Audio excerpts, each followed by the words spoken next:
Okay. Make sure everything's going good. Everything look fine there. Okay. Settings look fine. Everything's good. Alright. Good day, ladies and gentlemen. I am the Ephemeral One, and welcome back to more me being back on my bullshit about the lore of Elden Ring. Now, I pointed this out at the end of the last session, but I will point it out again here. The grace that is given to us is directing us up to the mountain.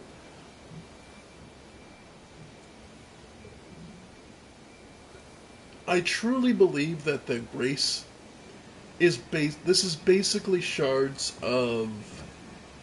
This is basically Melina hopping between these points, giving us direction on how to advance. Because she can't compel you to follow it, but she at the very least can give you a relative idea.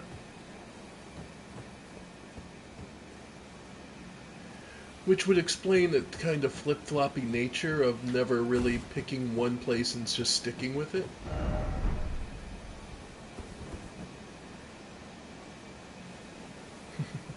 Look carefully, because there's what they call the vulgar militia, which are these guys these pygmy guys.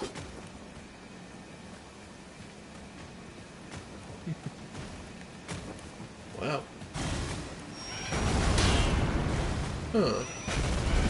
Interesting that they use...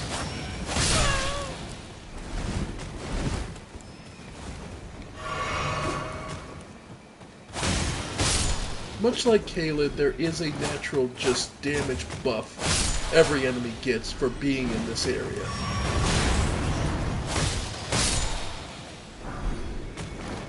Yeah, we finally got one of their armor pieces.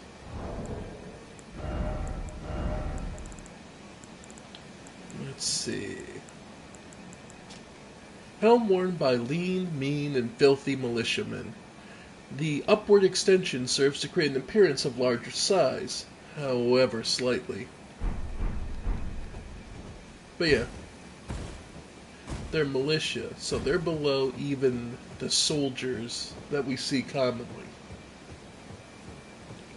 They're the basically slave labor of the armies.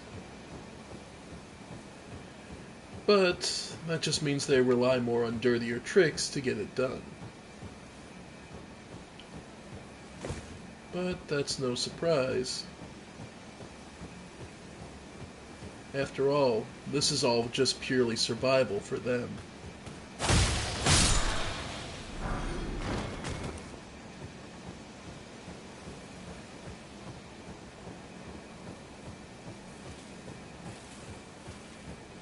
But yeah. The Forbidden Path, the Forbidden Area. It's kind of an interesting question of, well then, but why is this area forbidden? Because I think what happens is it would muddle much of what the Golden Order would prefer people not to know. And it helps obscure their origins, their methods, that would otherwise confuse others. Because for those who are fundamentalists or who believe the Golden Order is everything, well, when you look a little deeper and you see certain other things take effect, it's almost as if they simply sprouted from things that came before. For example, these lights. It's confused, it's messy. But they both resemble the starlights of the Noxian cities, of the Eternal Cities, as well as the directions of Golden Grace. But they're bright red. which would make it sense since we're heading towards a place of fire. We're looking for a kiln, a big fiery place. So it would make sense. And here is a knight's cavalry. Ow. Yeah, these guys hurt. Luckily though, with the trees, it becomes a little harder for them to hit you.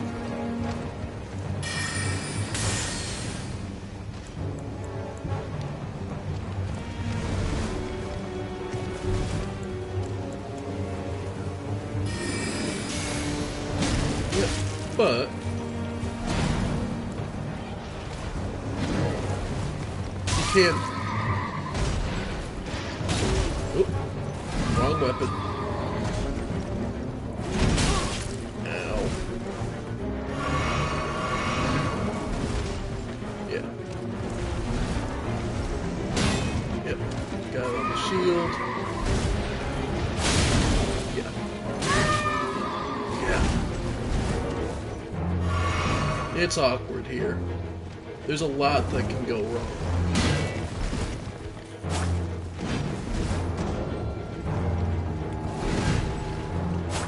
Yeah.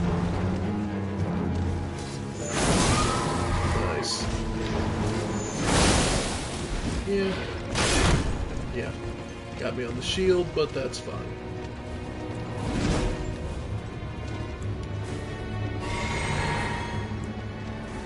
And no, that's another area where you can't. Yeah. It's another one of these areas where... Now, you can't summon and get help. You have to be strong enough to do this yourself. Nice.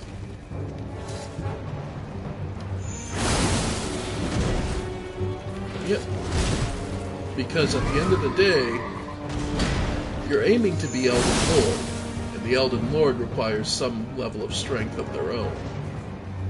So much as you would like to rely on help, or the ashes, you do eventually require the skill and strength to stand on your own.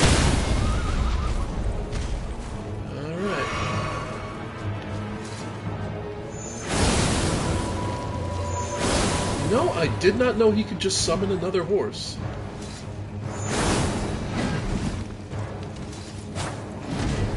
Yeah, no. Literally did not know that. Huh.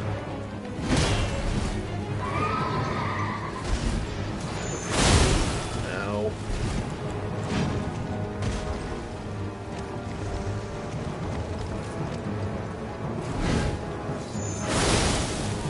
Yeah.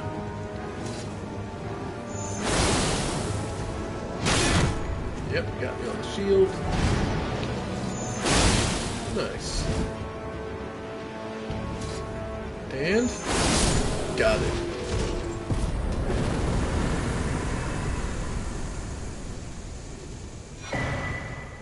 Phantom Slash. Huh.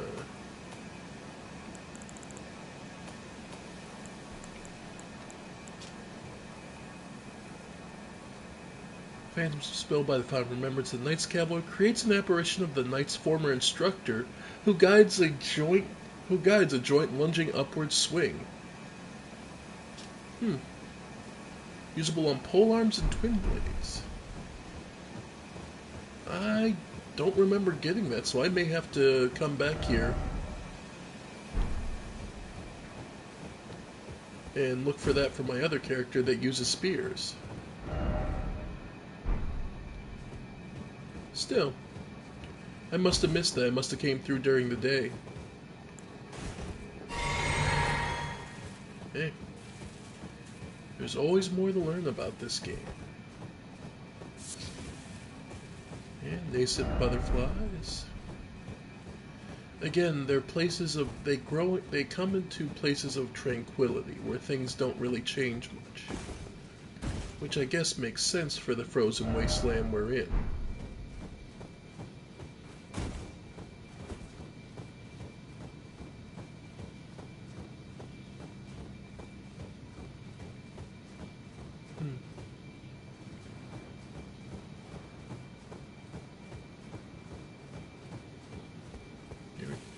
Silent.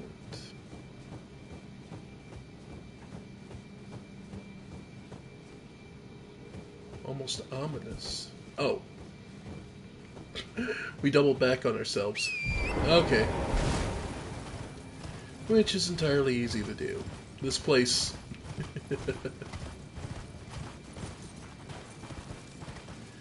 After you got spun around during the fight, it's no surprise. Yeah.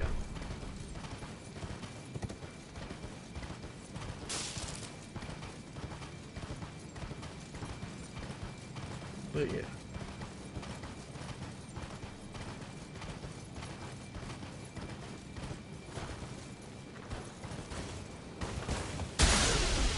Oh, of course. The militia. Setting traps for all of us.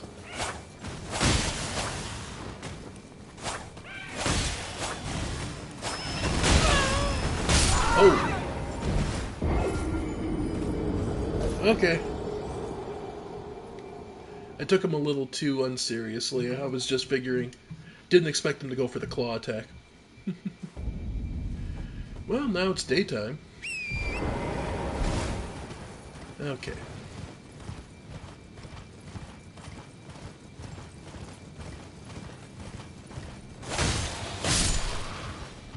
Yep.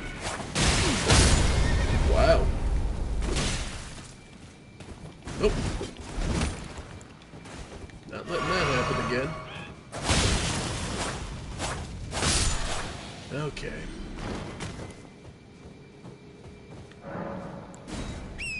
Yeah, heal up. At least you can... Alright. Yeah, at least you can heal Torrent with a charge of your flasks. Okay.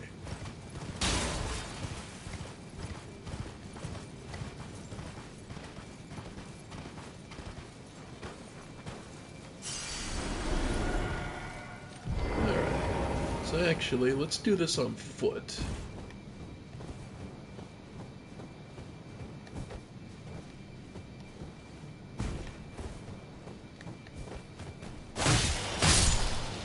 Seems like it'll be a little easier.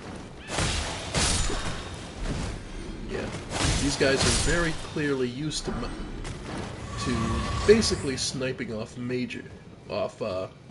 knights and mounted opponents. Well, it makes sense. The Kaiden riders are from here, up in the north, so it makes sense then.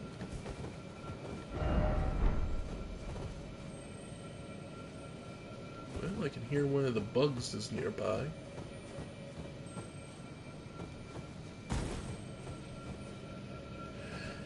But as ever, they always are placed next to a trap, and I can see the vulgar militia from there. So, let's just have this hurt you a bit.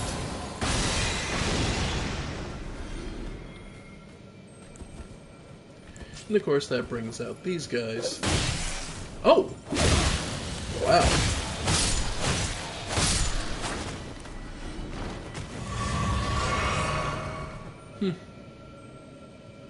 Like I said, those things are always a trap.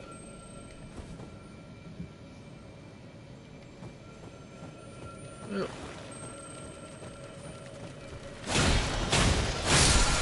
Might as well get the goods. Alright.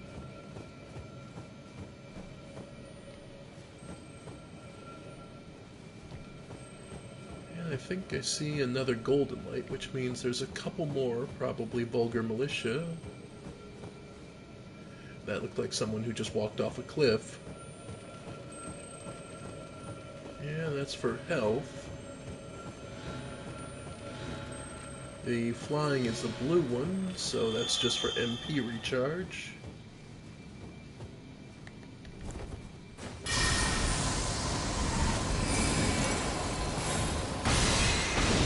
There we go.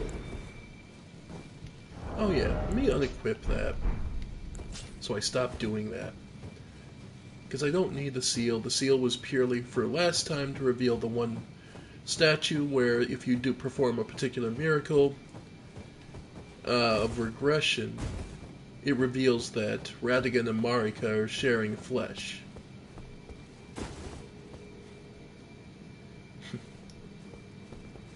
And someone dead by a giant's tooth.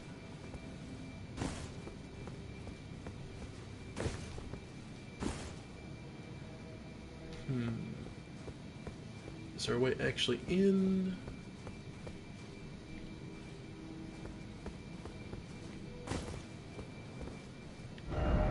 Seek here. Yeah, I thought so. Yep, into the giant's mouth. Somber smithing stones. Which makes me wonder if the smithing stones and the somber ones are both remnants of these titans that this entire land is apparently built on the back of. Which is one of those curious lore bits I'm not entirely sure. At least at this time and place, I have no idea how that fits in. The giant skulls, the titan skulls, I call them. I have no clue what or where they come from. They just simply are part of the background of this game. And it's clear the entire land is built on them, figuratively and quite literally.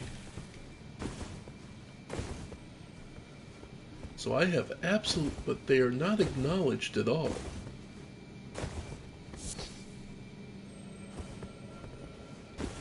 So I have absolutely no idea where they're coming from. Alright. Red bug ball, blue bug ball. Lots of healing refreshes, but nothing serious.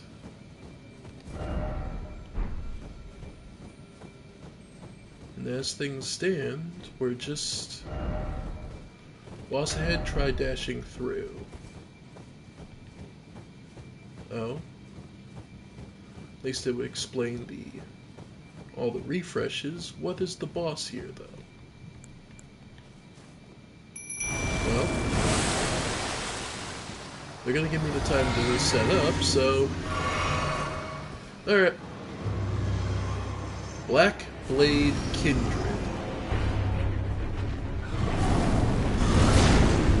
Alright.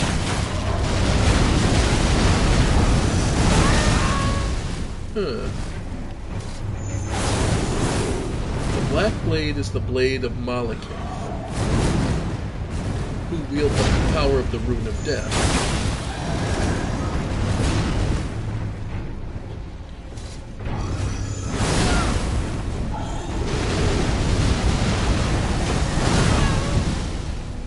Yeah, which is, if you... The second name for it is Destined Death.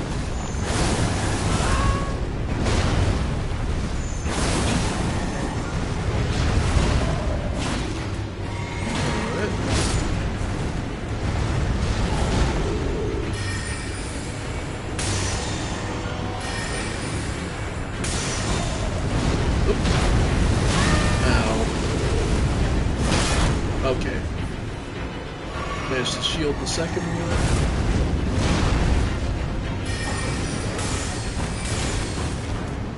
Alright, so now he's pulled the twin blade back out.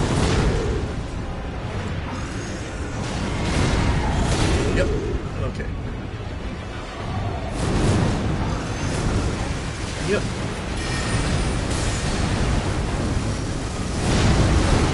Ooh.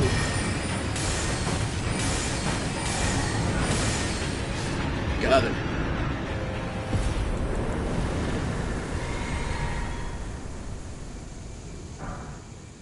Gargoyles, Black Blades, and Black Axe. Okay. Bronze Great Axe wielded by valiant gargoyles, mended with blackened corpse wax. deals holy damage, such as the mark of those who serve Malekith the Black Blade. And the Twin Blade. There it is. Yeah, both are just the So the regular Twin Blade, it uses that to do. It has a faith requirement and gets more damage.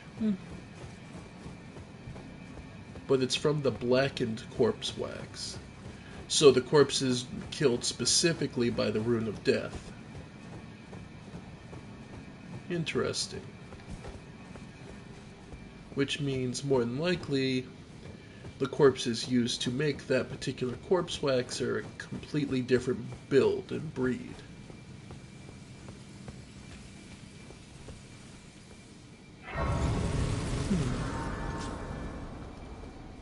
And here we see a finger reader. Though, by all rights, we shouldn't be here. So what would she have to direct us? You, please, I can read them. Your fingers. Turn back.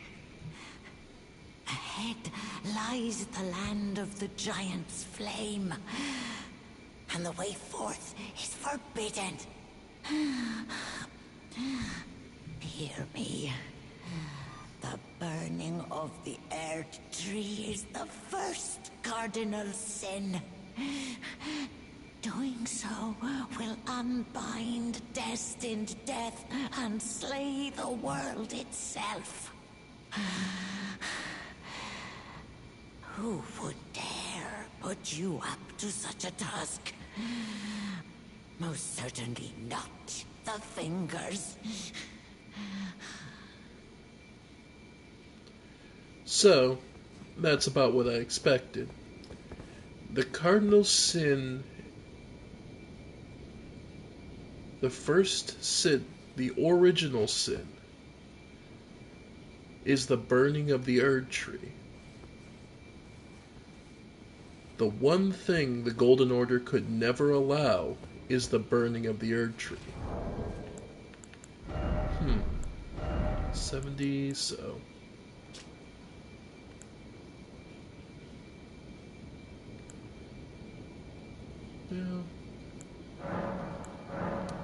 Yeah, we'll use up the Newman's Rune.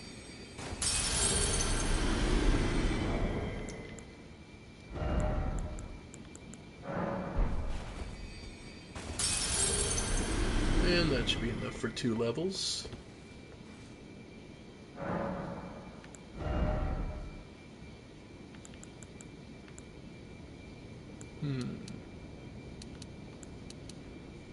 Yeah. Alright. Oh, but we can talk to Melina here. Think not of the kindling. I shall see to that. All I ask of you is to make the journey to the snowy mountain tops of the giants, far above the clouds. I know I'm asking you to commit a cardinal sin, but it must be done to reach the path beyond. And that is the path I wish to travel. What is your mind? So,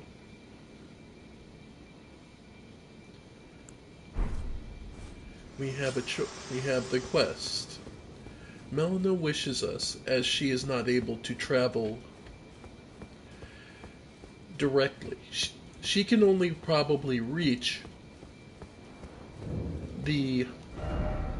Basically, she can only touch each of these lost graces we've touched.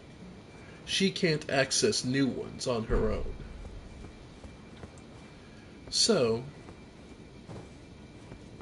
the only place she could ever do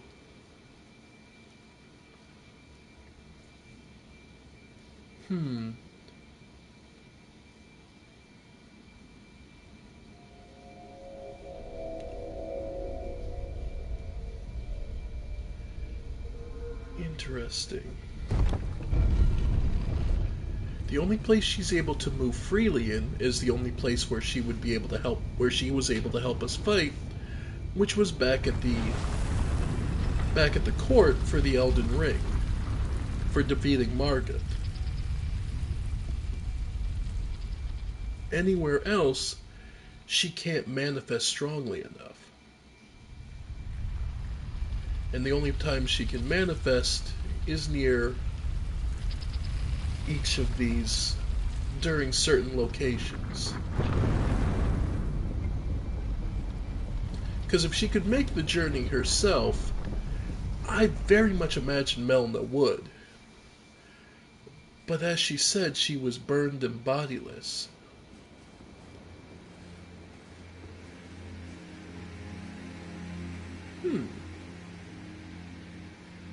What if Melina was a manifestation of the first Erd tree that got burned?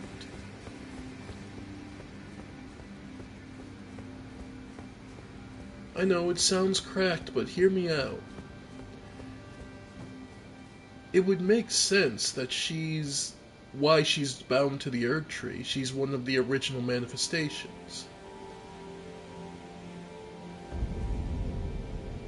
The mountaintops of the giants. Like she said, she is currently burned and bodiless. So what if in the original attempt at creating an Erd tree, she was killed? It's a thought. Alright. So we've acquired our map to the mountaintops of the giants, the west part anyway. And trust me, folks, this is an area you want to go through thoroughly.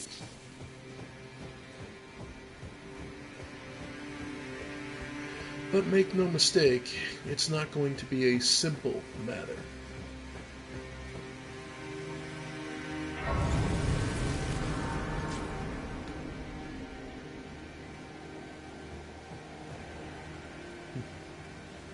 And here we find someone very familiar, but someone we saw was bleeding out. Their former lover, a finger dedicated to killing, had slain him. Yet here he stands before us. Finally, we meet the Tarnished, the would-be Lord. Oh my. Why the long face? I fear that you were previously acquainted with this vessel. Well, that is most unfortunate. For he is dead. As for his flesh, he gave it to me. Shabriri, I hope you can make your peace with that.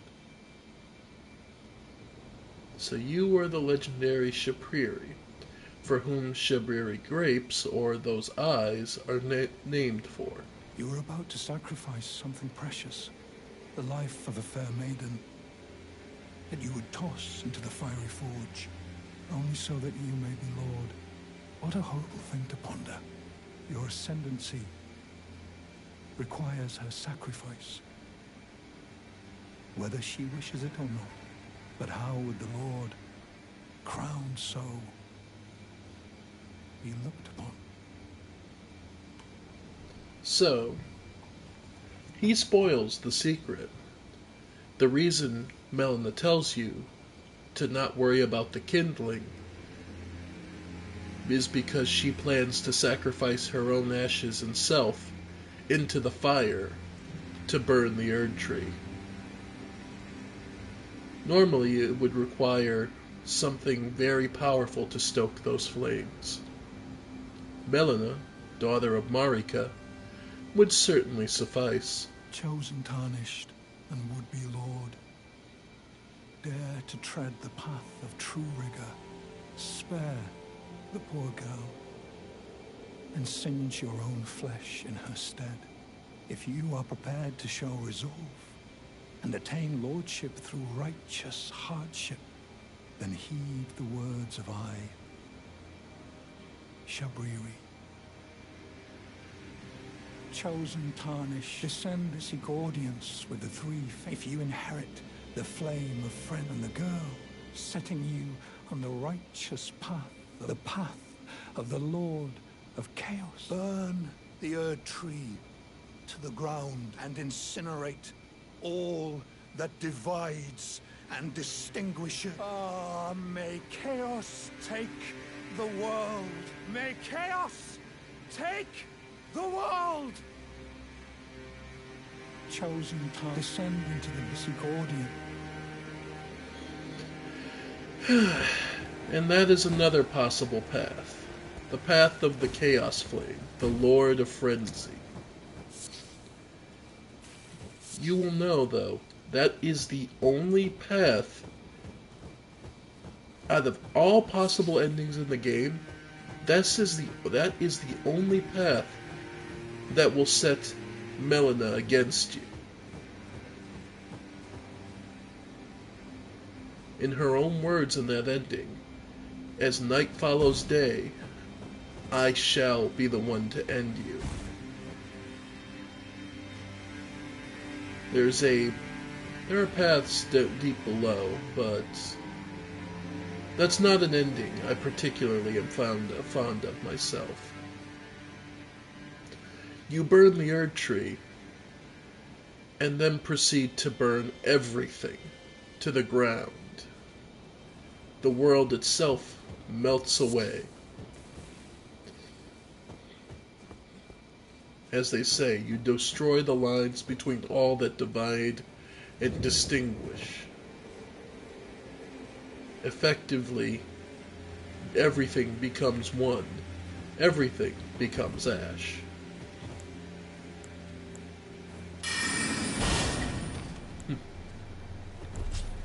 Yeah, these are heroes of Zayla.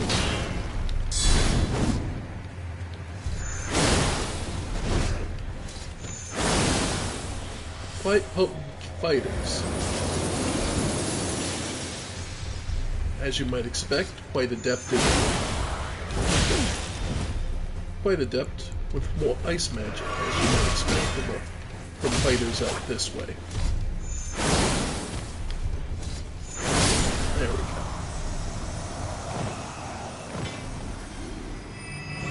They're worth quite a bit in the way of runes, so they can be worth pursuing.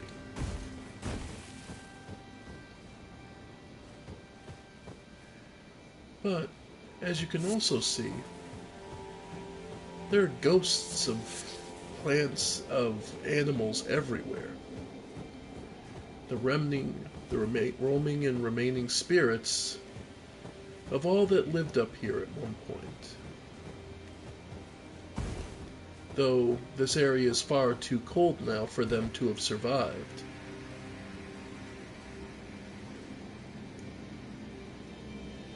Which I think is kind of the point.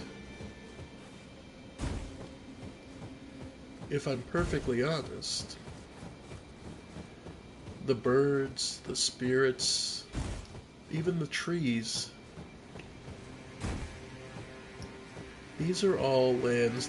These lands were forbidden and locked away because they defy what the Golden Order held precious, which was eternal life. And this area does nothing if not mock that. Death is not the end in the North. It is simply a phase that we enter and exit.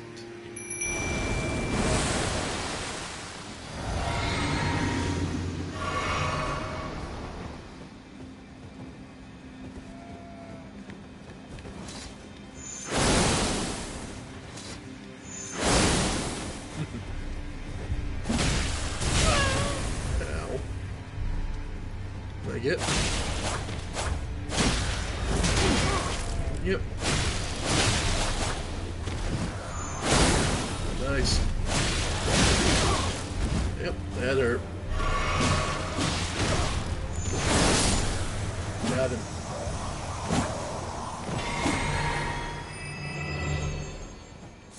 I am.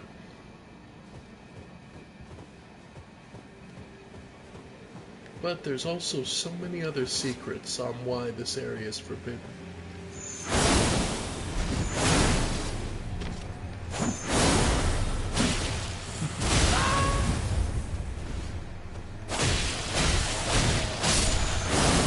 Nice. Little by little, we explore and find all the little secrets.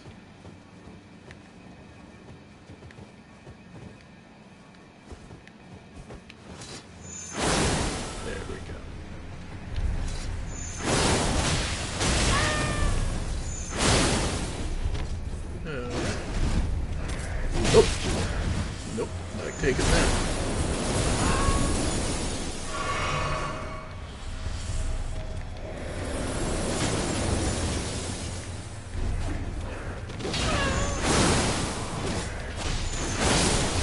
Got him.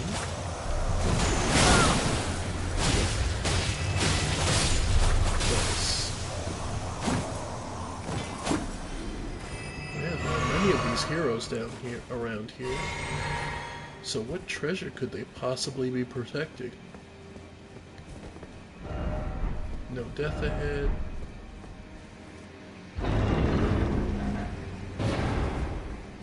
What item could they be protecting?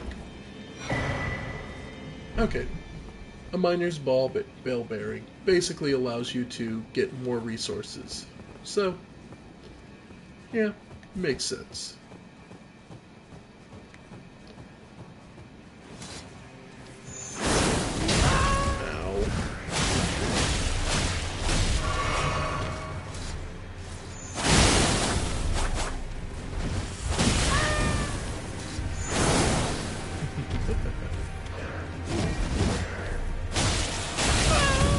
Yeah, that punishment burst is always kind of rough.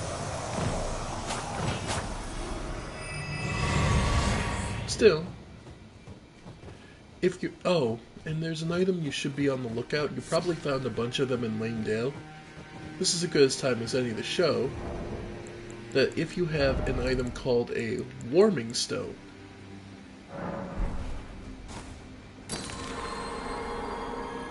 it can heal your summons, your ashes.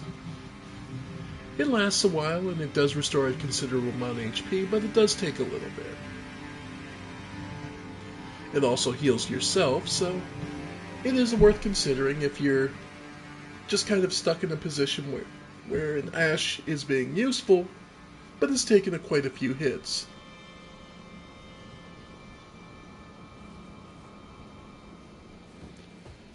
That moved it up to about a third, so yeah.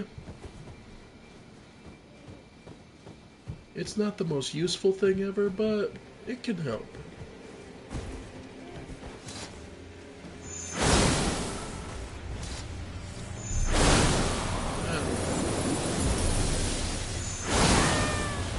Especially.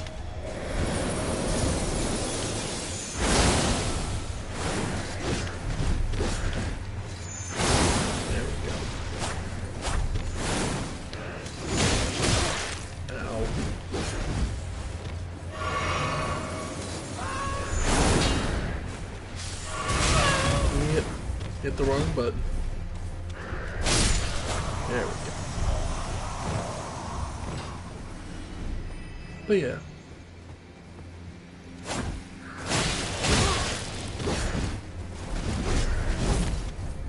Nice.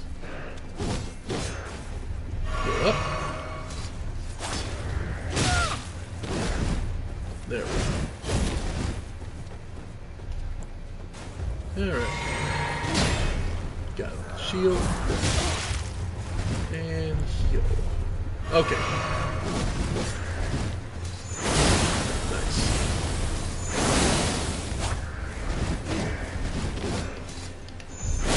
And done.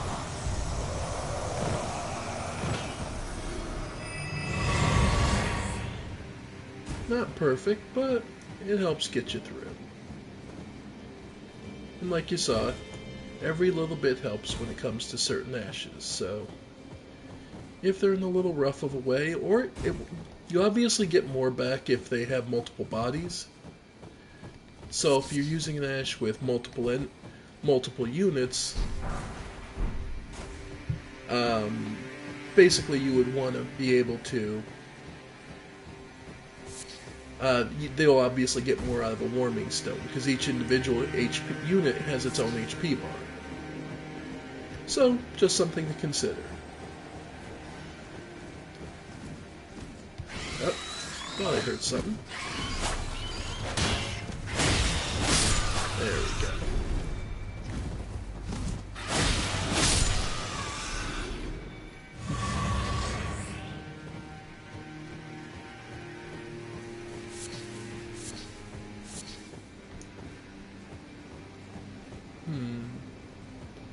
Well, this directs you towards yet another catacomb. It's easy to mistake these for trees, but these are actually all bolts from the dragons that were used. They look like trees, but that's because they've been aged out so long. But yeah, each of these come from one of the true dragons that used bolts here, casting them about.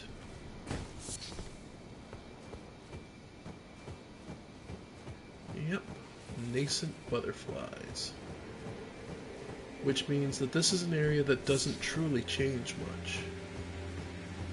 Because nascent butterflies only show in places that don't really change.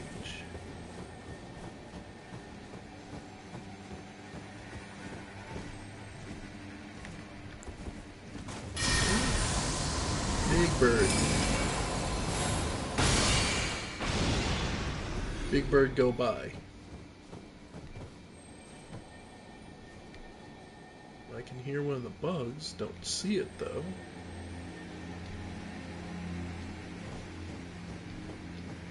Then again, all those bug balls are always a trap, so.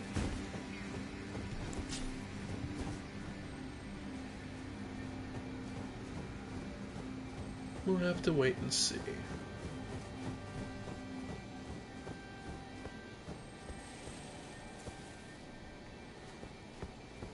Alright. Anything over here that this hawk might have been guarding?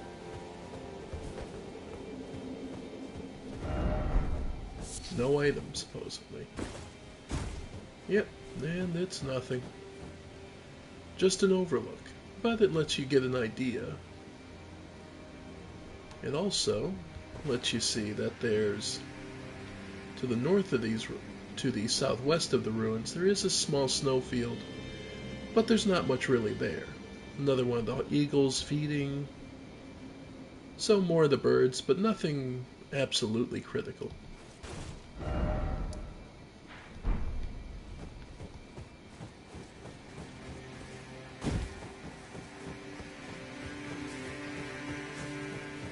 So, it's up to you. You can turn back and explore that area, or keep moving. There's plenty to see either way.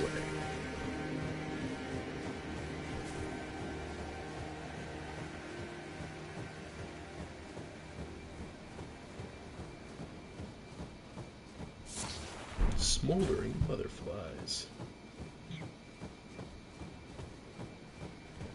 An item that seems ill-fitting for this frozen area. Flight pinions for making arrows if you're an archer type.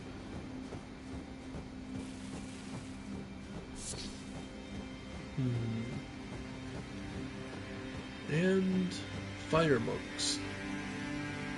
Obviously natives to this north. They revere, you can't see it from here, okay.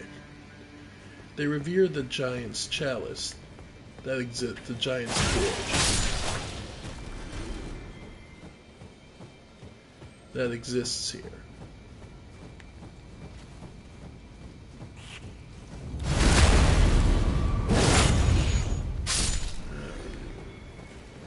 For as much as you can, try and not set off the big guy. Just saying. Make your life easy.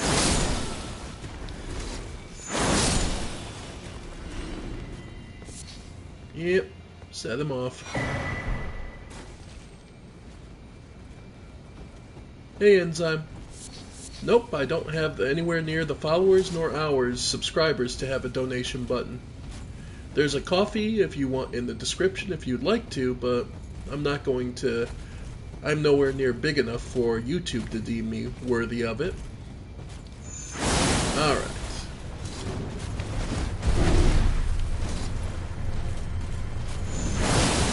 Yep. Yeah. This guy uses a giant frigging whip.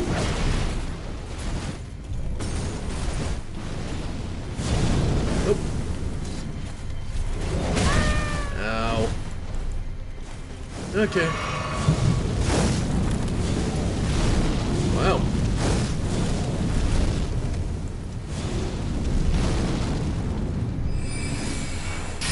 Let's have him suck on that for a little.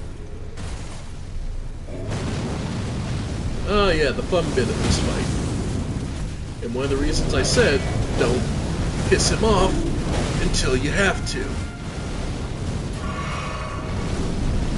Because the guy is just a living hazard at this point. Okay. Alright. He's big too.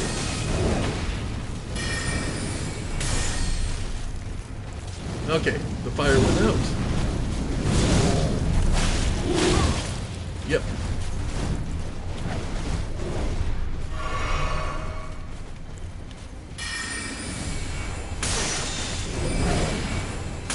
Okay. Ow.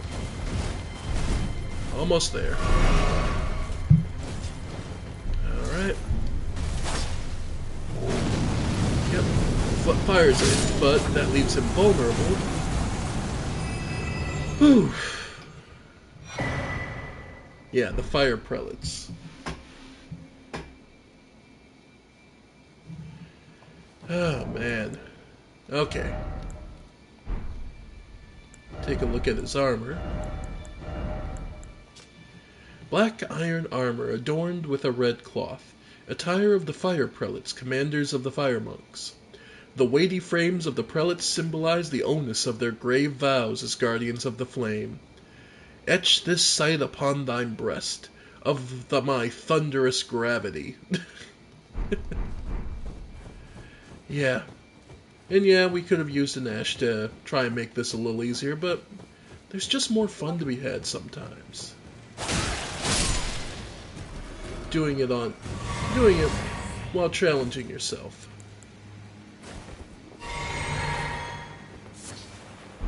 Arteria leaf. And of course, your first instinct is to run this way and start crossing this giant chasm. Actually, turn around.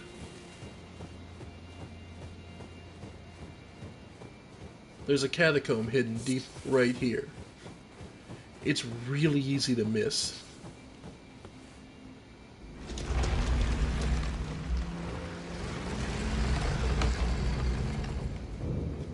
The Giant's Mountaintop.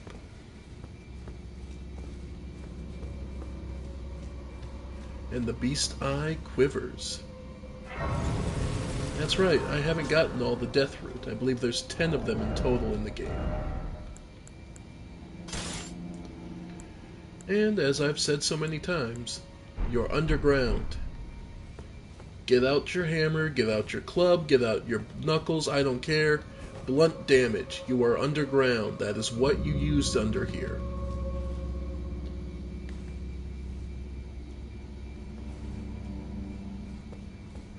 Alright. Come on. He's going for the upward swing. Oh, just the thrust.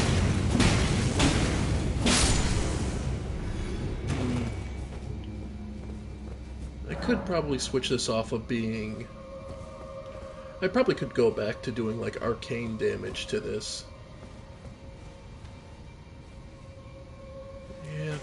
There it goes.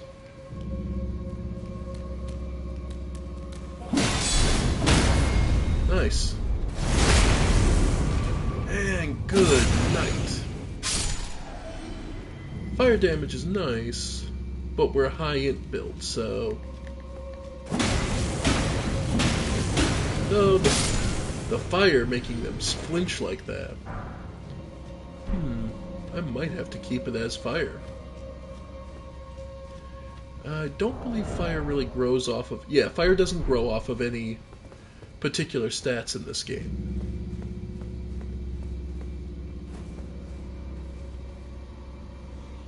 And yeah, ambushes abound. Like I see you. Yeah. And anytime there's a gargoyle that just stands there and chucks stuff at you, yeah, there's another idiot waiting to ambush you.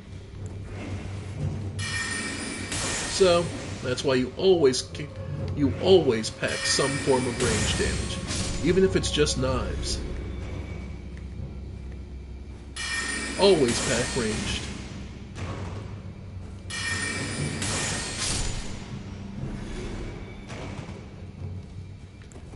It just makes life easier.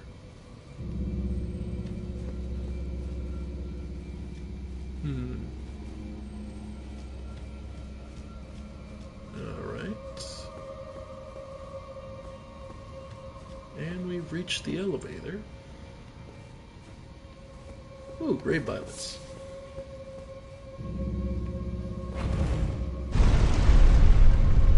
I haven't done too many catacombs in this particular run, so my ashes are a little weaker than they should be.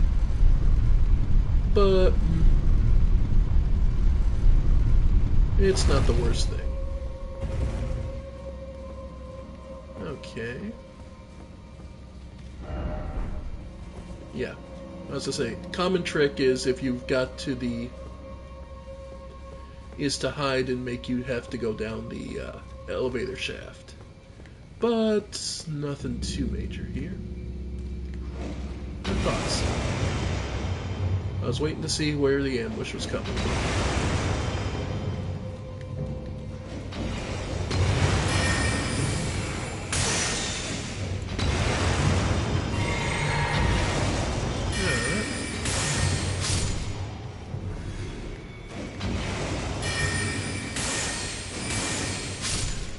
There we go.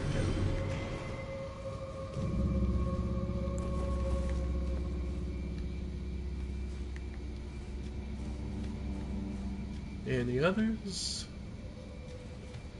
don't hear or see them, so yeah, no. Apparently catacombs, fire is the way to go. Wish I'd known that earlier. But then again, reliable and dependable fire damage is not that common. Still.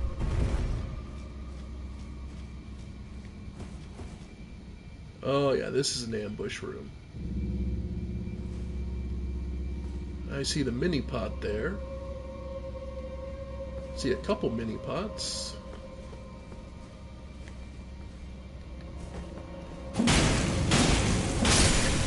Yeah, sorry. That's kind of like falling for corpses that are just laying down.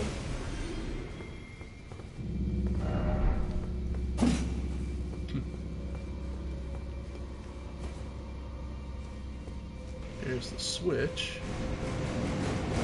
There it is. I was waiting for it. I'm like, there's a trick here, and I'm waiting for it to drop. Okay. Luckily, Big Pot is having some trouble here.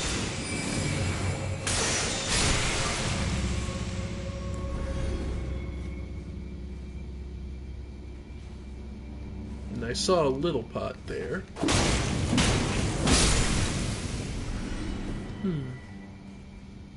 You ever notice that the pots have, like, dragon-like legs?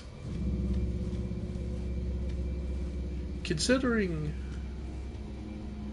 the Dragonkin soldiers, it would make you believe that the pots are basically just early versions of their attempts to create the Dragonkin soldiers.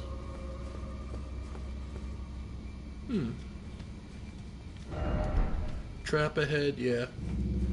Imagine the jets arrows are probably coming from behind. Oh, guillotine blade room. Oh, we're introduced to these pots. These are adorable. They just blow up. They run at you and blow up.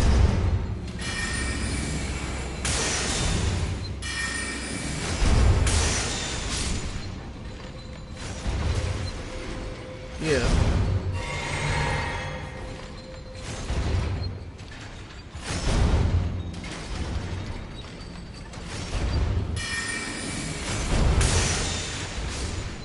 Got that one. Alright. Oh! And he got the other one, and he got the other one. We managed to chain it. Okay. So when that one drops, we can walk past that for this one. Alright. There's probably one more explosive pot there. Or here.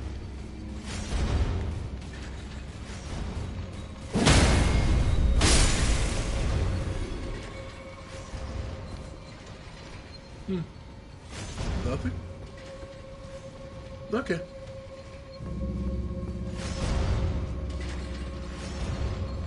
And this brings us up and around to squirts.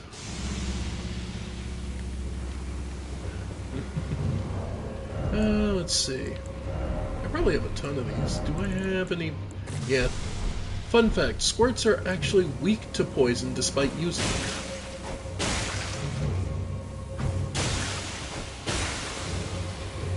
So, if you hit them too many times with poison, they go pop.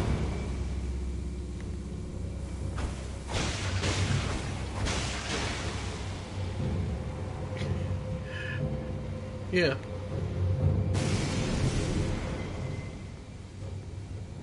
Interesting mechanic, and one I find amusing.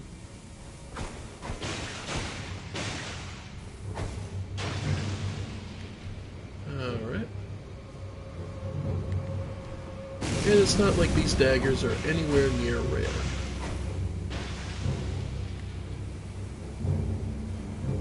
So, if you run into a room of these guys, or just out in the wild, and you got a ton of poison arrows on you, go ahead. And I believe it works even for the bigger variety, but it does require more, if I'm not mistaken. So, just little tips. Little tips and tidbits.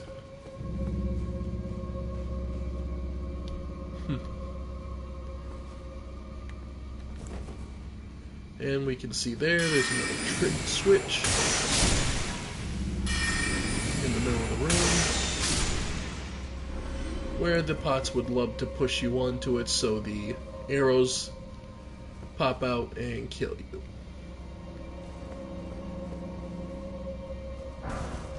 There is, however, a room down there to drop into.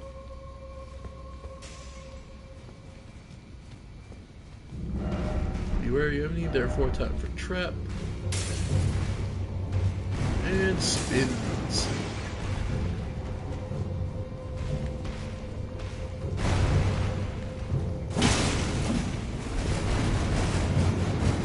That can do some considerable damage off.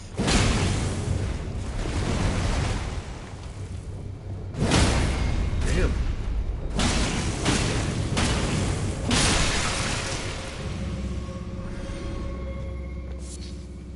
Raw meat dumpling and living jar shards. And a ritual pot, no less. No, it's not a pickle. If you hit a dead end in a catacomb, trace your steps back and look for something like this, where you can drop down.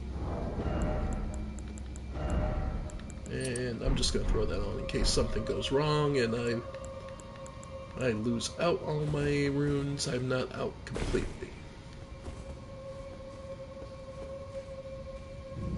But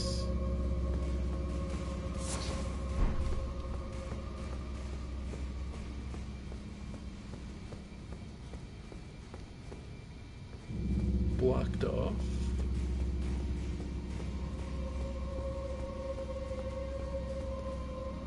Alright, so where would this... This just leads us back. Secret passage ahead, yeah, no.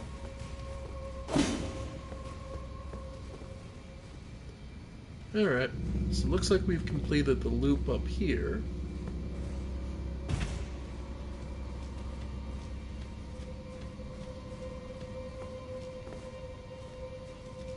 I believe this is the one they told us to look underneath. Because naturally, yes. Hidden underneath this. We made the loop around, but we never found the switch. That's because it was hidden elsewhere.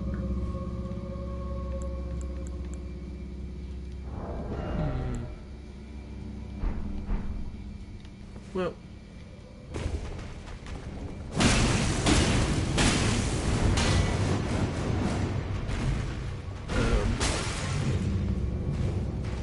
Yeah. I think we'll just be fine over here. And there's the actual switch we were looking for. Pretty sure. But a bunch more of the small pots.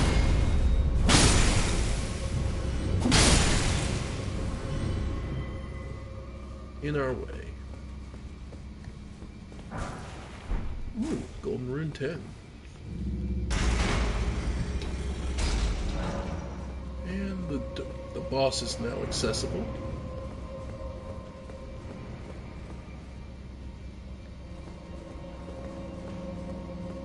Let's see.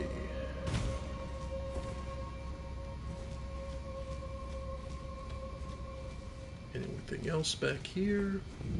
Two more of the small pots.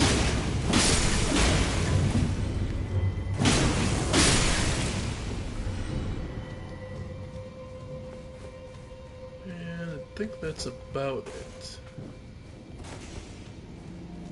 I think it's just big pot and we're done. Aside from the boss. Yep. Oh! Before he got it off, Iron Skin.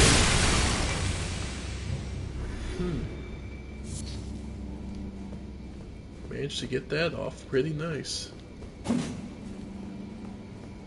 Yep.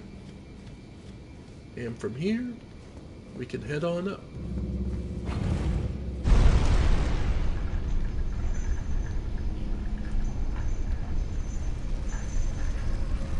This will bring us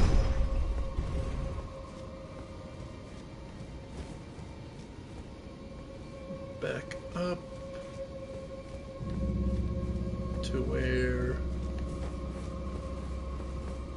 Yep, back up to where the boss is. But going in with 8 health is nice, 8 health shots is nice, but I'd like... Okay, here's how we'll do it. We'll cheap out the system. I'll have it go... I'll make the Mimic when I have the staff out, because the Mimic gets infinite FP.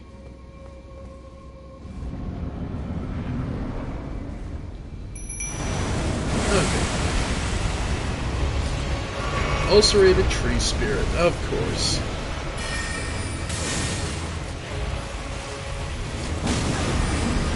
Here it comes. Nope. Oh, screw you! I rolled. Well, good thing I...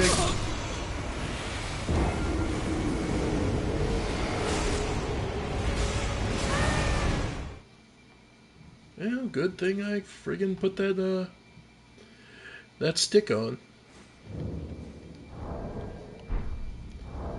Alright, so grab an extra level.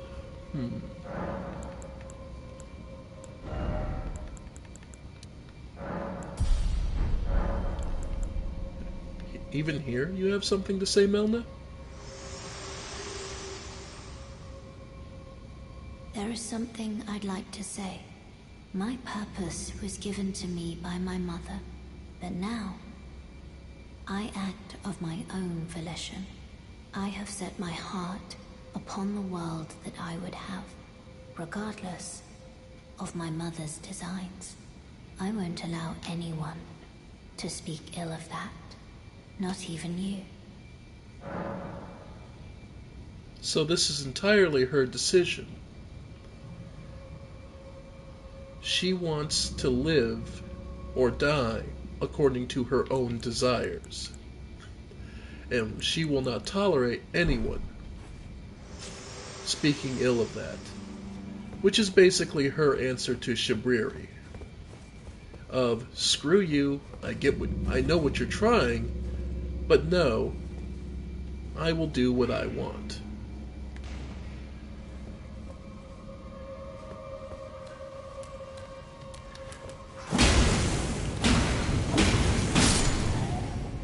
Yeah. Fire mace, huh?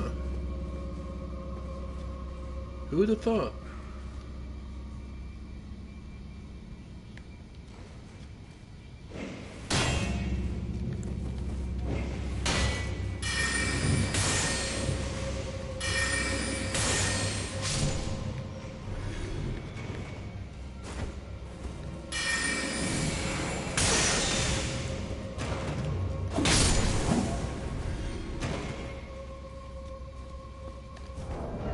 Now,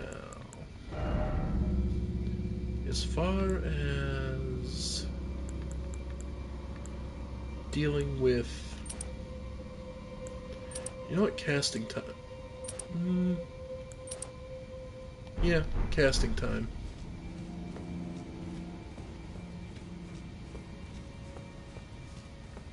Alright.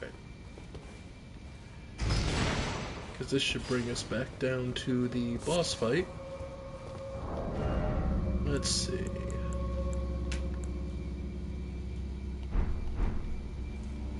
But yeah. Melna was supposed to guide a chosen Elden Lord.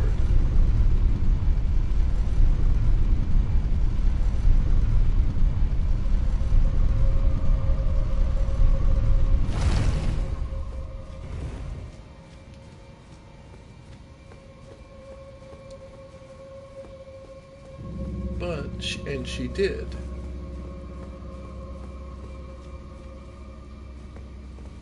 But now we're off the map.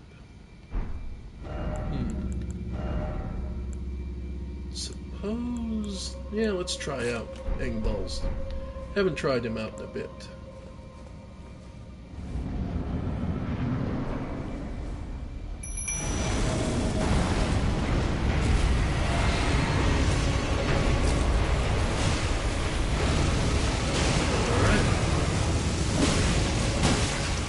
Oh yeah. That fire damage.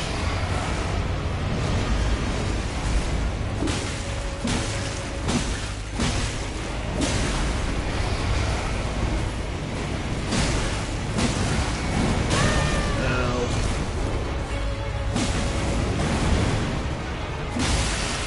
And there's the bleed.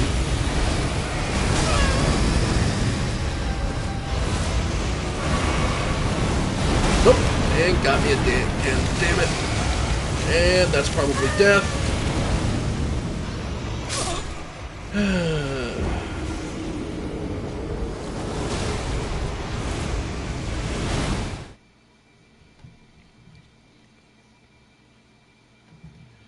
Yeah, well. Well, at least now we know. A fire blunt is your best friend. Hmm.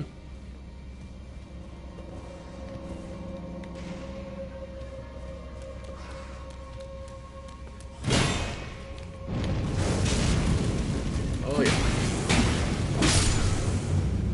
They have really weak resistance to fire. Like, I am legitimately surprised how weak it is.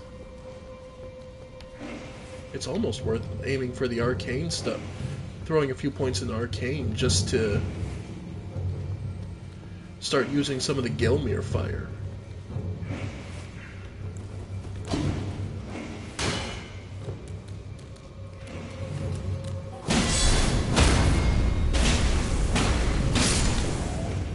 I mean, really.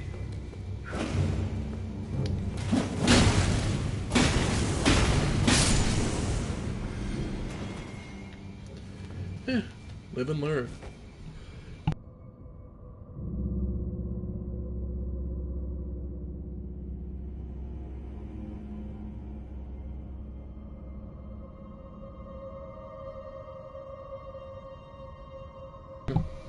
Excuse me. Sorry about that. I had to sneeze. Whew. Okay.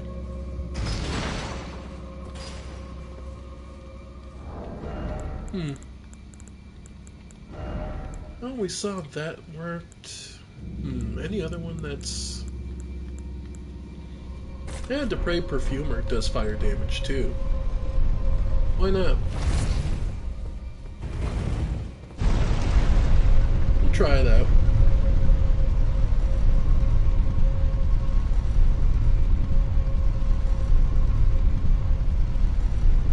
But yeah, these ulcerated tree spirits, as far as I can tell, they're effectively what happens when the Erd tree can't eat something.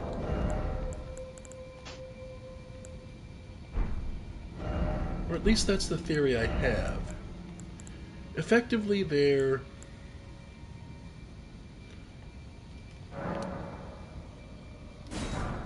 Ritual pots... Effectively, they're what happens when the Erd tree can't digest something and it sort of builds up a blockage. And it just sort of builds up from the corpses it's devouring and builds up until it breaks free like this does.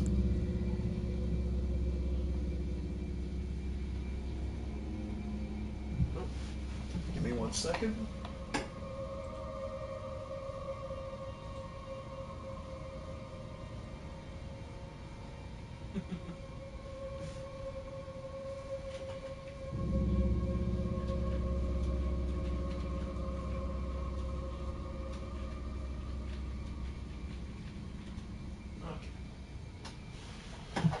Alright. Let's try this again. Alright, give me time to build up. So let's see if these stronger pots give me 355. These also use FP, so that's why I'm using them up first before I use my first blue. Okay.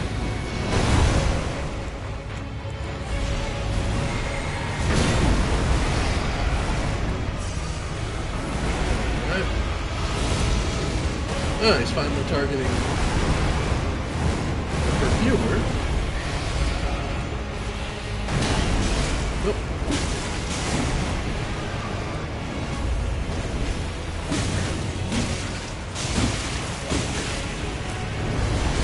Yep. Got me good on that one. Nope! Damn it, it keeps grabbing. I swear I rolled before that. I swear I got the... Am I just out of... Might just be out of practice with this guy. Because I usually don't get grabbed by that, so I don't know if his grab is just slightly faster and I'm not realizing it. Which is entirely possible. Let's see. Yeah, memorize spell, like... Yeah, I don't have the faith for Briars of Punishment, a sorcery that's entirely faith-based. Lumps of magma, explode on contact. Yeah, I need more faith for those. Yeah, the regular fire stuff is mostly incantations. Actually, okay. So we can get rid of that. Let's see. This is too slow. These aren't going to help. This is too slow. Okay, those three are fine. Spiral hits a lot, so actually that's probably fairly useful. That hits plenty. Thop's Barrier, no. Comet Azure, we're building towards, but nowhere near there. Adula's Moonblade. I could live with that. Ambush Shards. I really love this, because this is another night sorcery. So, Ambush Shard, I'd rather use. And, yeah, we'll go with this for now.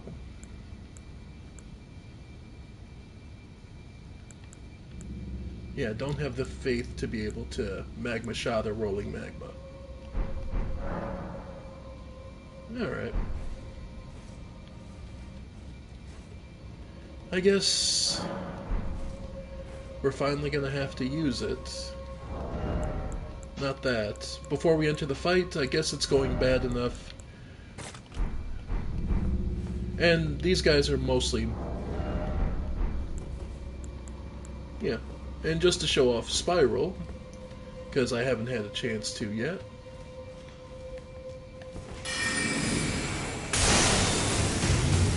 Yeah, it hits multiple times. And the bigger the target, the easier those drill into them.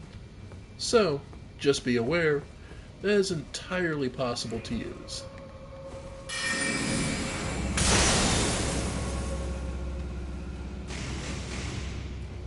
Yep. These guys are just small enough that it's not as big a deal. Yep. Yeah. Ambush Shard is pretty well off on its own.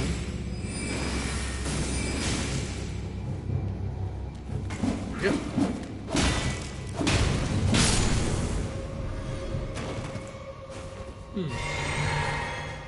But there you go.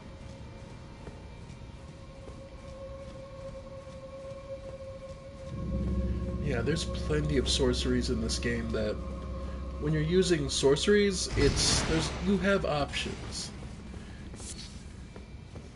As many people have noted and said, this is the most caster-friendly of any of the Souls games. If I had to say at least, probably 2. Just because the only way to get a good number of casts is, boy, you have almost no HP. 3 can kind of suck, but 3 also introduced weapon skills, so you didn't need to be a caster to really get a good use out of the MP bar.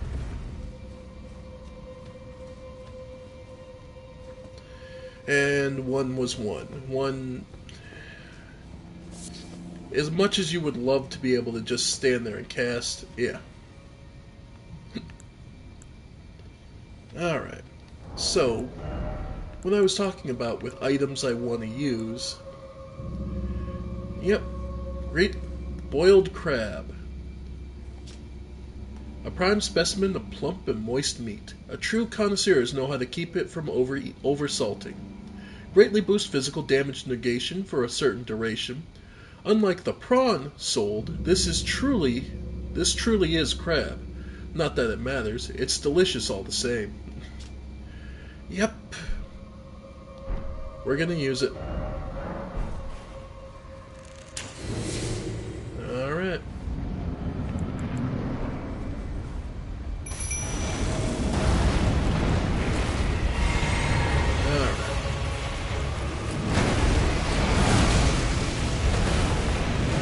Oh!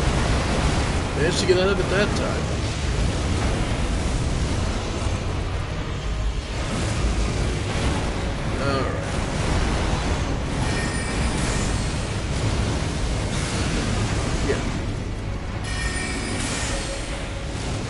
Yep.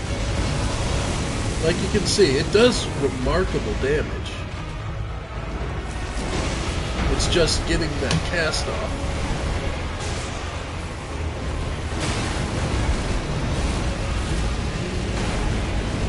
Nope. He's going for him, so I can sit here and charge this up. Ow.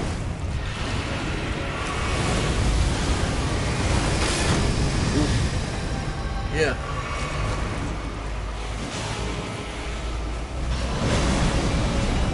Yep. And get my other boost up.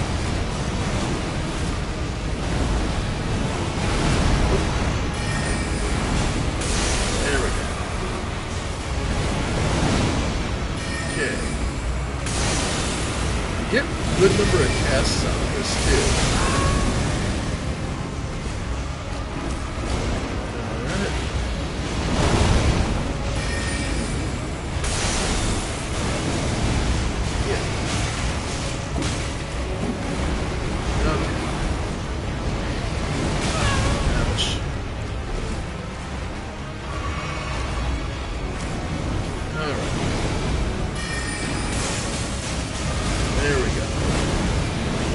Nope, nope, nope. Okay. Okay.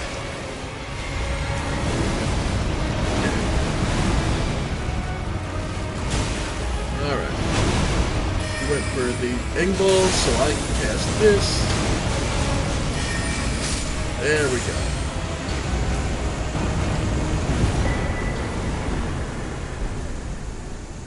Hmm.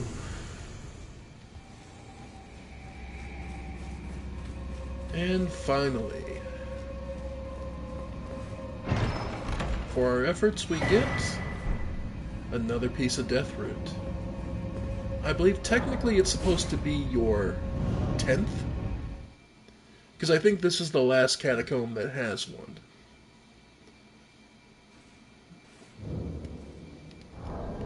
Let's see.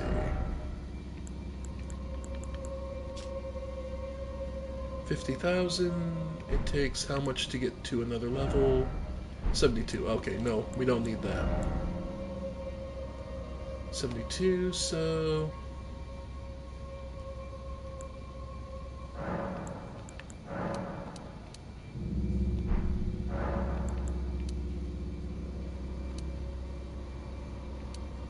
two of them should be enough.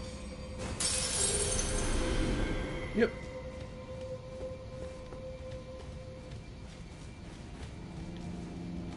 But yeah, super big targets. That drill spell, 72 we were at, needed to be at. Whoops.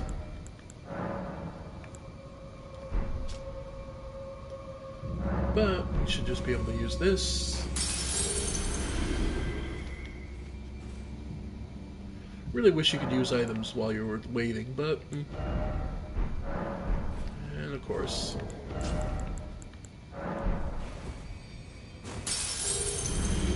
Okay. I know, my grasp of math sucks, and I'm just kind of... Okay.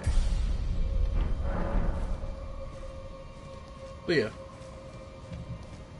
Shard Spiral. Adula's Moonblade. Other thing to note about this. Big guy with the fire head, he's just a regular enemy, so he respawns. You wouldn't think so, but yeah, that prelate respawns. So, let's see, who should we try out? Who hasn't gotten any love?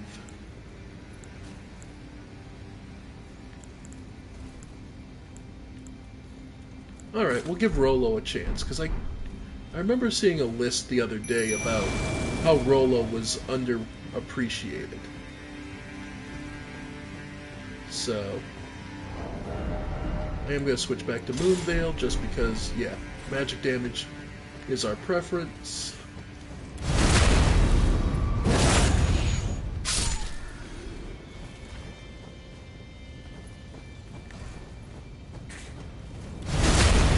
Alright.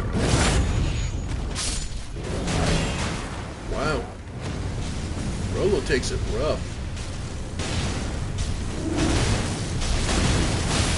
Yep, that bleed damage is nice though. Yeah, I tried.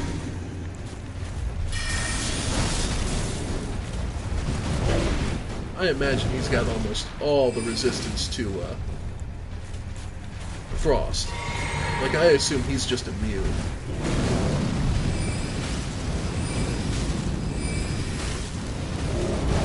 Yep. Yep. Like, I would be surprised if this guy's not immune to being frostbitten.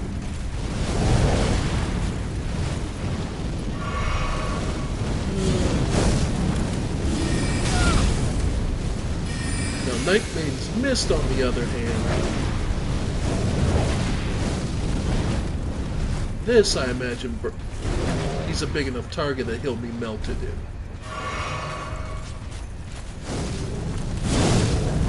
Yep.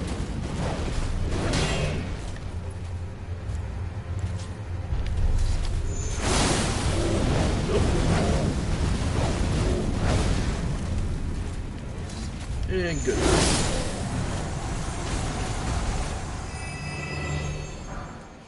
And there's his pants. Grieves officially, but it's his pants. Though, if you got a thing for chunky guys, well, that's the armor set for you.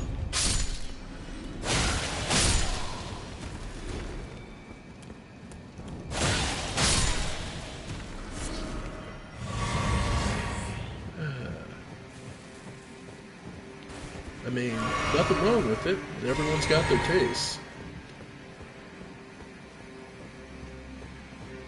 But here we are. And now, this brings you to the next part of this area.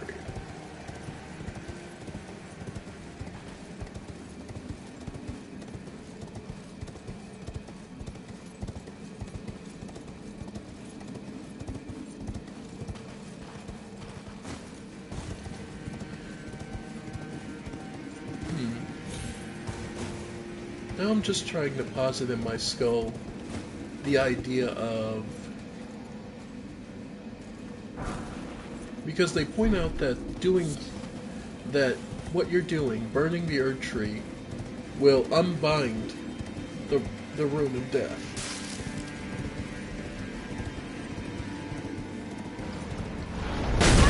Now, I completely forgot that there were giants on this the first time you come through. You kind of forget about it.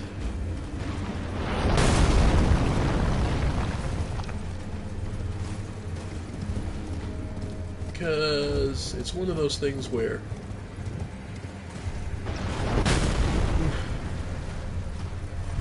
it's truly one of those things where you forget about it because you only have to deal with it once.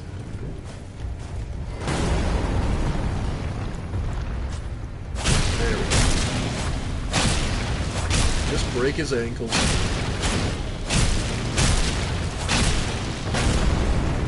Yep. Yeah, here we go. And straight to the gut.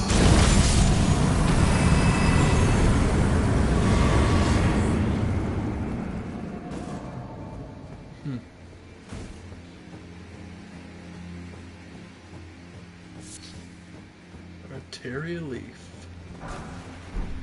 Golden runes.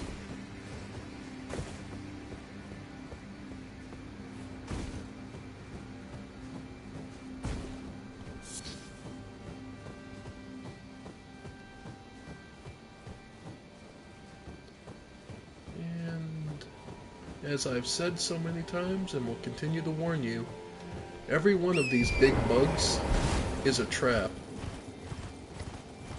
Every single one. Of some capacity or another. Yeah. The bigger ones can actually run you over in attack, so be aware of that. So... mixed in these ruins. Some soft cotton, made by regular roa seeds and being heated up by a smoldering butterfly. Too bad there's not an alternative where you could use like fire blossoms to do it.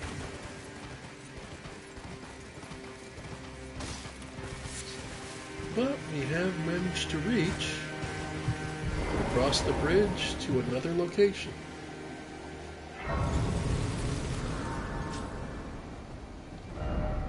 And we're told to press farther on. And there's plenty more to see. The north.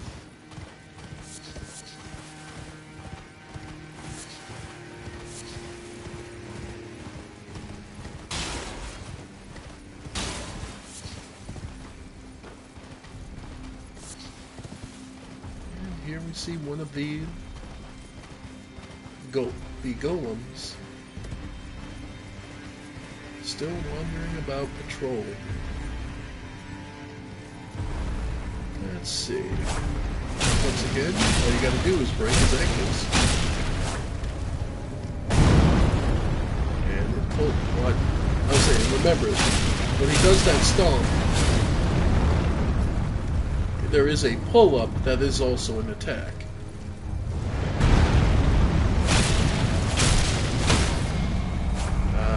Got it. Now this is kind of a more interesting thing. Why do you think the weak point on these golems is the chest?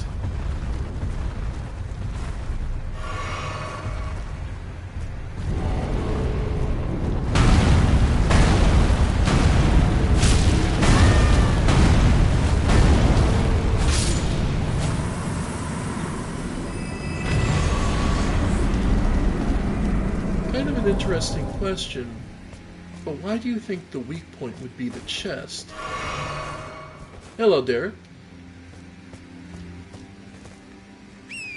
What becomes interesting about that is what they're mimicking are the giants, where they had something in the core that was a weak point and where you would want to aim.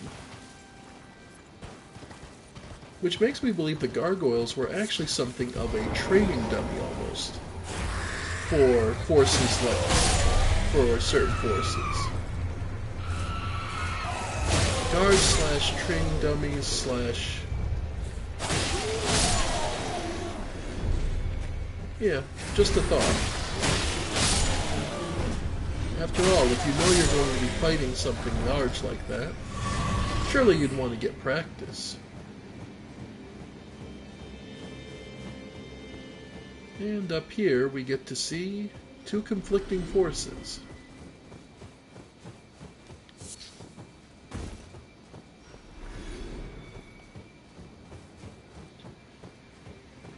Which were some of the beastmen up against some of the bats here.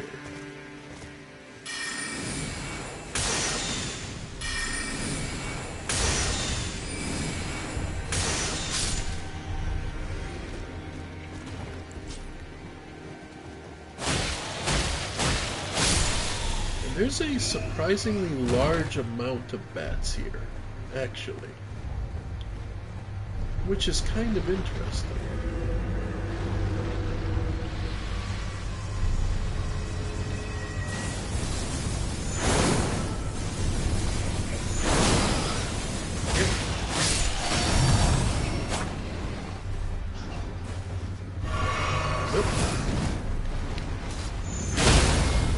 Nice.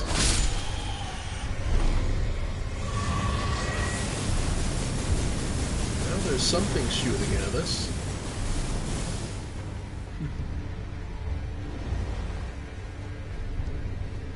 Though, as I pointed out many times, but I will point out again, take a look at the bat underside of the wing.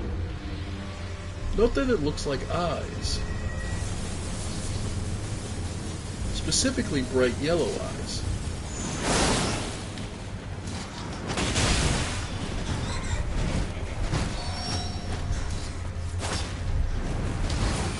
it's my personal belief that the bats are descendants or a form of the frenzy. Okay. Of the frenzied followers. So those who have the taint of the seed of frenzy. That's just a personal theory, but it's one that's I personally like to think of. And we finally have reached, yeah, a place where, alright, first we've reached the shack of the Lofty, the Traveling Maiden. Set. Hood worn by traveling maidens. Maidens traverse the lands between for different reasons. Some to seek audience with the fingers, others to find the tarnished who they were destined to guide. Yet we have yet to ever see a single tarnished with the traveling maidens. Note that the traveling maiden set is covered in blood. They were killed.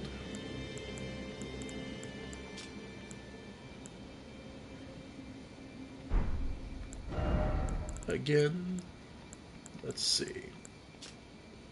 Yeah, the pants are fine, but the skirt isn't. And we find that on this corpse,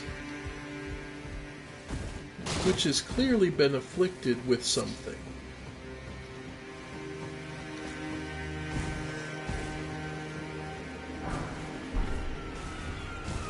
Oh, another bat. Smithing stones, warming stones. Nope, more beast guys. Okay. Yeah. Sorry, but you're no king of the mountain. Still. Piled up remnants of golems that were brought here, or... I guess to me, my mentality is that the golems are actually creations of the fire monks. It's why they have a hearth, and it's why they have a hearth for a central core. It's why the fire monks actually, I believe they create them and animate them using a kind of a sort of living flame. And that the reason their chest cavity is the weak point is because there's effectively what they're doing. The chest cavity essentially works the same as the eye that would be in the center of a giant. You'll see about that later. Alright, Juno Hoslow, Knight of Blood's World. Let's go. Here he comes. Hoslow's Oath.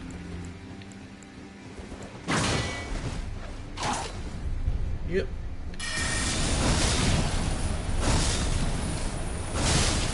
Nice. Nope, sorry, buddy. Sorry, but... yeah. Fortunately for him... oop. Alright. Yeah, he's looking to bleed me out.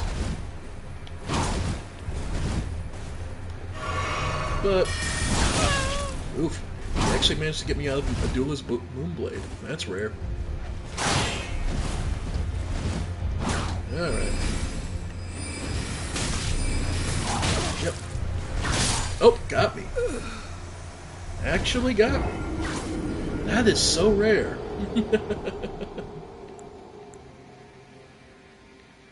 Okay. Now I'm actually going to have to take him seriously.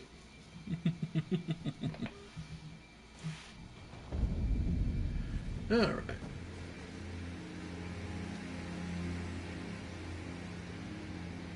Oh. And my runes are just there. Okay. You know, I have so rarely died in these invasions, I truly wasn't aware that it would just drop it there. Okay. Let's see. I mean, we could do it the cheap way, which is just...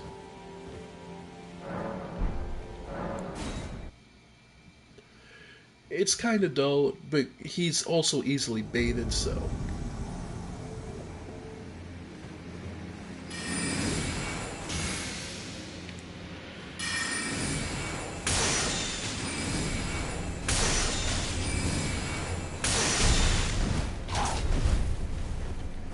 Alright. Yeah. Oop. Yeesh. Okay, he really does have better range than I remember. Maybe they improved him.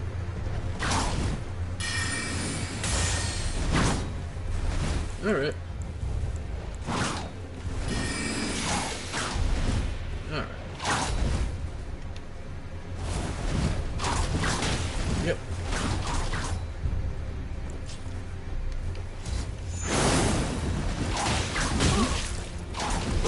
Nope. Alright.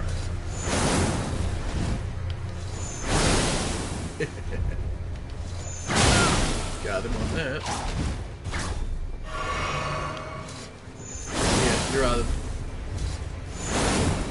Nope. Got one more. And then my free hit.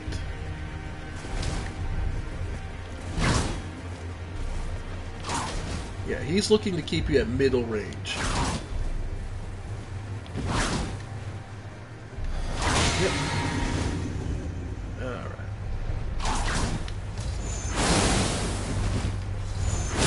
Got him on that.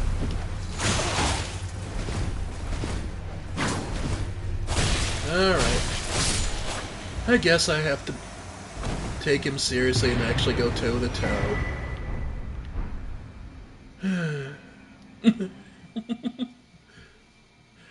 I'm trying to be cool and be fancy about it. But, there we go. Hoslow's Pedal Whip, and the Hoslow set.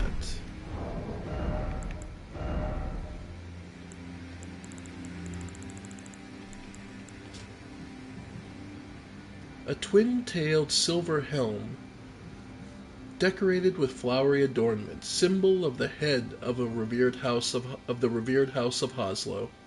Juno Hoslow had a younger brother who was all talk and no trousers.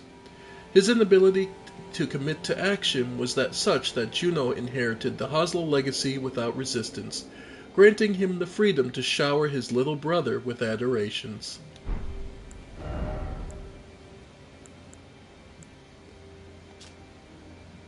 Garish silver armor decorated with red embellishments. When Juno Hoslow received an invitation to the Volcano Manor, he discreetly refused. I have already walked many a road drenched in blood, yet never would I consider myself a champion.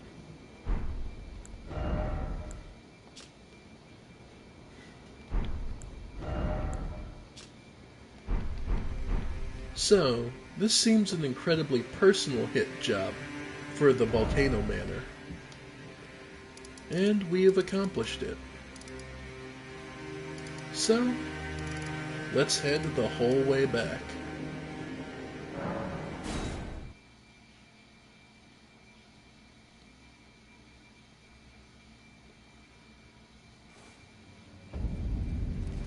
We've finally completed their final task. I see that you stayed the path of champions. This is your usual reward. Please, take it. The Taker's cameo. Perhaps you are ready. Might you see our Lord? Our Lord will no doubt welcome you.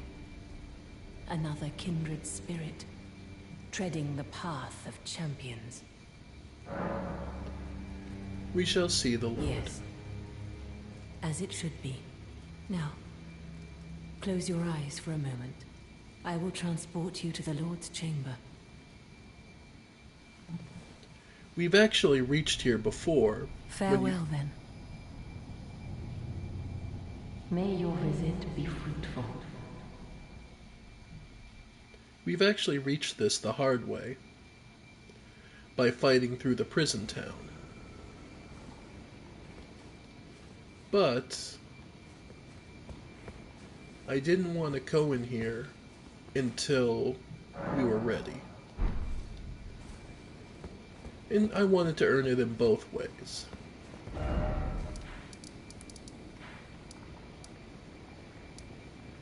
Alright.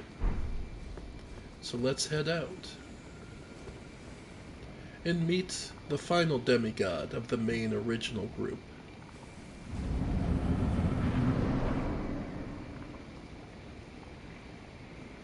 This... And here is your first offering. The Serpent Hunter. Equip it immediately. Where is it? There it is. Note that it has no stat requirement, but it does get more damage if you're strong.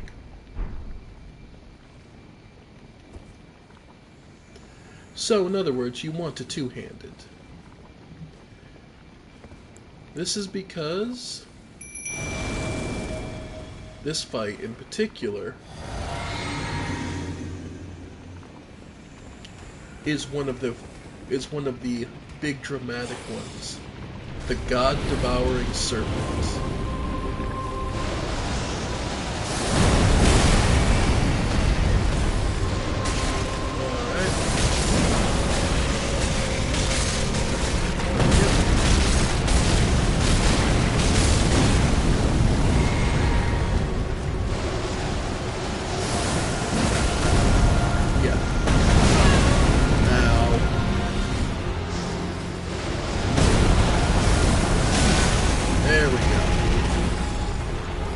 There's some decent damage out of it.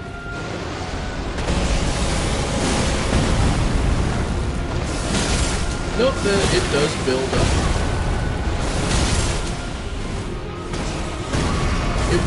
As you might expect, it won't be doing the big laser beam sweep outside of this. Oh, got me.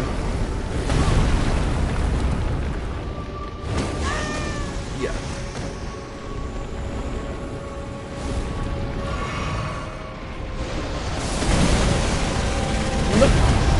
I still haven't gotten the timer down yet.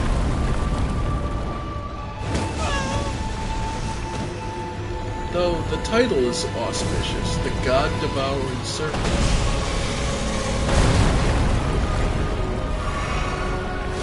What god did it devour?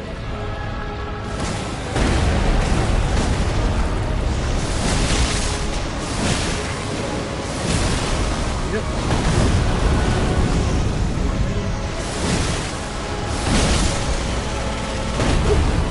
Okay, I'm getting better about it. Keep away from the main body because obviously it's surrounded by magma, so that's constant damage. Luckily, its attacks are by and large very telegraphed. So if you've got a decent reaction time,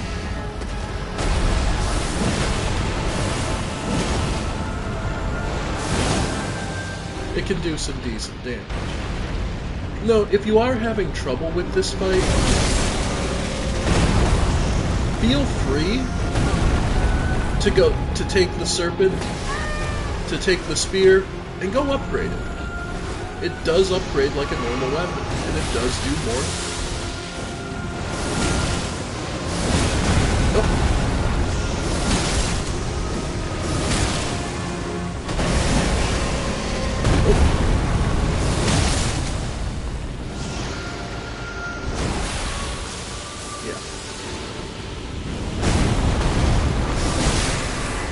There we go. Now it's stunned.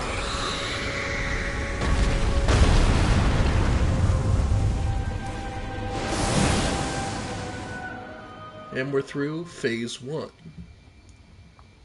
Oh, you surely didn't think this was going to be that easy, did you?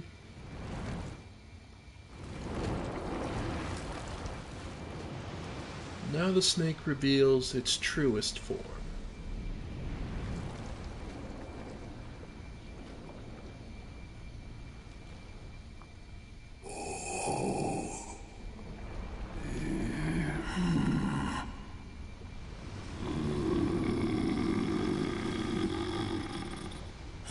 Very well.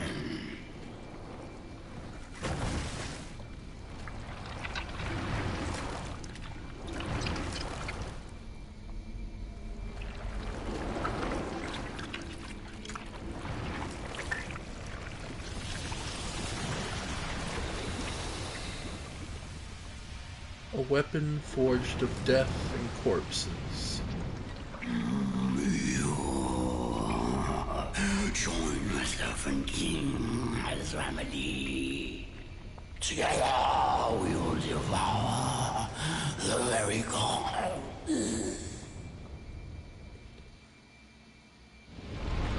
Rykov, Lord of Blasphemy.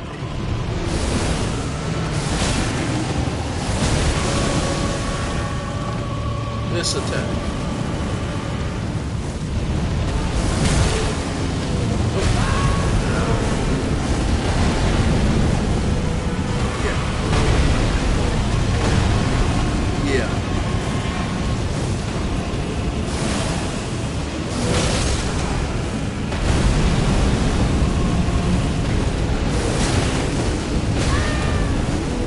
Oh, you know what it is? Now I know what it is. I'm at heavy mode. That's what's throwing me off this whole time. Alright.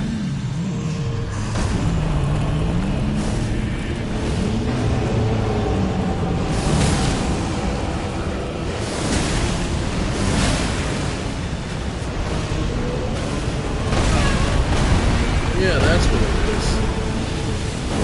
By the way, yeah. These skulls are just gonna keep coming, so just keep running. You're not getting a counterattack through this. Just watch your stamina, keep your distance. Okay. Now... yeah.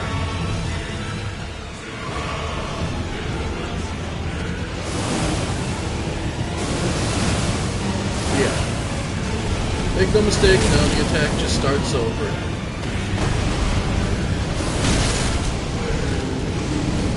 Yep. Yeah, folks. Yep. And that'll be the end of me here in a moment.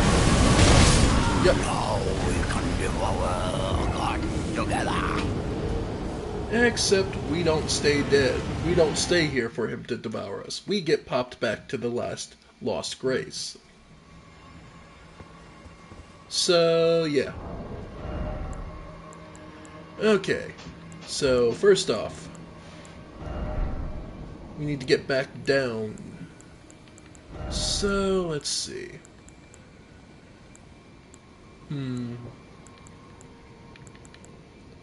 Yeah, the Hoslo set is fairly good.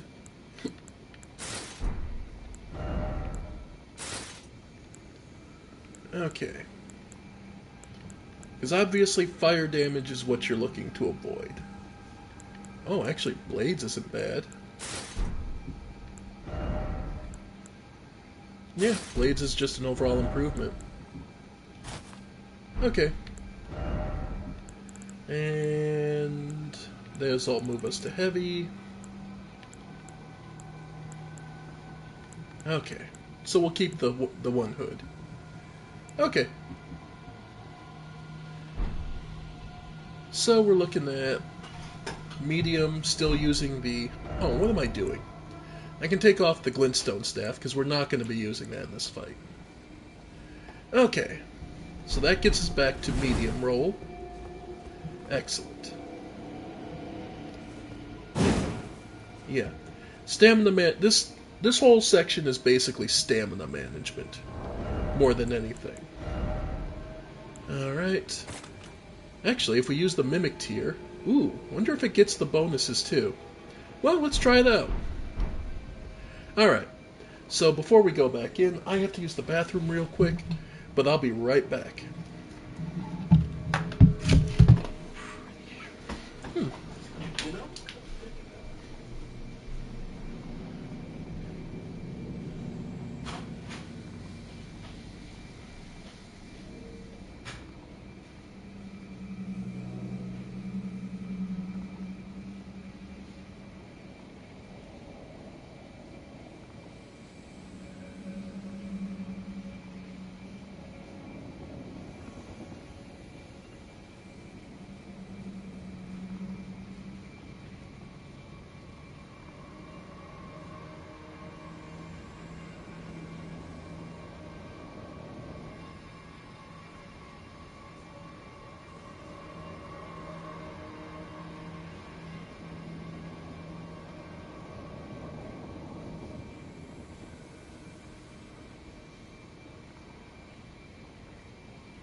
Alright. Okay. Okay. Well. And now, for those curious, I thought about it and remembered. The Serpent Hunter was actually my first plus 10 weapon in the game. I actually had enough materials built up that I just instantly went and upgraded it. Just because it was like, I wanted to make this boss as easy as possible. Alright. And 2 Serpent Hunters. Let's see how this works out.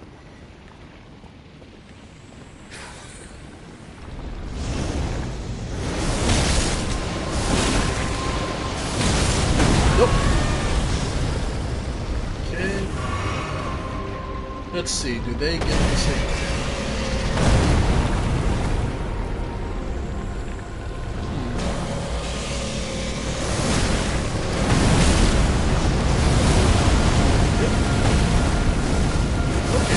I've ever seen the snake actually do that.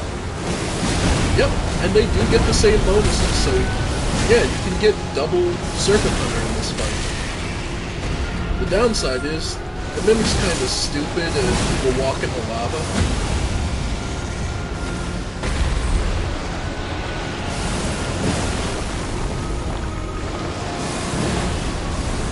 Nice.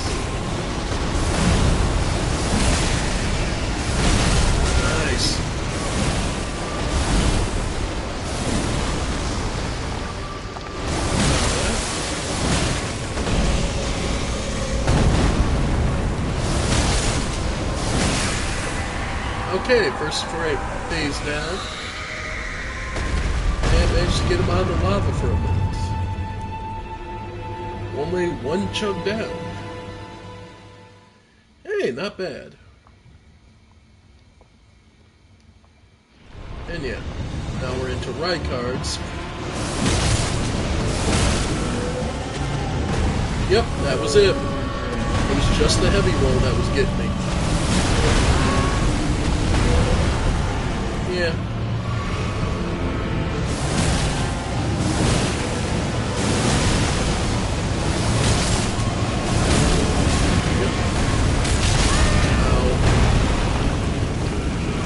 Not bad.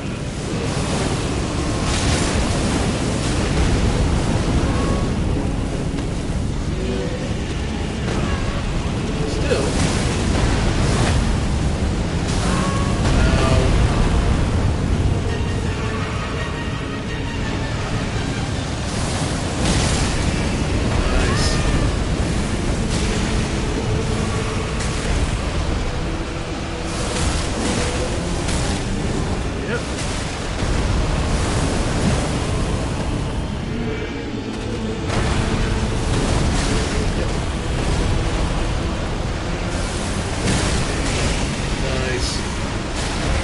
mimics about damn well. We got through most of it.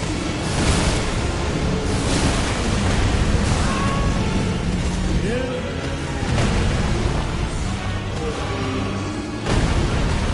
Yeah. Oh, you got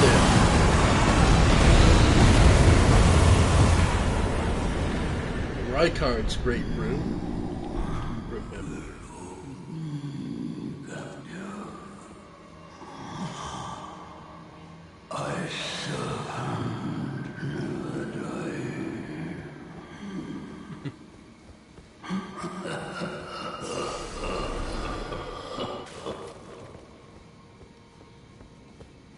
So, this was his method of seeking.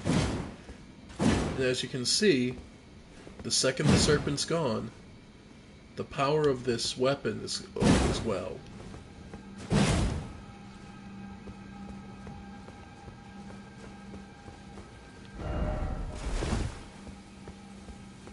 But yeah.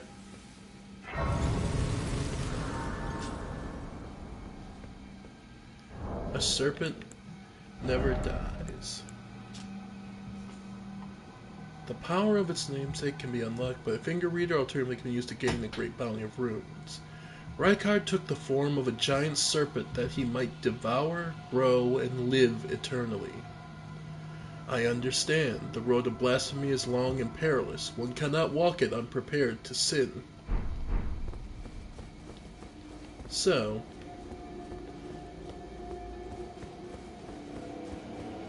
Rykard seems to have been one who was focused largely on trying to free himself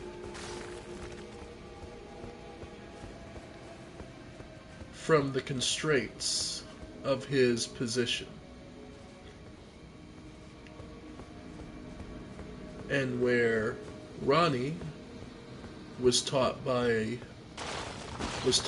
learned from the Winter Witch, Rykard came to Mount Gelmir to seek the old truths of fire and flame, the blasphemy that would be against the Erd Tree.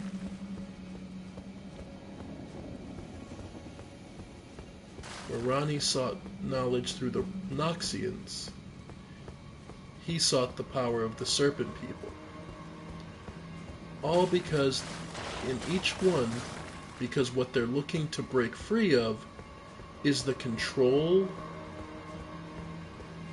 that is represented by the Erd Tree.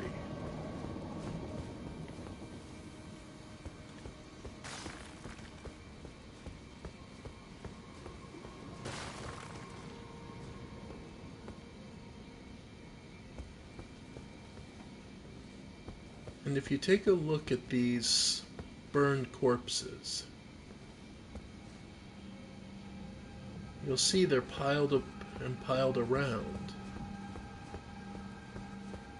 Basically, essentially, it seems more like they were devoured and discarded each time the serpent had to grow.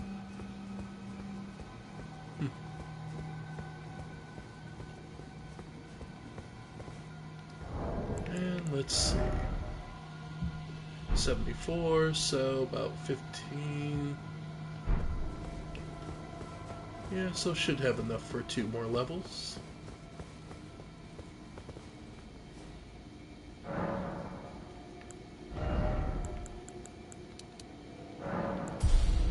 And 60 intelligence, which should mean...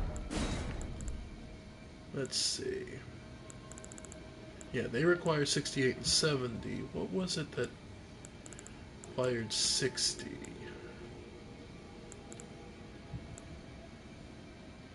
Was it one of the staffs?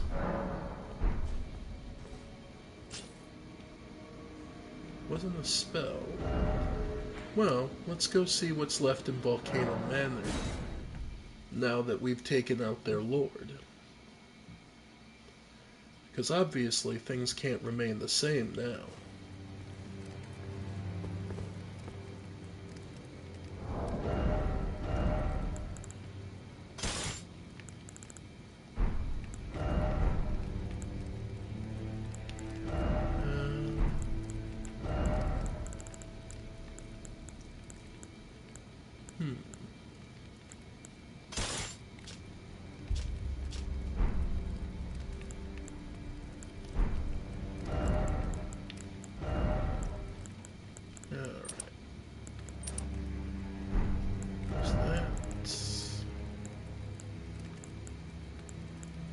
intelligence.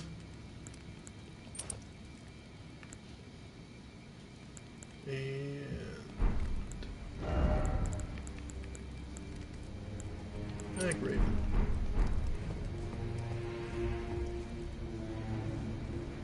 You. It's true then. You've defeated our lord. No.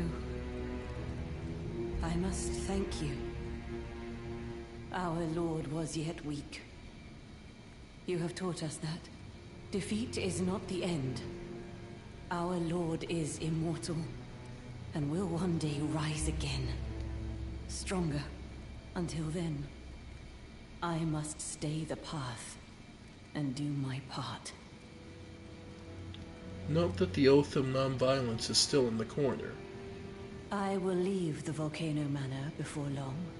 I suggest you do the same. I will miss these encounters. The champion who walks the tainted path shines all the more. I always was an admirer. This is fair. Perhaps we will meet. And so, yeah. This is perhaps we. Now, though, this picture of Rykard. This is fair. Perhaps we. This picture of Rykard actually takes on a much more ominous note now that we've seen what he became. Those hands reaching up are the hands of the corpses he devoured.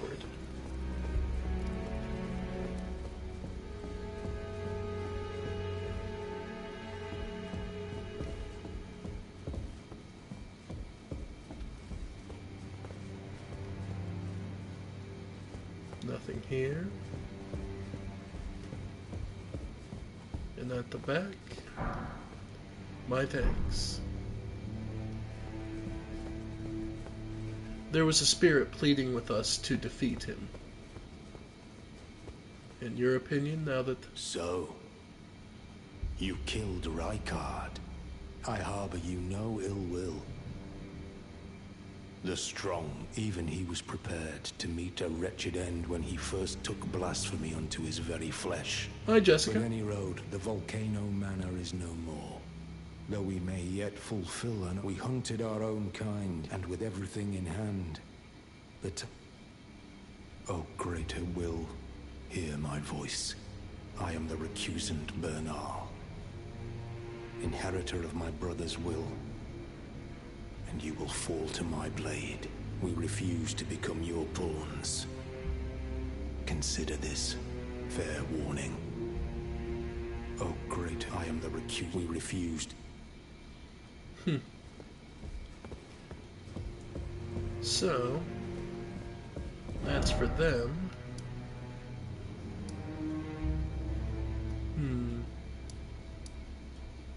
Just trying to remember what's the quickest way to see if Zorius is still there or Raya is still there. To let her know that what would be her father is no more.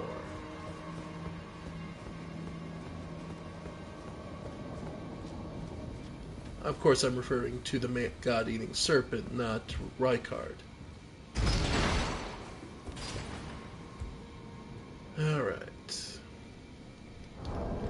And speaking of him, we do have his great one now. Sharbear Rykard, devoid of any... Seek the divine tower of West Atlas, which stands upon the precipice of the coast southwest of Lanedale. So, southwest of Lanedale. Okay. It was one of the ones you had to teleport to.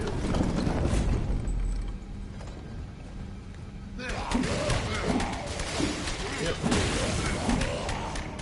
Okay. Yeah. We'll go back to Moonvale for now. And we could do the Wing of Estelle too.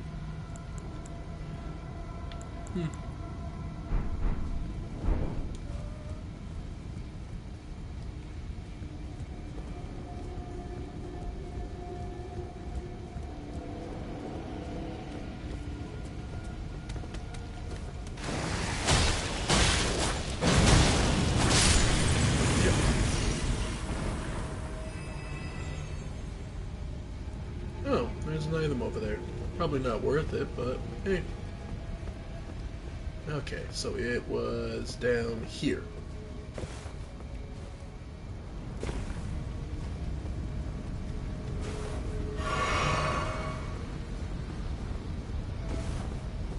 See if she's still here.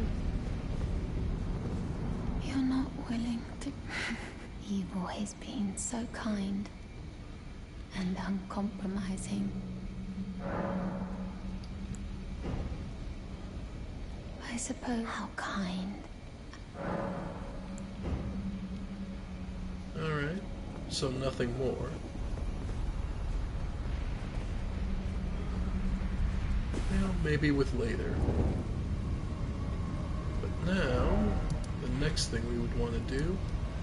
Let's actually head back to Rykard. Because now that she's said she's leaving, here we see the truth of the matter.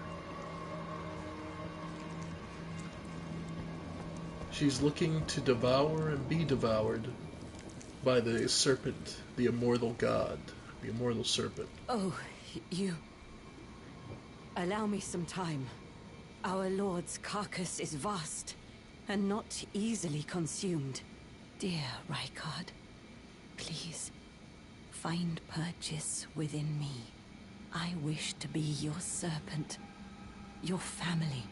One day, let us devour the gods together.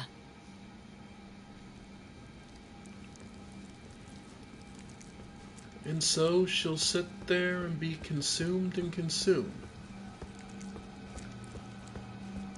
And it's up to you if you want. You can kill her. Dear Reich, I wished one day...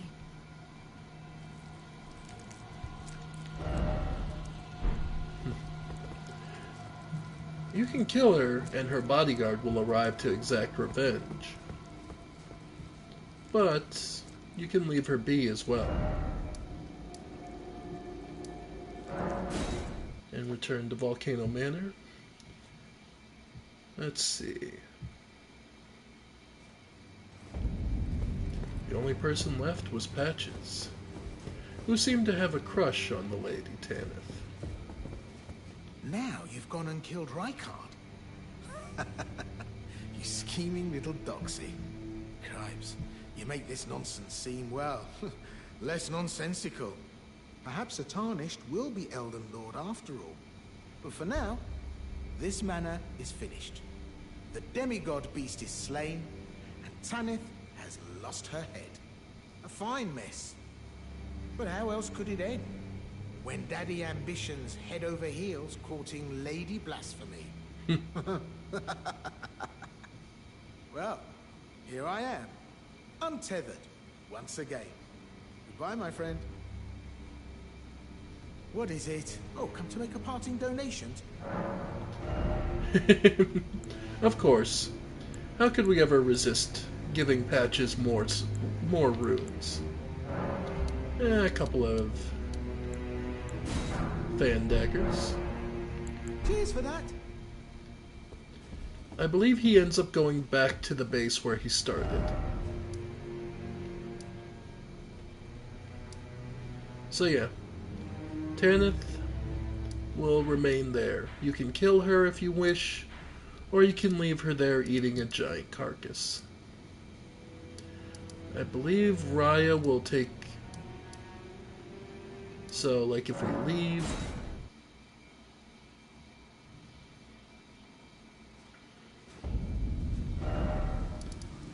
Yeah.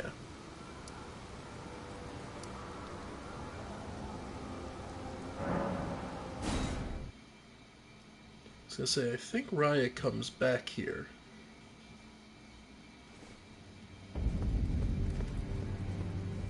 Once everyone else is left.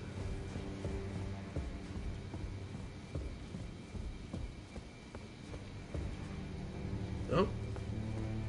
And his sword.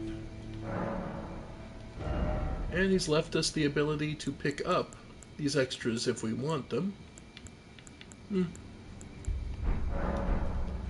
As he's marched off to war. Bernal's marched off to a one-man war.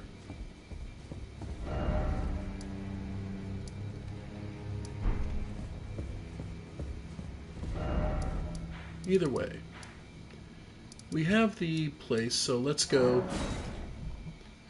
to the wet Lestat tower and activate this particular one.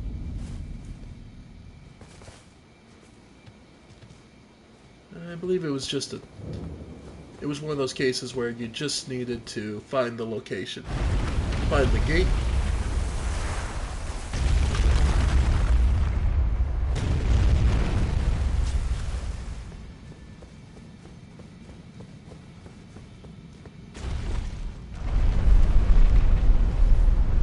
Remember Ronnie's claiming that only herself, Michaela, and Melania were true Empyreans. Rykard wasn't, supposedly. Well, we do know that he doesn't seem to have ever had or at least there's no reference to him ever having a beast like Blythe at his side. Was there something else tainted about him that he was not included from being one of the Empyreans?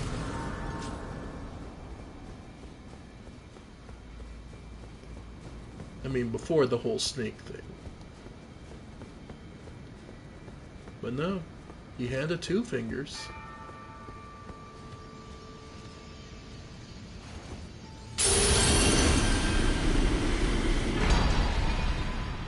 And Rykard's Great Rune. Let's see what it does. Restores HP upon defeating enemies. Rykard was amongst the children of Rennala and Radagon, who became demigod stepchildren after Radagon's union with Queen Marika. But Rykard fed himself to the blasphemous serpent, Great Rune and all.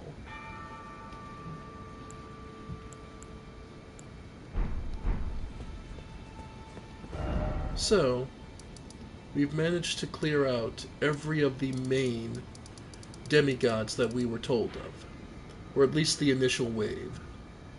That would be Radagon and Caelid, Godric and Limgrave, Rennala here out in Liurnia, Mount Gelmir's Rykard,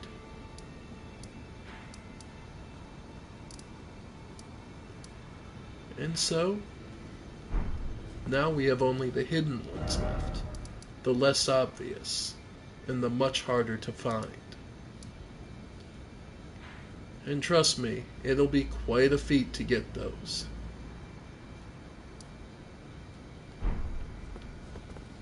Let's see.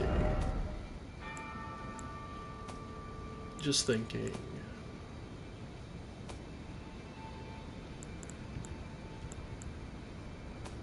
Yep, because I believe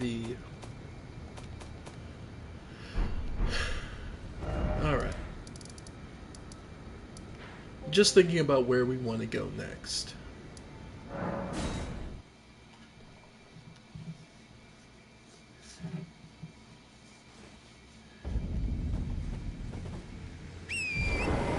Alright. I suppose if we're going anywhere,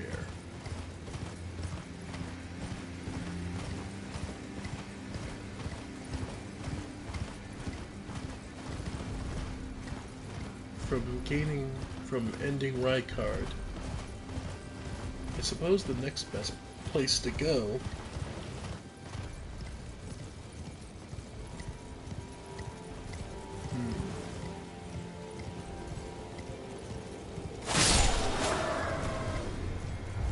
let's see.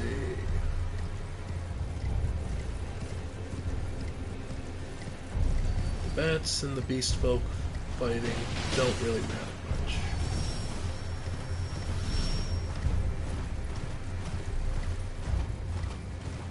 I suppose if we're going anywhere,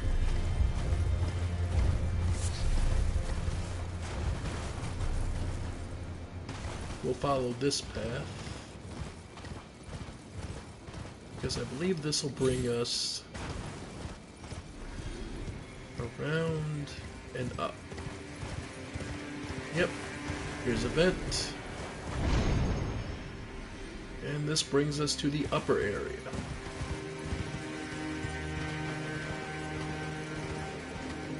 And trust me, now that we're further up, things get only more complicated.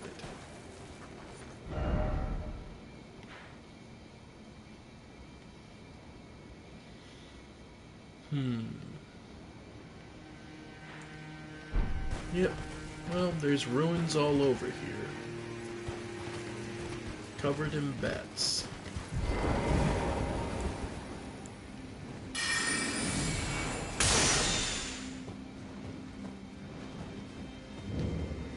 The Stargazer's ruins.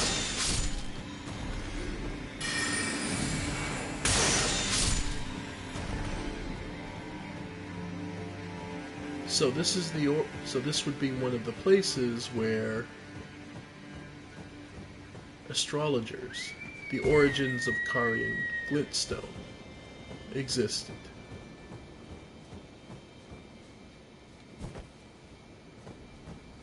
It's an awful quiet place. Where did you go? Sister. You promised me when we turn 14, we go to see the stars. When we turned 14, we'd go to see the I've stars. been waiting ever so long. Forever and ever, it seems. And down here, held shut by a seal. Well, a sister, huh? This couldn't... Where did you go? The solution to this is one you've had since the beginning of the game. You promised me when we turn 14, we go to see the stars. A floating spirit that illuminates its surroundings. Prone to tears, the jellyfish girl searches for her distant home. Will bravely spew poison at foes on her summoner's behalf. It seems her name is Aurelia. Dear sister, you're finally here. No time to waste. Let's see the stars.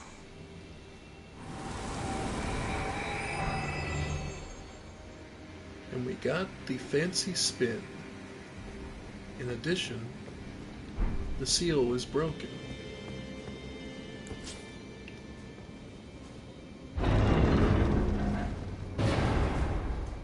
And what were they protecting? A primal glintstone blade. Spells consume less FP, but maximum HP is reduced. The old sorcerers would slice open their hearts with these blades to imbue a primal glintstone with their soul, and thus did they die. So, glintstone is a living material, capable of attuning to a soul. By the way, no, you don't lose the jellyfish. I truly expected to. Like, I expected that to be the last you see of the jellyfish summon, but no, you do get to keep it. Nice.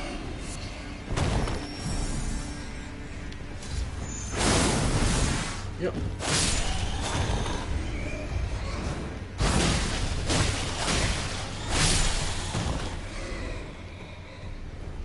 But yeah. Note that the clearer ones with the yellow eyes are the ones that have on their backs of their wings are the stronger versions of the bats. Again, I believe that's just an indication of just how close they are to the frenzy flame. Dictates how strong they are. And that's how the bats version are. But then I believe that the feelings of the ones that sing are all transformed humans. At least that's how I see it. Alright. So we made it to this place, and from here there are 2 roads to take. We'll take the longer road to the south. That leads over to the big dead tree.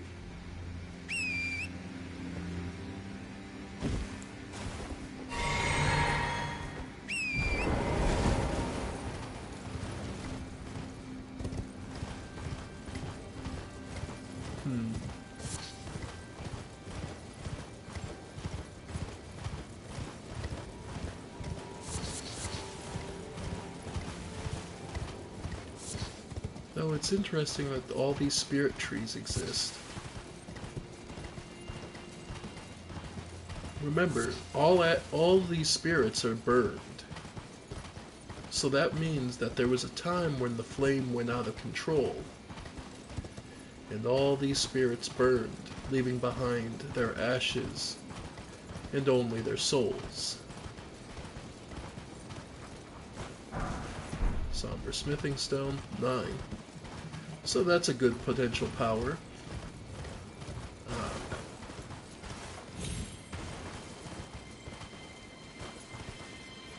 And more beast folk. But it's getting late, so now they're getting frenzy. That's what the red eyes are.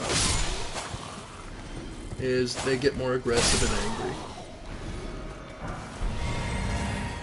Luckily, it's not a big thing.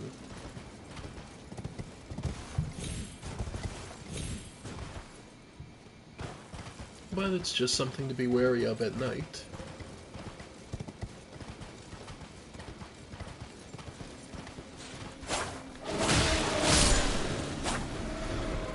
Yeah.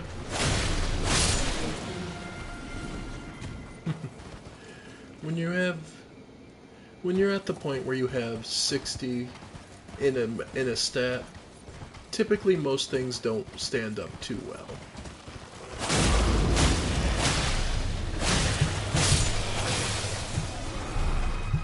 Even 60 HP means 60 vitality means you're able to withstand blows no one else could.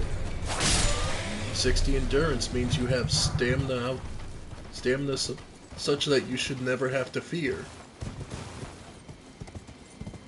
You know, you can run away and slowly pick your battles. 60 arcane means you're going to be getting tons of items. 50 and 60 are your real caps, where you start seeing some lesser returns, but you still have plenty in the tank, so to speak. And here, it looks, and it is a minor Erd tree.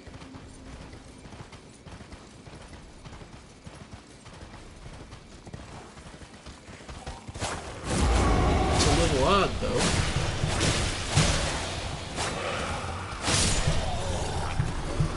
After all, we're not seeing an avatar descend on us. Isn't that a little weird?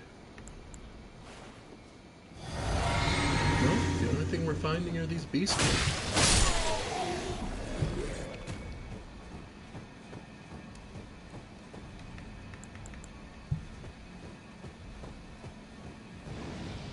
There it is.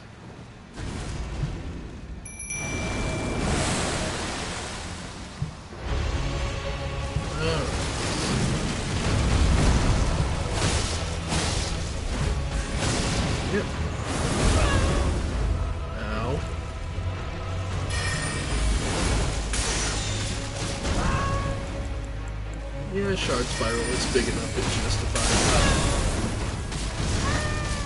it. Yeah, I'd say that justifies it.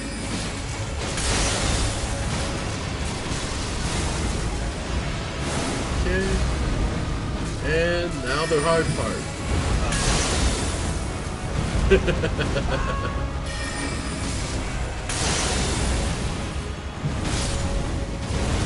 By the way, they share an HP bar, so take your pick. They're both actually the Erd Tree avatar.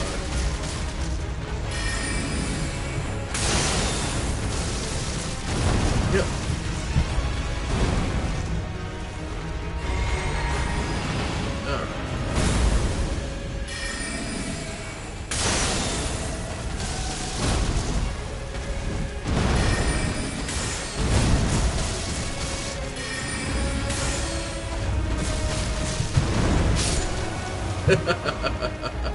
And because it drills through them, you can hit both.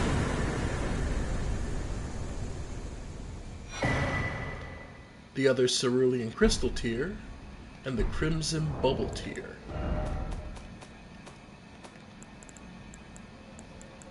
So, we can now get 100% FP back, and restore HP when near death in mixed physic.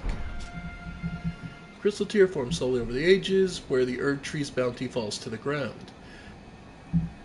The resulting concoction automatically heals 1 HP in the moment before death. However, this effect only occurs once and will expire after a certain duration.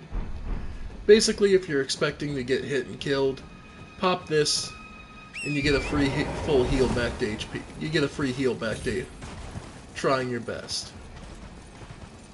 So, but yeah. That's a fight that's supposed to catch you really off guard and screw with you, but when you know it's coming, it's not so bad. And as you can see here, guarded by plenty of mannequins, is another Magician's Tower. Or marionettes, sorry. Mannequins aren't till Dark Souls 2. But we've made it this far, and it looks like there's a Lost Grace over there as our reward.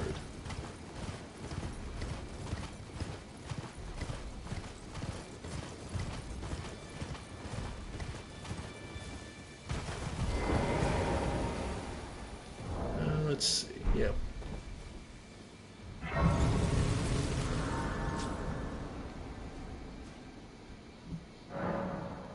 Alright. Or Arcane, Faith. Is it really worth it pumping the... You know what, just for the sake of being able to cast the fire stuff. Yeah, just for the sake of being able to cast fire. Alright, so we checked out this, checked out the Erd Tree. Now we have 2 roads of paths ahead, left and right. The left seems to wind down and bring us around to a fortress, and the right out to some unmapped area. Well, why not try the fortress first?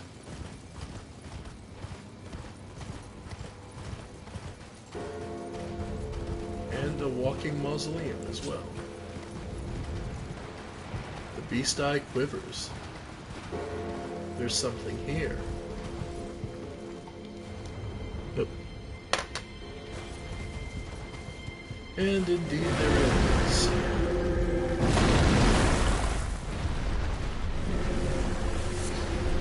There are several things here. All those blasts we were hearing about? Yeah, that's what was causing it. Yeah. These giant skeletons, they're what's been causing it. And say hello to the Deathrite bird.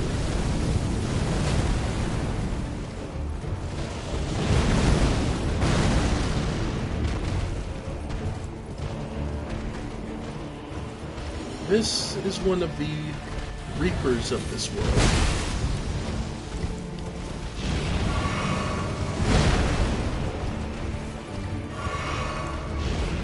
Or psychopomps would be the more common technical term for them. Guides of the dead.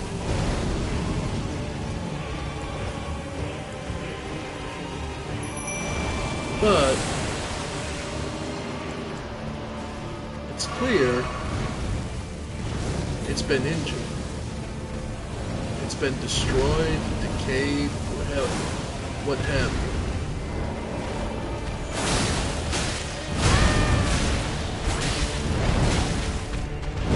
Like, look at its head.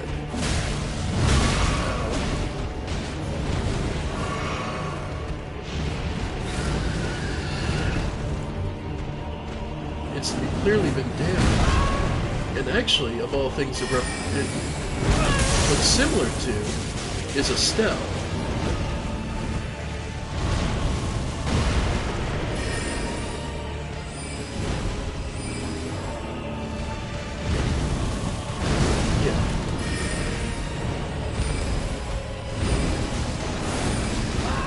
Ambush Shard is actually fairly nice because you don't have to get close to the enemy. It automatically always comes behind them and is shot at a point where they can't hit, where they can hit. Nope. Yeah.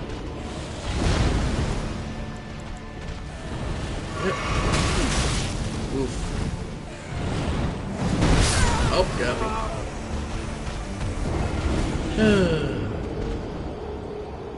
But yeah, as you can see, these are fairly rough. This is a fairly rough fight.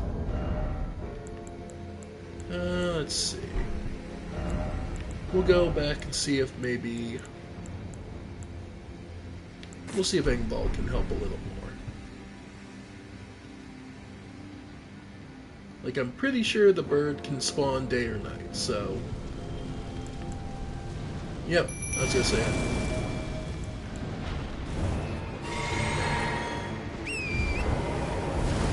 Yeah. Ow. Ow! Grief. Alright. There we go.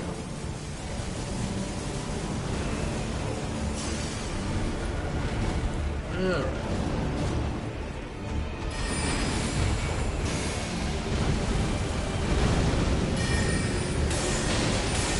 Yeah.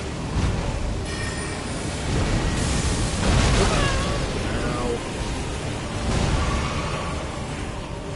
Okay.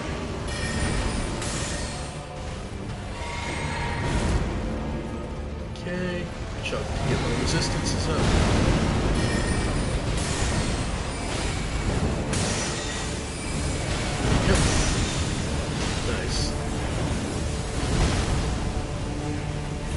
Okay. Used too much stamina. Okay. That's my fault. That's too much stamina lost. I mean, it's a bird, so no surprise it can fly.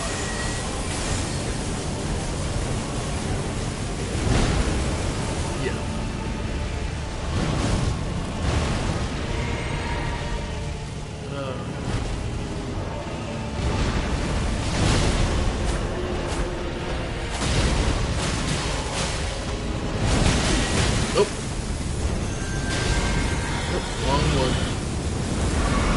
Okay, this sucks. This sucks.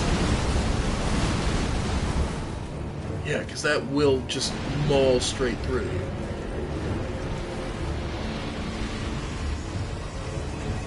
Come on, get down here.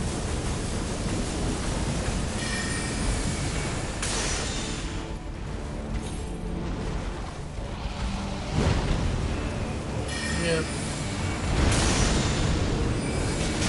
Oh, ow. Oh.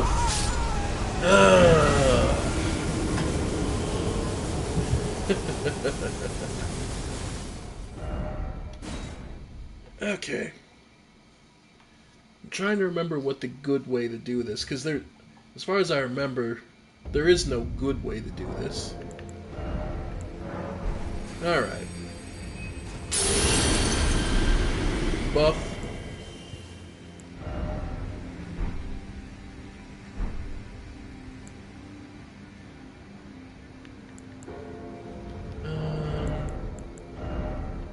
Yeah, basically, just have the mimic cat cast. That's about the best thing I can remember.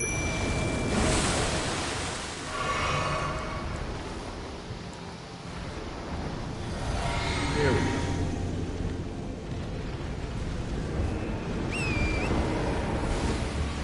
Okay.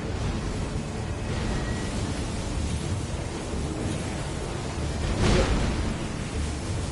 And just keep running. because you'll distract it. Okay. Now we can start focusing on trying to do damage. Okay.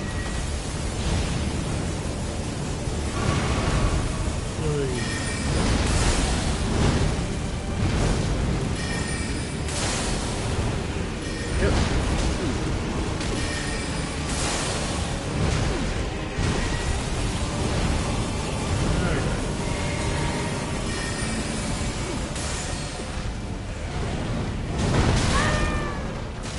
I want to call crap on that.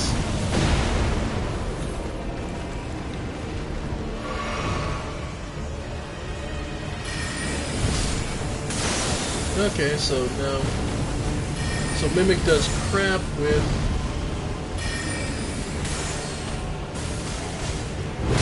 Ow.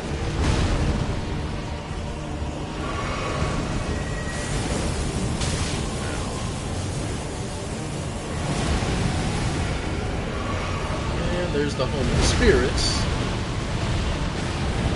Nope.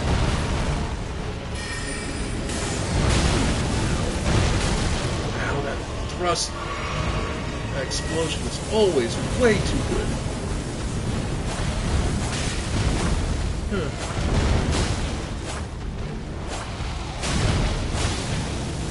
I mean, again. Wow.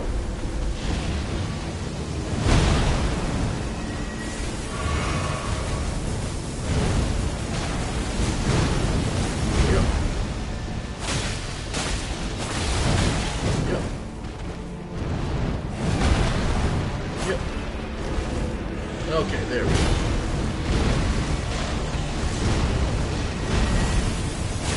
Oh, is part of the problem I've been locked onto the wrong part? Yeah, I think so. I've been locked onto the head, so... Yeah. Yeah, that's part of the problem, is I've been locked on the head, so... A lot of his attacks are just swinging past my shield. Okay. Yeah, that's when it's bad. Yeah. Yep. Oh, got me on that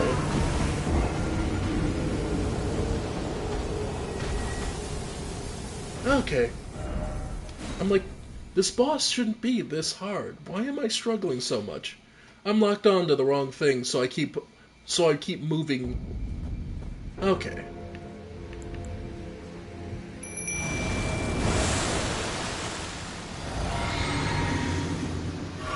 Okay. Makes sense.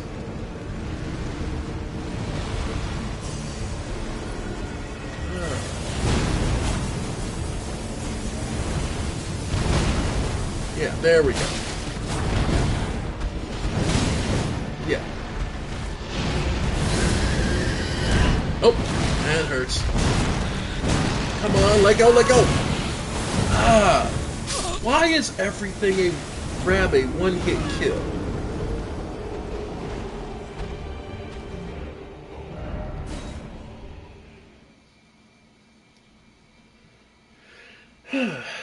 So annoying.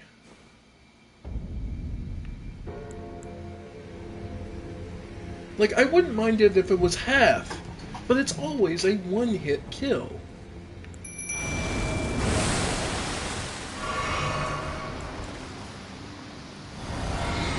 That's what's kind of annoying.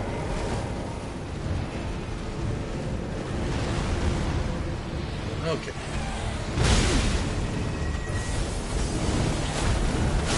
Yeah. There we go. Okay.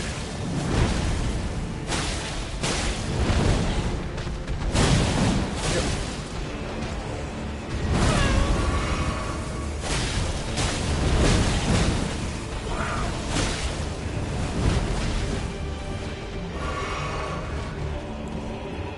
Like, I know I've been mostly building intelligence, but good. It's not like I'm one of these people that leaves it at like 15 HP.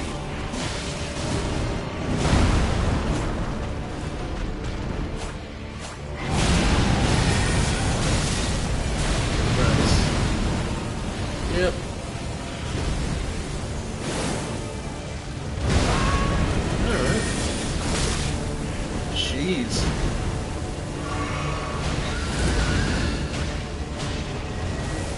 Alright.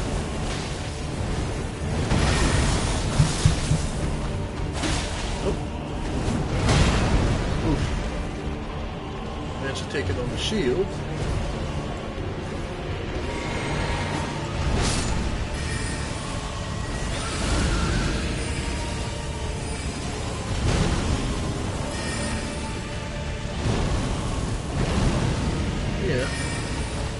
Really, ambush?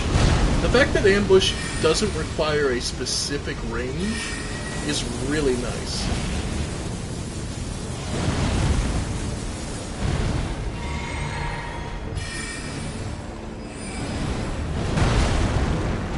Yep.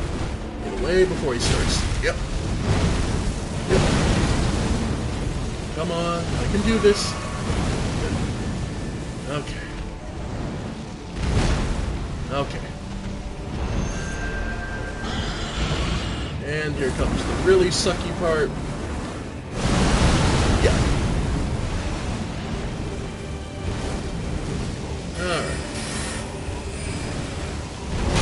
Oh, gods. Okay. Yep. I'm up against the wall. Luckily that is a burst, so that just goes in directions. Yeah.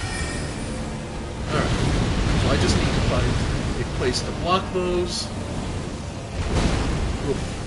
Hate that the lock-on broke. Yeah. Come on. Alright. Yep. Yep. Oh, come on!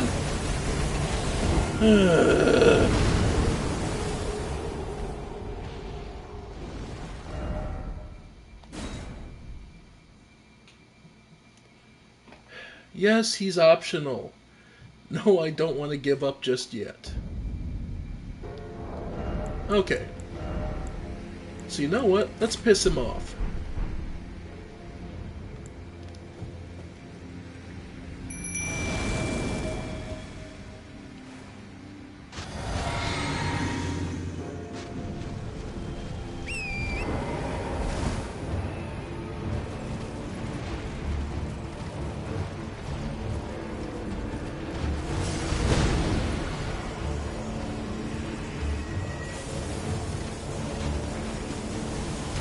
Alright. Yeah. Of course they get distracted by something else. There we go. There. Should be getting close enough now. Of course. Yep.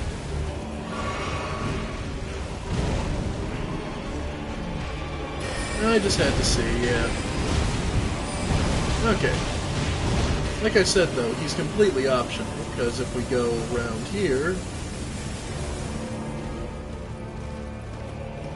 If I'm not mistaken, he'll chase us. But... And I ran off the wrong cliff. There. Yeah. There.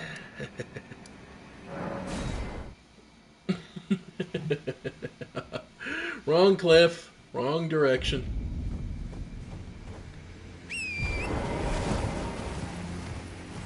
But again, he is not a mandatory fight.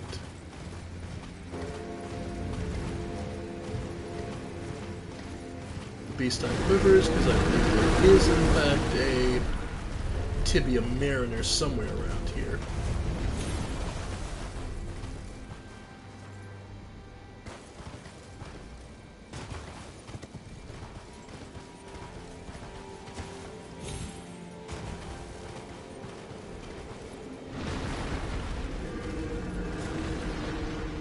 Yeah, more of those skulls.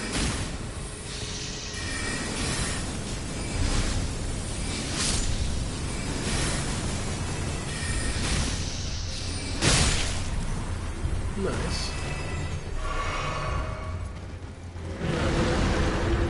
Yep, skulls should be around here. I don't the Deathbird, I don't think the Deathbird gives it to you.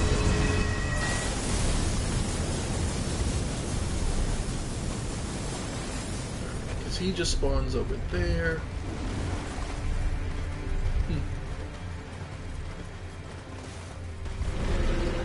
Because, yeah. This is where Deathbird spawns. Then there should be a path over here that leads you to the fortress. Yep.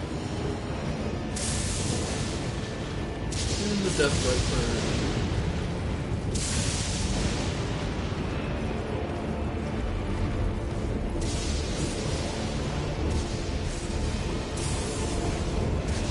Funnily enough, okay, it finally stopped chasing.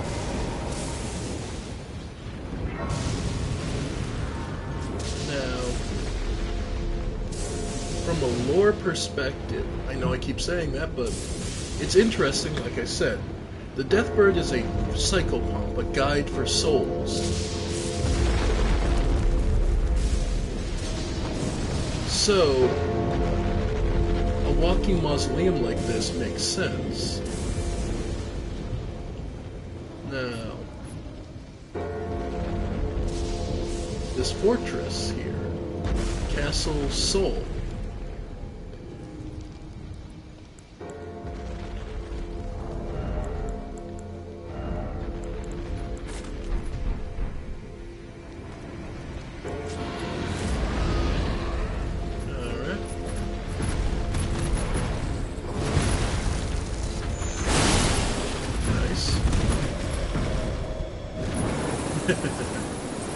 More of these lion beasts, but this one actually can inflict frost.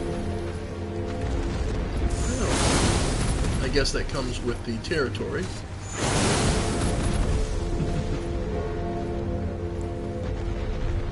So let's see.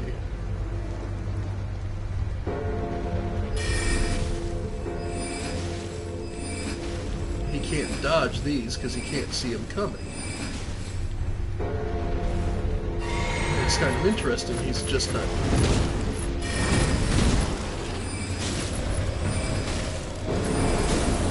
Yep. Oh, wow! Huh!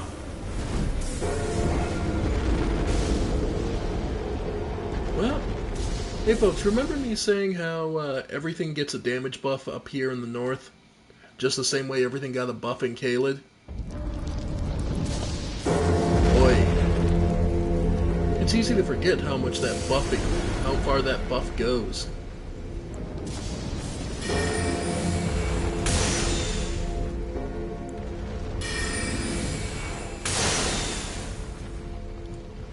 Wow.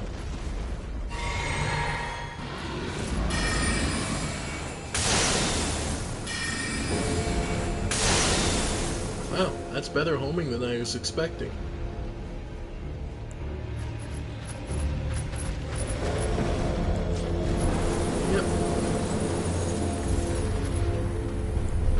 Huh.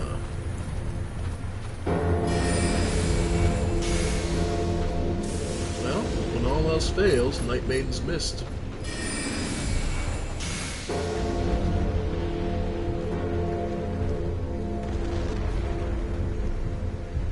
Because... well, if he forgets about us... and yes, I know how annoying that bell is, I'm just ignoring it.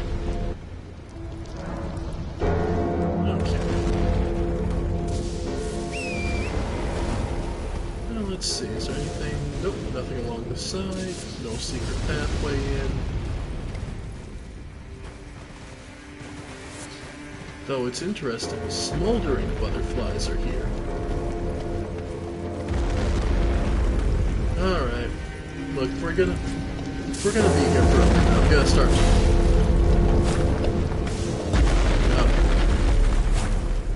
Okay, for those who are unfamiliar, walking mausoleums will have these cursed skulls on them. Just start hacking them off. As one of several, they'll be somewhere on the mausoleum. In many cases, they'll they'll be along the bottom. Just need to hack off enough of them. I don't think you need to hack off everyone.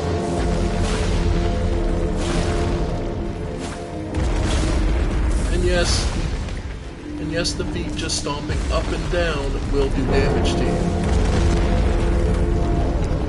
So keep your distance while they're moving.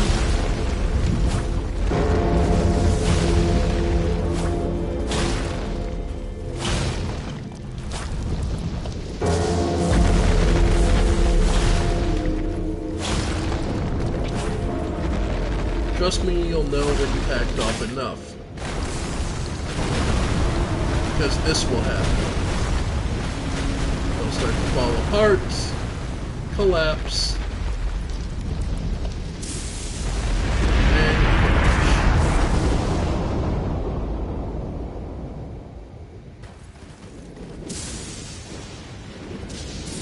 Now, from a gameplay perspective,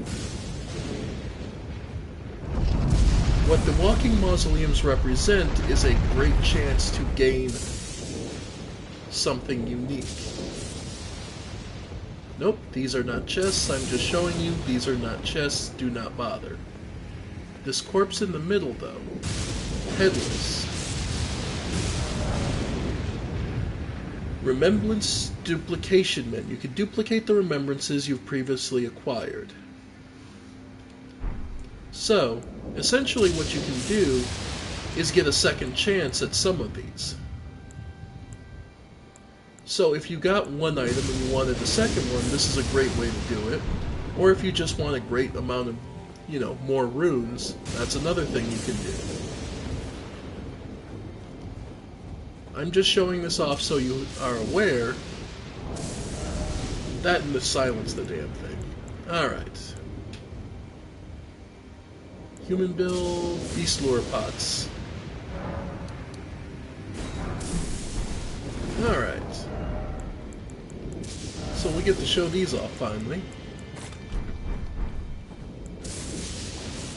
As you might expect, Beast Lure Pots are to lure beasts. So, chuck it.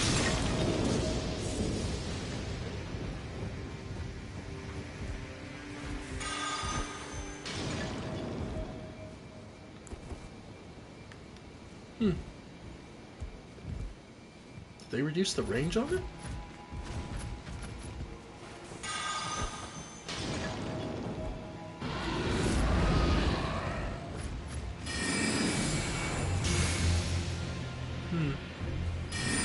I think they might have reduced the range on it.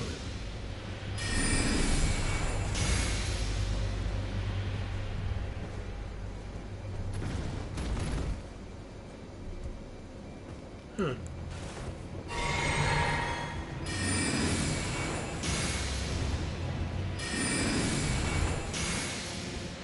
That's funny.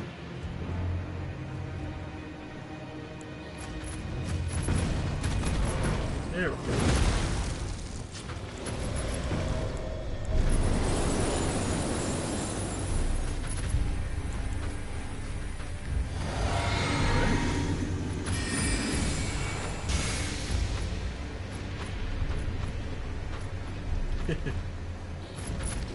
Yep, there we go. Now he's upset. So now he'll sit in the mist for a bit.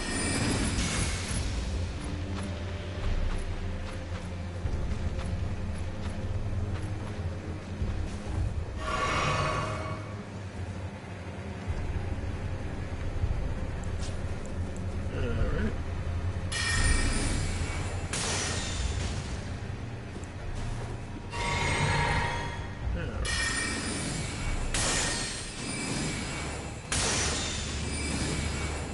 Just gonna stand there.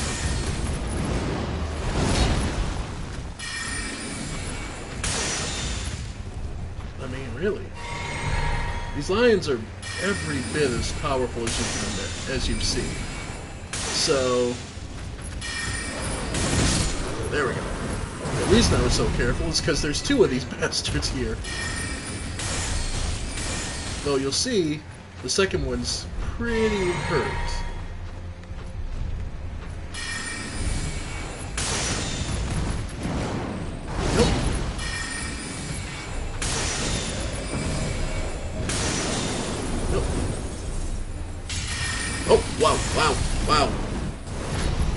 that hurts.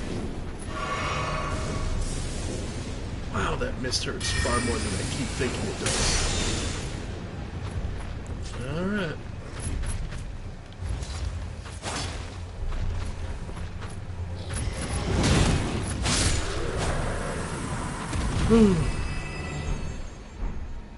Now, if I'm not mistaken, those two don't respawn. If they do, so be it, but I'm pretty sure they don't.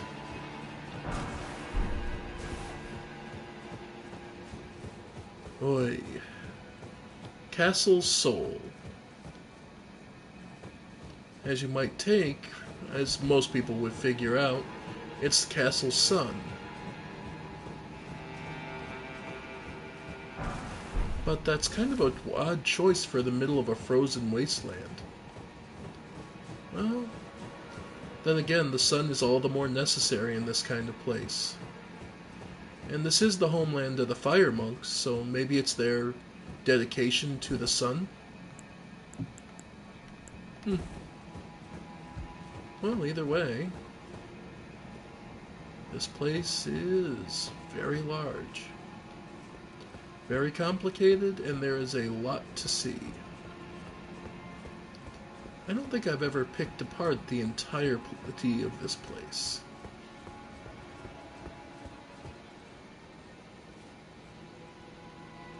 Oh, yay. Slugs slash worms slash whatever the hell those are.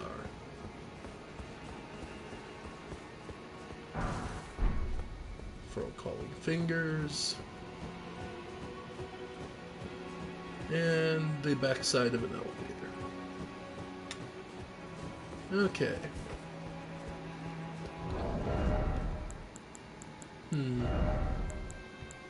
Actually.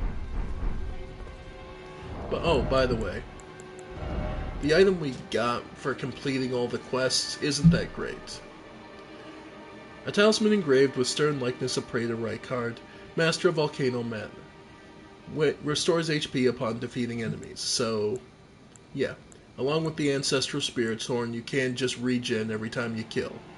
When Rykard turned to heresy, taking by force became the rule. The gods themselves were no different, after all. So his heresy is holding everyone to the same standards. And yeah, there's slugs on the wall. Yeah, they're all over the place in this. Yeah.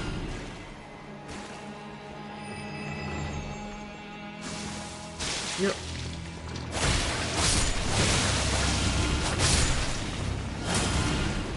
So yeah.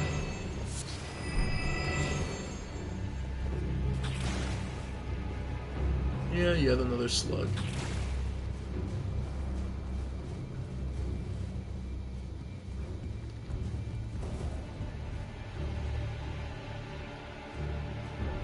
Not much to say about them. They're slugs. Fan daggers. Toss them out. Throw them at enemies. Helps limit it when they've got an advantage on you.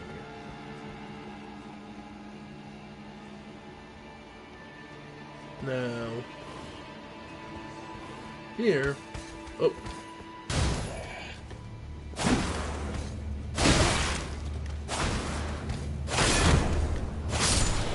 Nice.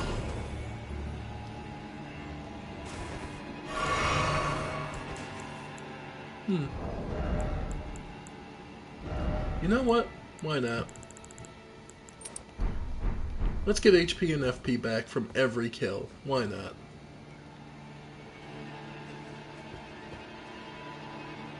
Let's see. As you might expect, he's gonna be an issue. Yeah. Oh, wow. Can't stand too close to the wall because he actually can hit from there. Okay.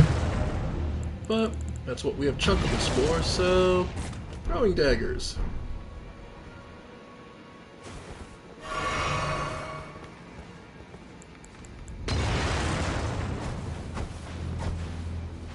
Yeah, these take less time to throw than even the pots, which makes them great for screwing this kind of thing over.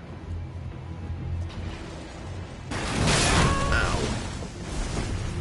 Yeah. Oh, come on, you didn't think it was going to be that easy, did you? I love this area for that. Okay. Ow. Ah, I still can't get the timing right.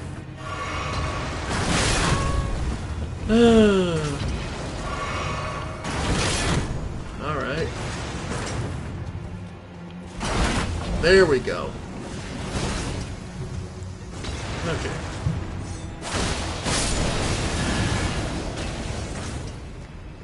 Alright. And yeah, there's a second crossbow, so let that sink in.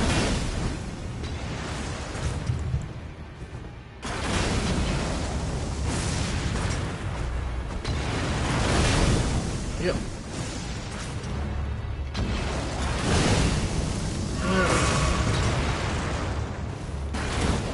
Wow. Got really lucky that time.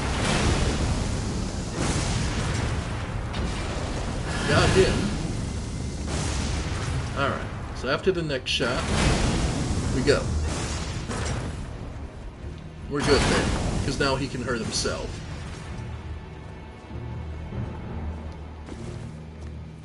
There we go. Albenorix Tower. There's a good talisman there. I'm trying to remember. Albenorix Tower, you're talking about...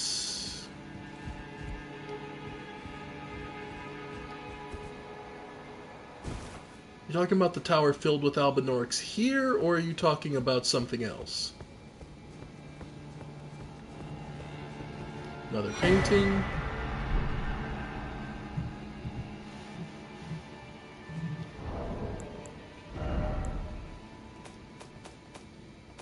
We'll get into the paintings later, but it is interesting to collect them.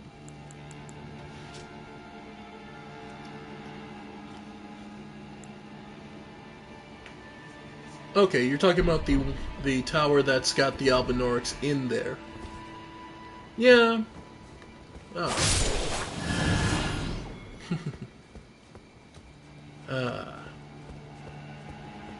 Alright. I'm trying to remember which one it is. And here comes that. Got the eagle. Nice.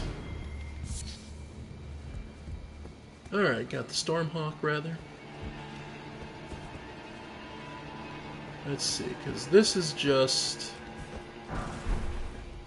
Thawfrost.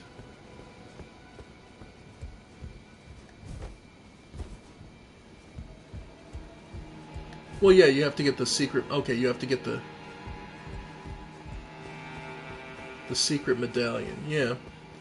I was going to say, because that's the main point of this area, is getting the second half of the secret medallion that gets you to the Hollig tree. That's the...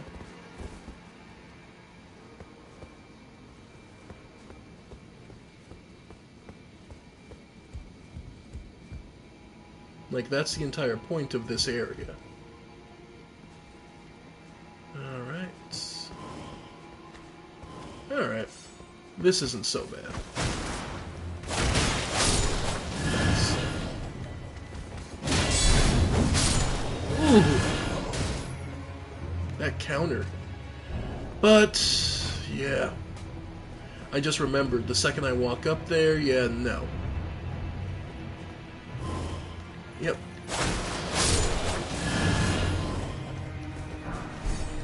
Yeah. Autocorrect makes us all look like fools, so it happens. Alright. So for him, we should be close enough now. Yeah, but now we can just chuck enough daggers at him.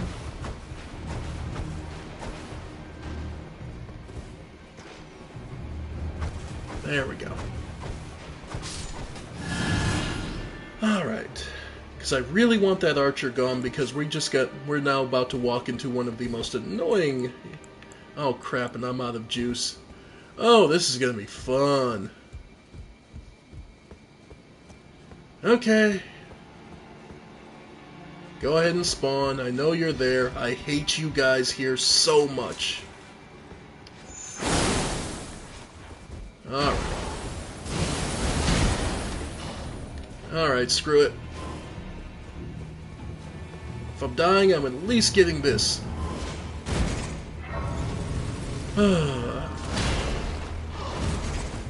There. Now if I die, I'm at least close by. Yeah. Got me. Okay, whatever.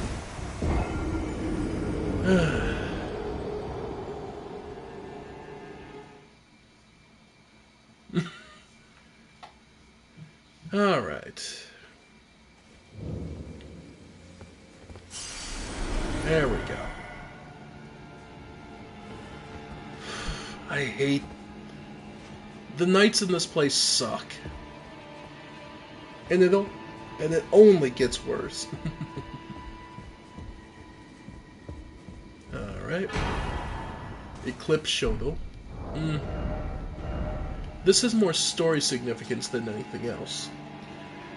Storied sword of Castle Sol that depicts an eclipsed sun drain of color. One of the legendary armaments. In Sol, the sight of an eclipse inspires dreadful awe, preventing an onlooker from averting his gaze. Prince of Death's flames, inflicting death ailment upon foes. Yeah, nah, it's not really worth it. Oh great, he saw me.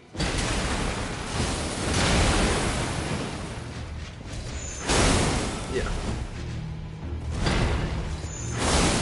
Yeah. He's not that bad, it's just I was out of everything, so... There we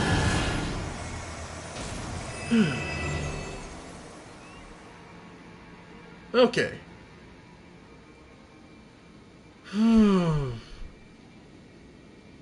Okay, I'm alright now. Now, as far as it goes, O great frigid son of Sol, surrender yourself to the eclipse. Grant the life to soulless bones. So that's obviously in reference to...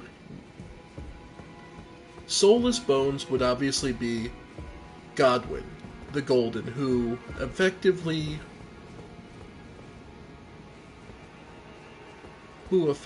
was just, who died in soul but not body.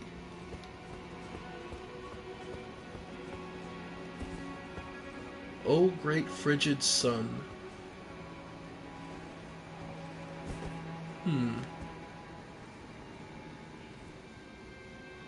Yeah, I can see it. I was just busy with the night, so I didn't have time to respond. But nah, I'm more focused on the story right now, so I'm just relaxing and enjoying myself. So sorry, I don't really need the help at the moment. When we get to the boss, maybe. But there we go. There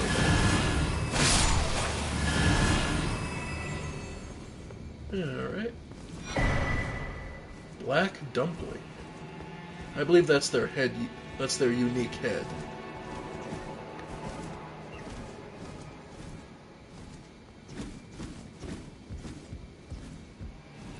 Alright. And as we can see, there's more of these tortured Albinorics.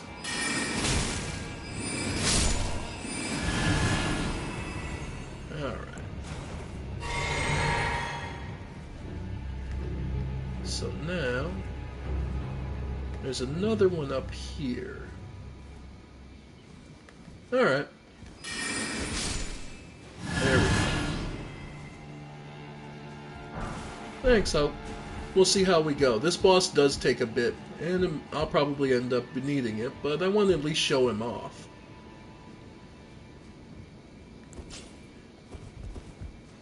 what's kind of interesting is the two Albinorics here actually do summon ashes of knights. So it is entirely possible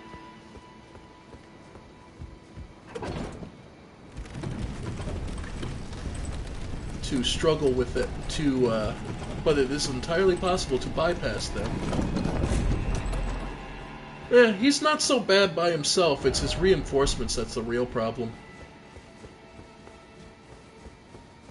But yeah. So if you'd like, you can come back here, and this is another quicker way to, not quicker, but a way to the boss that before he's, without having to encounter too many enemies. So, and actually I think I will use it like that, because I think for this I want to use up, I want to get another level. So I don't want to go in with 50,000. And actually, before we go, let's actually head back to the table of Lost Grace.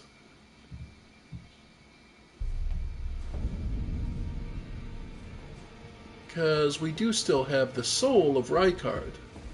Let's see if we can't get something out of it.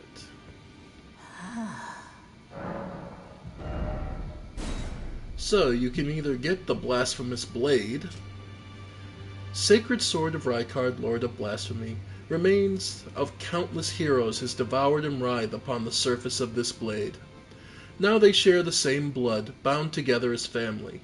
Some HP restored is upon defeating an enemy.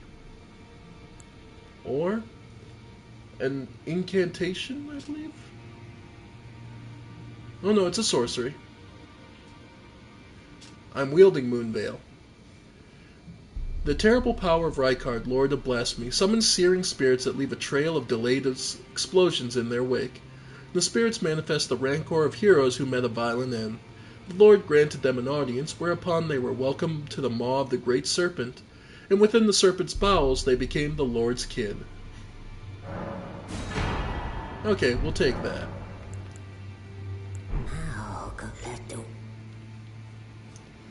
Nah. Well, if I really wanted, I can always just grab another mausoleum.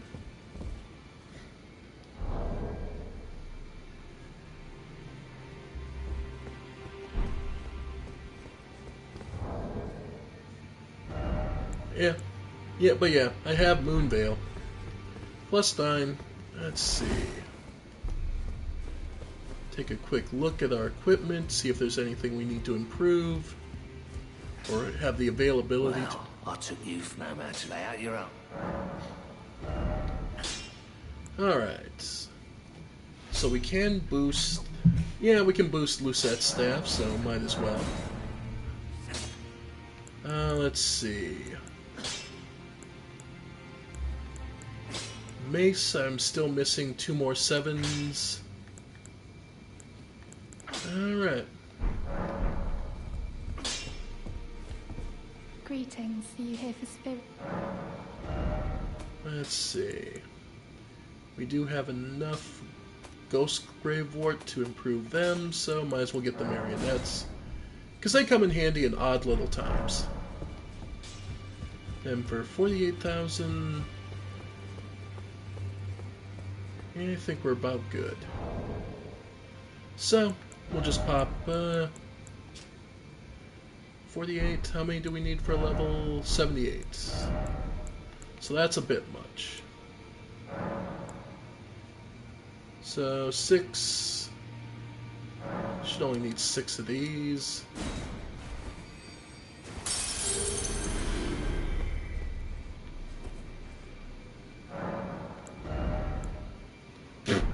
Of course, a few hundred difference. Yeah. Okay.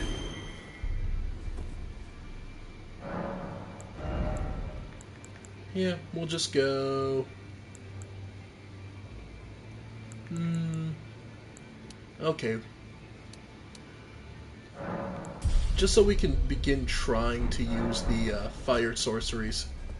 And that way I can always equip the prosthesis wearer charm if I want to cast some of the fire-based stuff. Okay.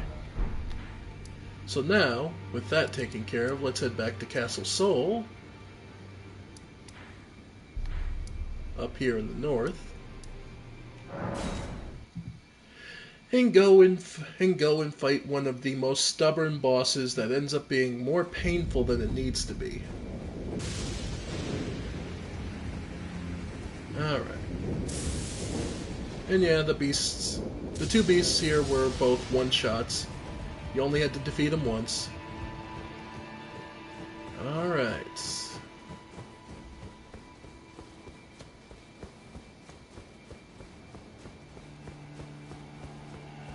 Here we go. This boss is notoriously rough to everybody, just because this... Oh, how to put it. There are very few things quite as annoying as those knights.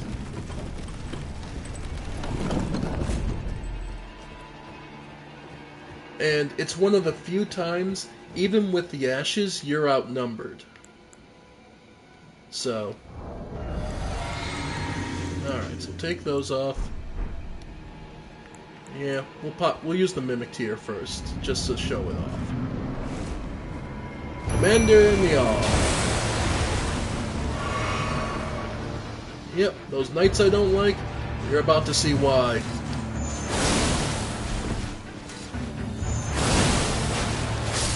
Alright.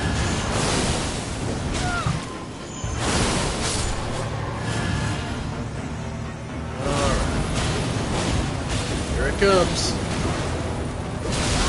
Yeah. The commander here uses ice lightning.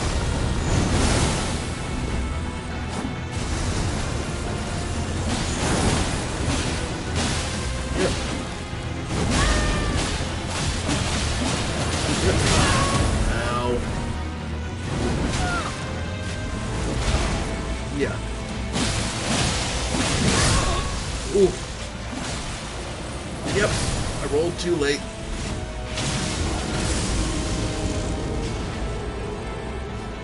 But yeah, we did pretty good. But man, and yeah, if you do survive the initials, yeah, if you do survive him, yeah, he's not horrible. It's just that he has the knights as backup, and those knights are annoying as hell. Unless you can stun lock them, they will just break through your guard. So you cannot be defensive in this fight, at all. You have to be going for their throats, or they will run over you. Because they both use those Stormveil wind techniques when they thrust and when they do their slams. Which just breaks your guard. You're not defending in this. So, yeah. Now for laughs. Alright. Well, if you want to, feel free. I'm gonna well, here. I'm gonna throw on the Furrow Calling Finger, because I'm curious just to show.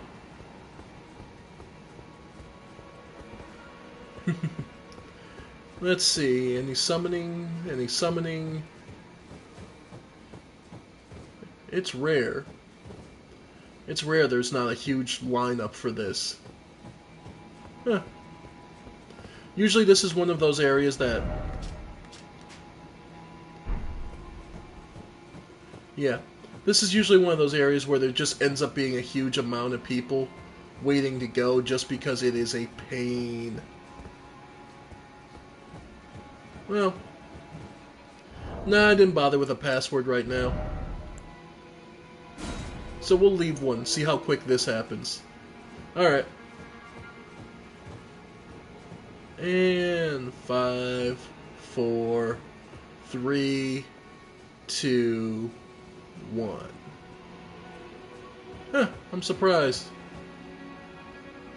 It's usually only 5-10 seconds before... It is usually only 5-10 seconds, so it must be just a slow time at the moment. Because usually it's 5-10 seconds, someone grabs you up and you get dragged into this. Nobody likes this. Okay. Yeah, it's just a slow... Well, it's also... Oh, it is Saturday, actually, so it probably is fairly busy. But... Alright. Yeah, no.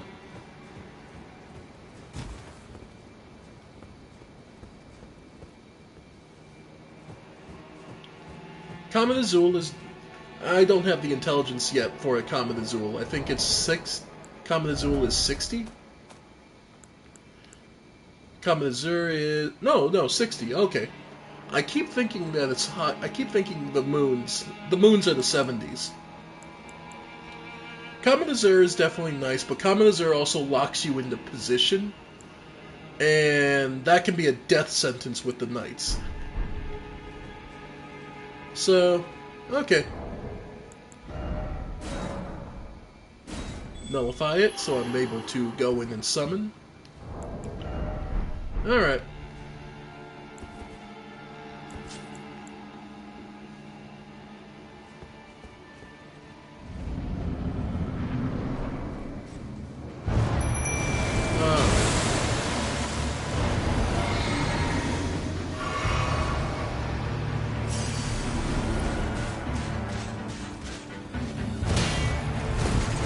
Yep. Yep.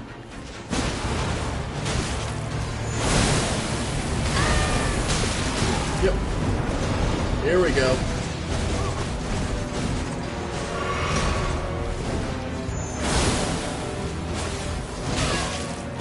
Yep. And that's... The big problem with this is he buffs their attack. Their normal attack is heavy enough. The buffed is just annoying. And yes, they managed to kill the Mimic tier before I even managed. Okay.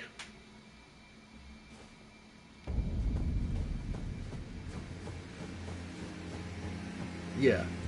This is a rough place. But that's why this fight is infamous for being just one of those, I just have to get through it.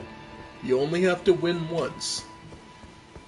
Victory is inevitable so long as you keep trying. And more importantly, you keep trying different techniques. Because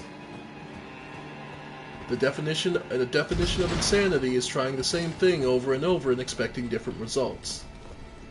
Keep mixing things up. Try slightly building differently. Like, it's all well and good that I get 8 FP back from attacking them, but something that might help my HP overall might help. Or, actually, FP skills being cheaper, and enhances charge attacks, counter attacks, jump, guarding ability, or just non-physical damage negation. For that lightning crap he does. That lightning and frost crap he does. Okay.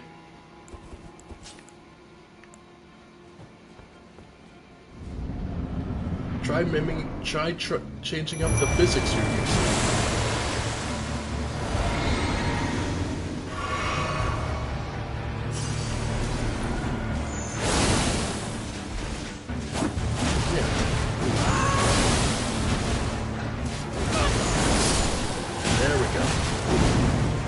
Yep.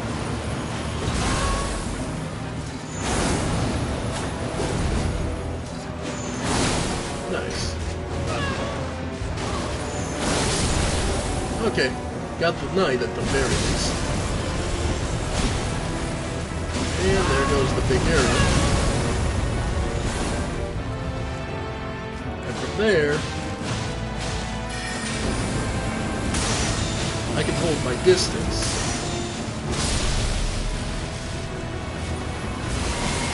And here he comes. Yep. Huh.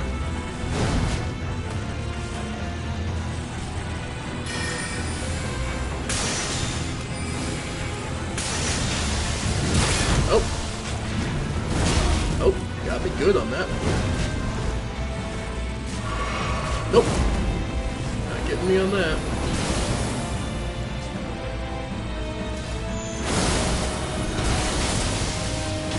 And got there. Nice. Here it comes. Yep. Nice. Yeah. By himself, he's not that dangerous. Hey, have fun, man.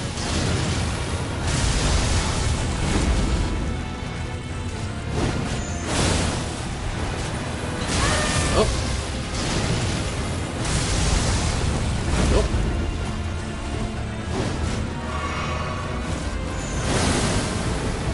Nope. Okay. Okay, and out. Okay. Nice.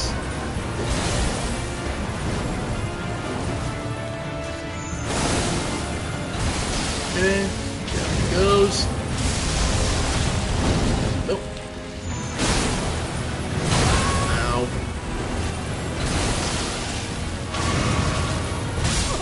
Oh, come off it! Oh, so close. I rolled a half a second too early. Basically, I got through the chug way too quick and it just screwed me at the last second.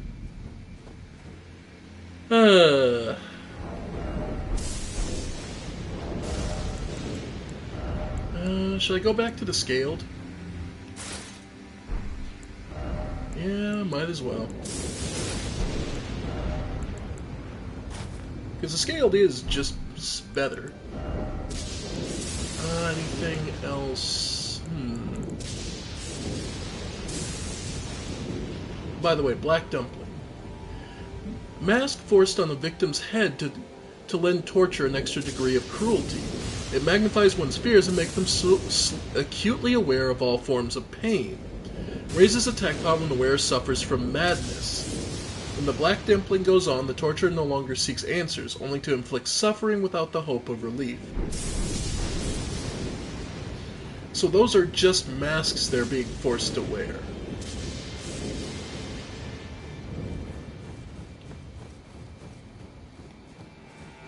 Alright. But yeah, I hope you all can see now why this fight is considered one of those, just get through it kind of fights, where no one really... There's no real nice way to do it.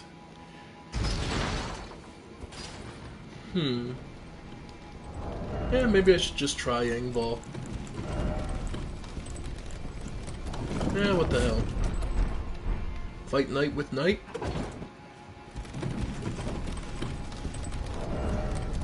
Alright. No, this isn't the only way to go, but this is just the main path of this area.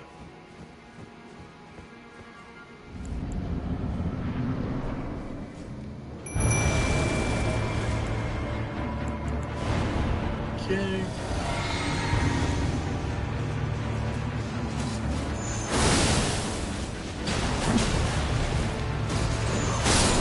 Nice. Okay.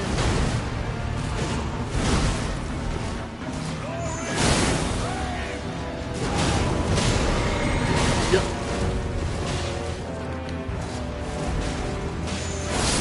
Got him. Sweet. Note that Niall here cries out glory and fame when he's... Alright. charging up his soldiers. Alright. Yep. As you can imagine, I've danced with this guy a while in the past.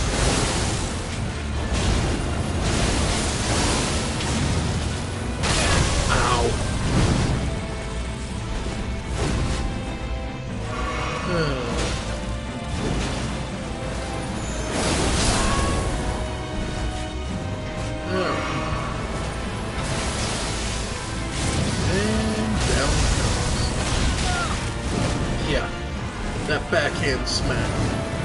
That's why I'm so cautious about it. Yep. As you can see, the guy's got a lot of combo potential, I guess is the best way to put it.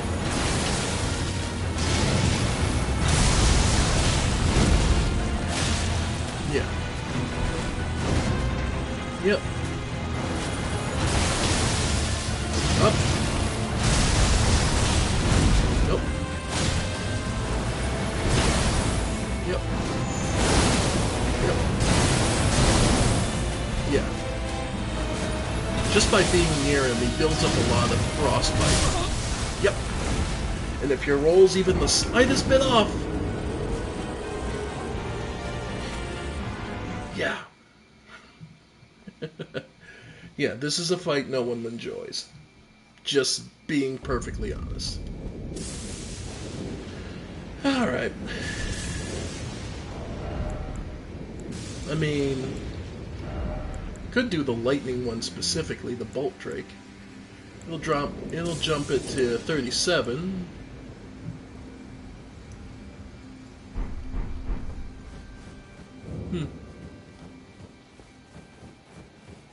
Why not? As we saw, Ingvald does hold his own.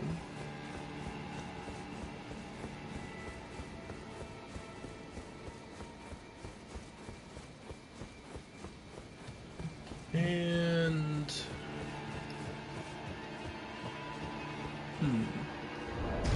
I guess the other thing we could do is the boiled crab. Boiled prawn, rather.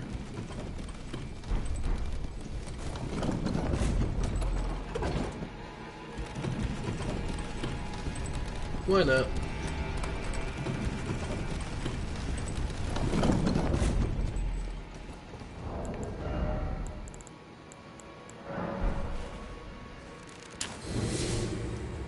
Alright.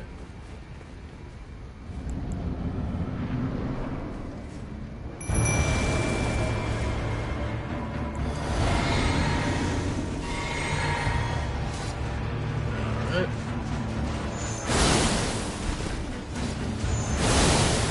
Yep.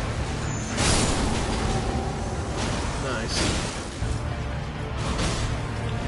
Get rid of his allies. There we go. Yep.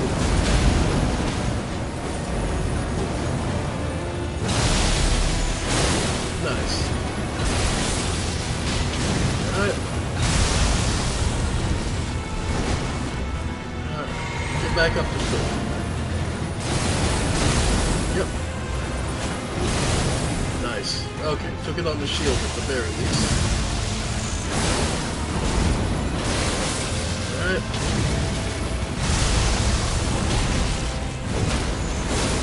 Nice. Okay, managed to get through that. Oh wow.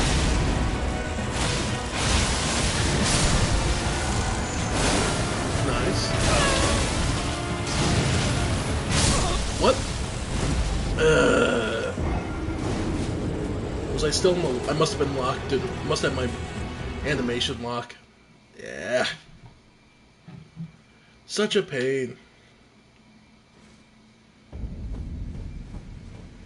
Alright. So, since that's not going to be doing much at the moment, let's check out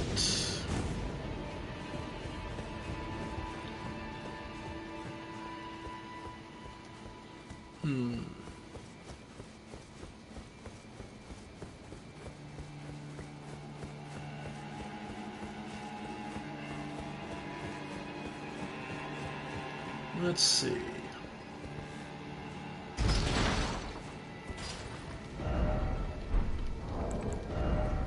Let's see. So we could throw on lightning damage negation.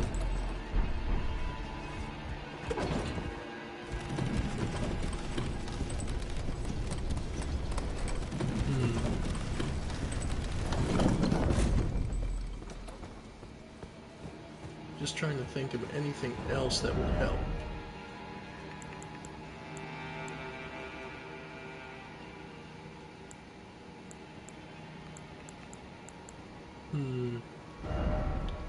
Intelligence, faith, dexterity, strength, and dexterity.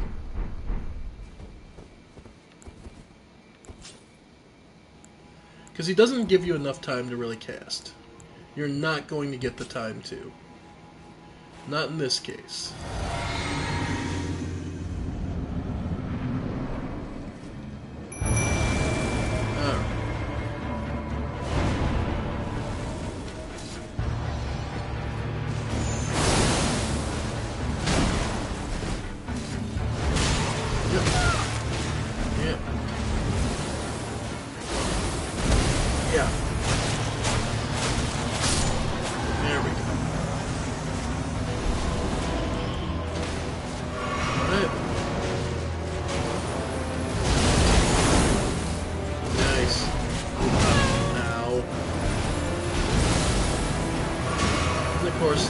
Here.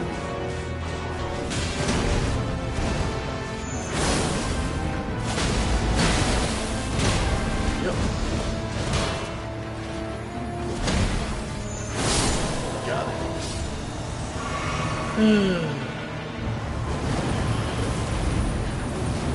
Here he comes. Yep.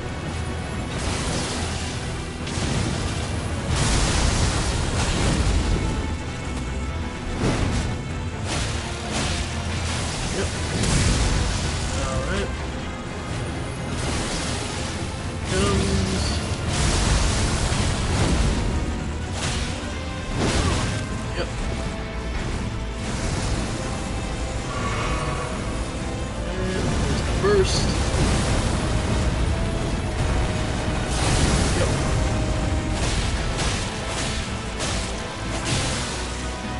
Alright.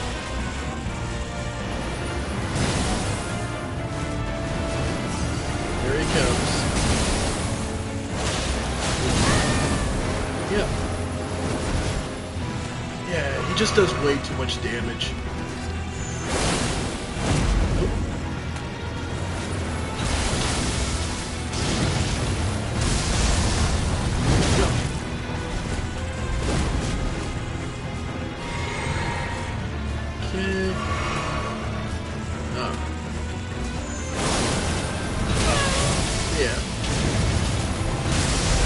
Yep. Yeah.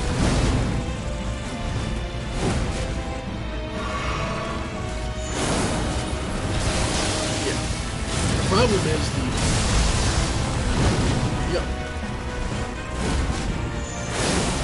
the range on the horizontal slash isn't as good.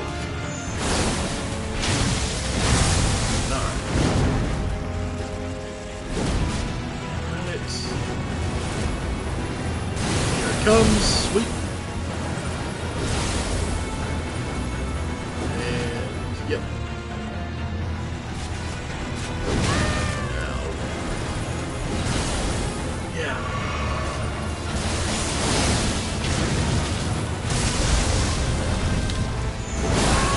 Yep.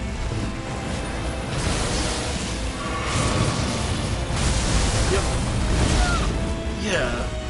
The tracking on his swing is way too good. And all he's going to do is repeat the same damn move.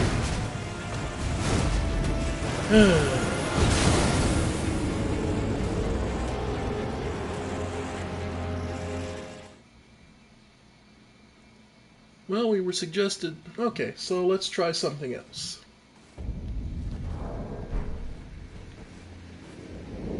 Alright. So let's start from the beginning. Great Rune. Greatly raises maximum HP. So maybe we can survive another hit. Then there's spells. Let's see. He's fast and mobile, so a lot of the big stuff isn't going to work. Well, okay. We were suggested, so I'll try Comet Azure. We do have the intelligence to take advantage of it. Let's see. Maybe Night Shard for the speed.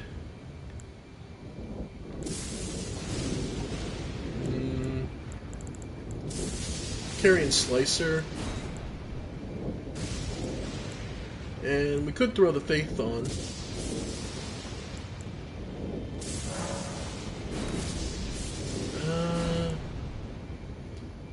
Magnet that explodes after delay. Nah. Nah, none of that. Okay. Okay, so heal status and resistances, poise,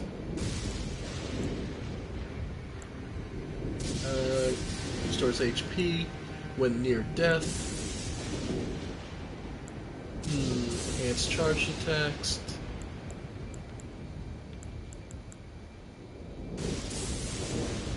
purify the Lord of Blood's curse, eliminate all FP consumption. Why not?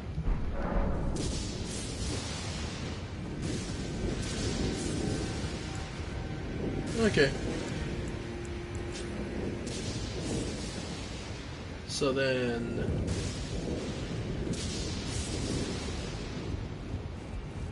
Alright, so this is how much HP we have normally. Let's see how big the boost is.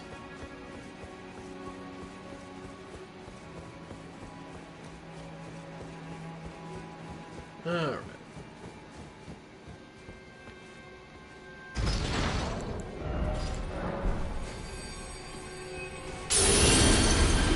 That's a considerable boost.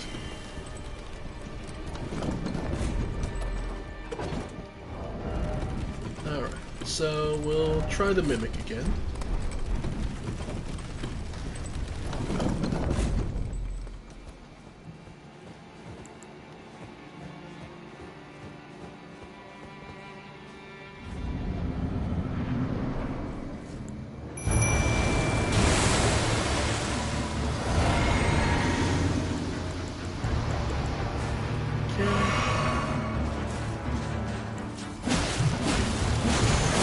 There we go. There we go.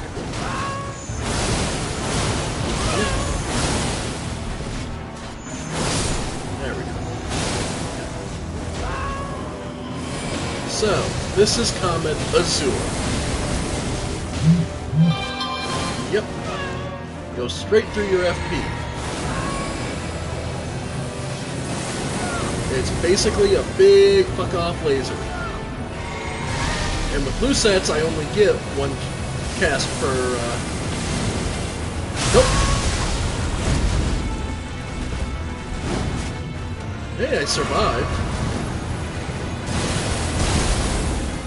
Yep. But yeah. Yep. Yeah.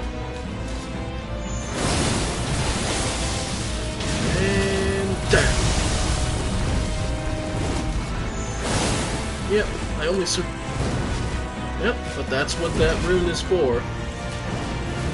Great runes give you a big boost.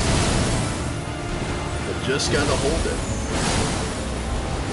Nope.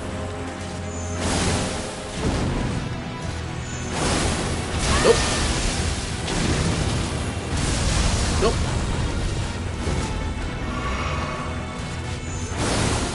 Alright. Oh. Nope. We've been here before. But I got him this time. And we got the Veteran's Prosthesis.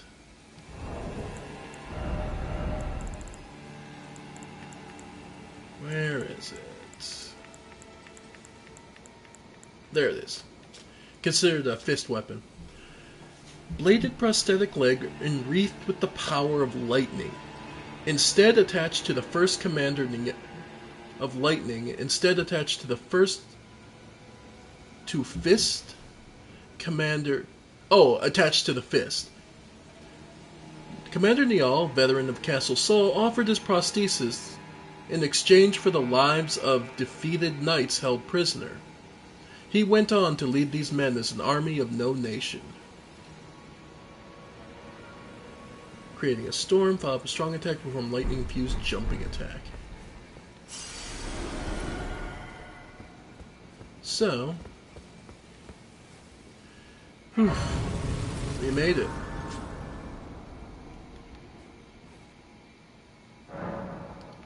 Castle Sol Rooftop. Yeah, that is a fight no one likes.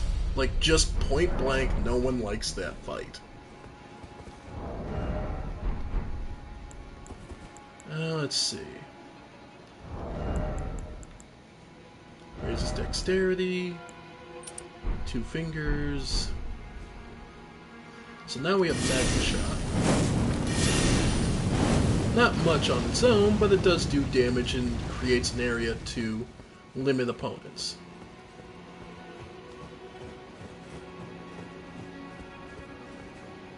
But Commander Niall was sent here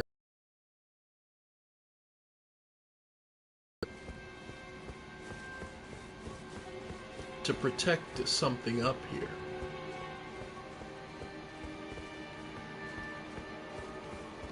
And we'll see what that is up here. But yeah, Comet Azure, it's basically a big long laser beam. A lot of people love it. It's middling. It's expensive, so it gets like middling reviews from me.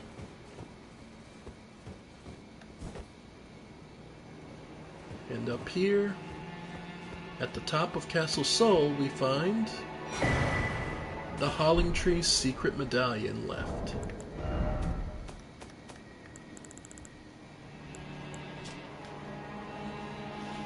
Left half of a split medallion depicting the Howling Tree. Brandishing the medallion with both halves conjoined will activate the Grand Lift of Rold, granting access to a hidden path. In other words, this secret medallion will guide the bearer to the land of Michaela's Howling Tree. Lord Michaela, forgive me. The sun has not been swallowed. Our prayers were lacking. Your comrade remains soulless. I will never set my eyes upon it now. Your divine Halik tree.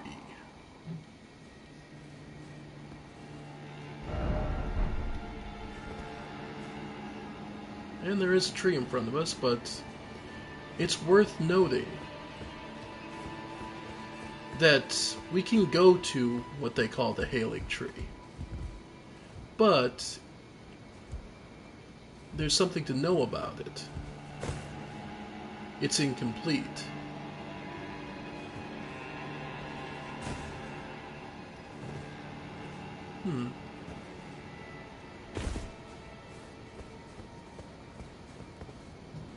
I'm just saying, that looks like a survivable fall, so I'm not sure.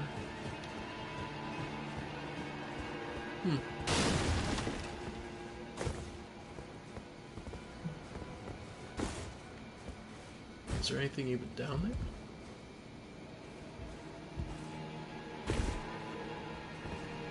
Nothing in the windows or anything.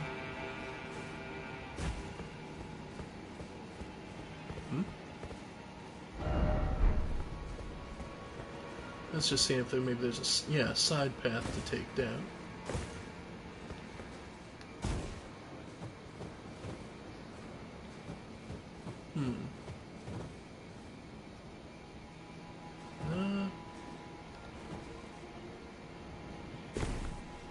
Oof. Okay. Just back where we started. So the sun is obviously in reference to Godwin. So what he was looking for was offering the body of Godwin, looking to capture the sun,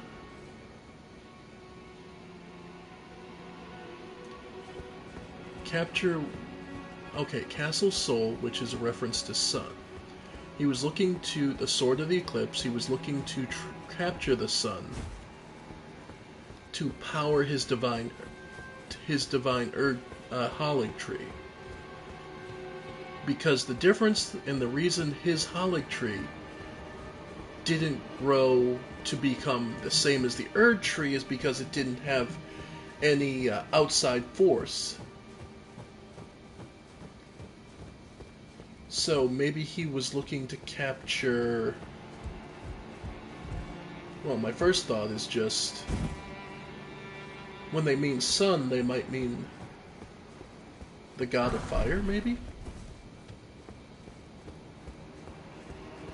The god of fire that resides within the giant's furnace?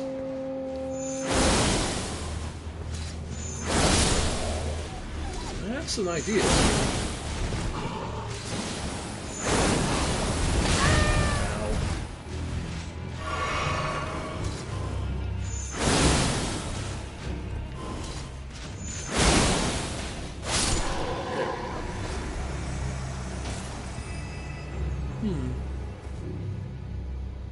That's an idea.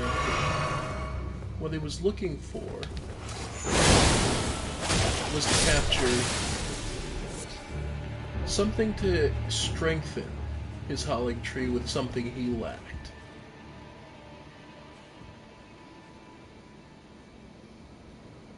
Okay, so that just leads back around to where the bolt throwers are, yeah. That leads up back to where we were.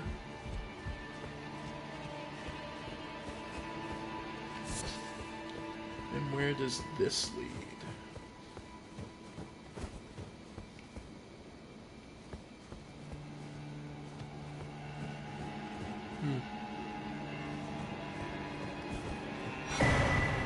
Stone sword keys, always welcome.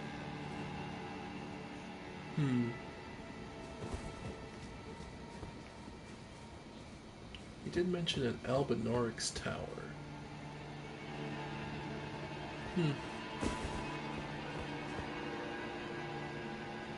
That just leads back to the cathedral. Alright, so that's all used up. So then the only other place we haven't gone that I remember of, the Church of the Eclipse. Because there's a door to the left when you walk out of the church.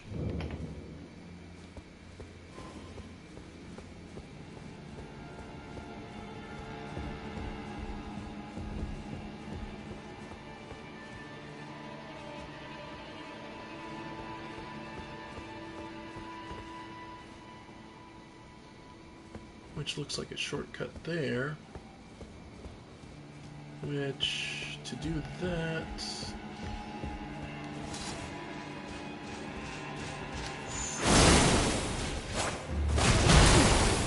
Yep.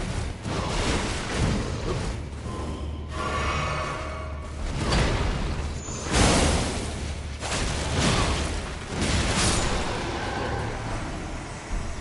Banish Night Sap, yeah. Let's see. Alright, and this is just purely... Okay, this room. Okay, so we know that. So then the only place we haven't gone is to the right. Over here.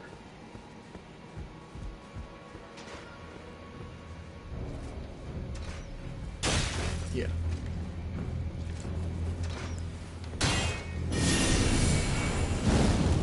Nope, that has an arch, so that doesn't work.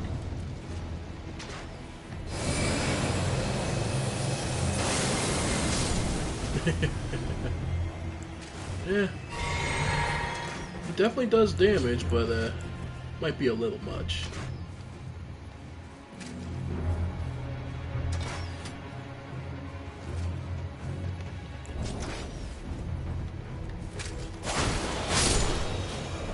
Nice.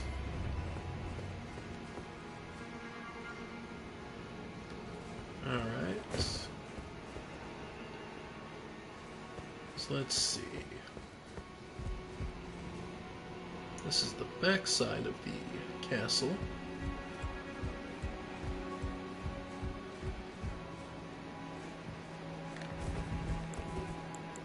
Oh, what the hell. I don't feel like dealing with that, so... Of course, out of range.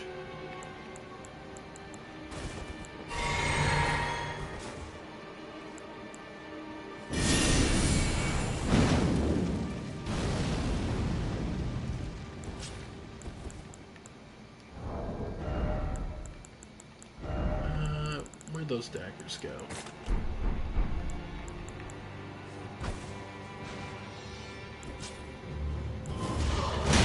Yep.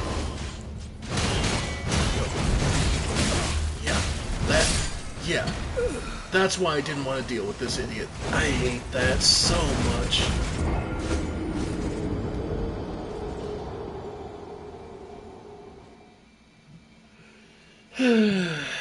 That combo.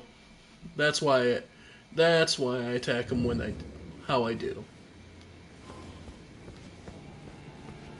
Okay.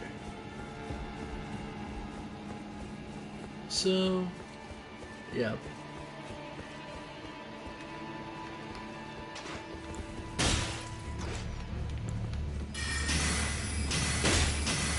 Nope, not enough range. Yeah.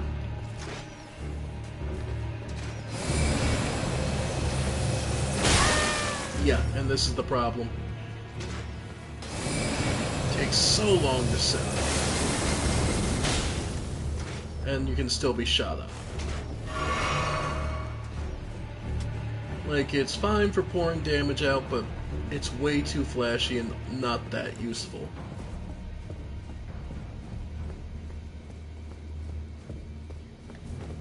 Okay.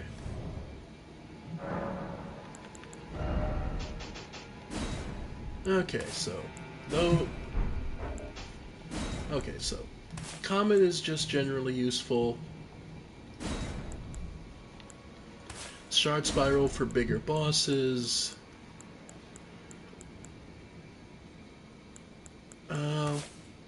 Yeah, the Red's Great Bow for distance.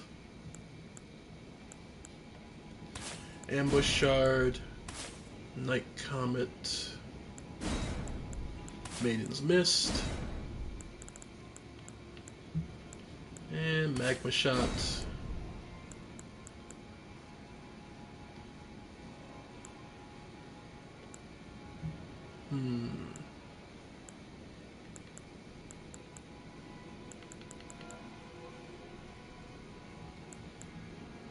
Yeah.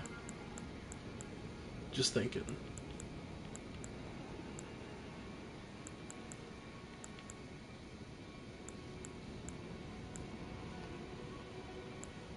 Yeah, that's pretty good.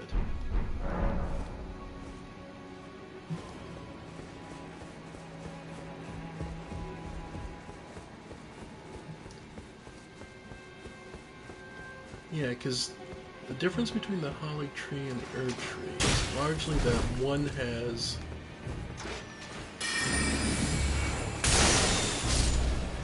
a divine benefit to it, I suppose you could call it.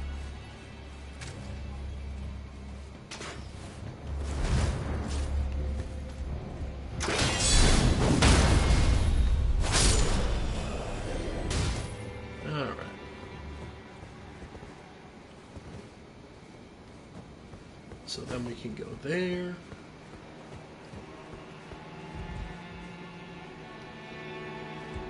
Or over where this two-sword knight is.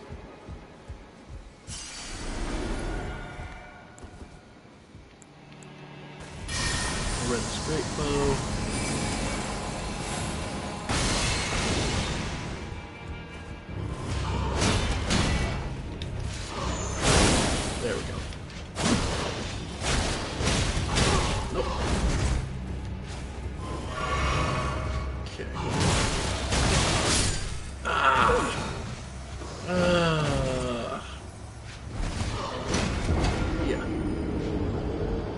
just one of those knights that just has the perfect positioning. And the fact that he has an 8-hit combo doesn't help.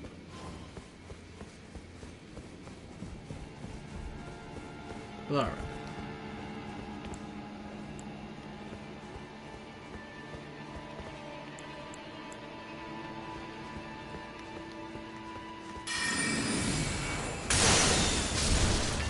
Nice.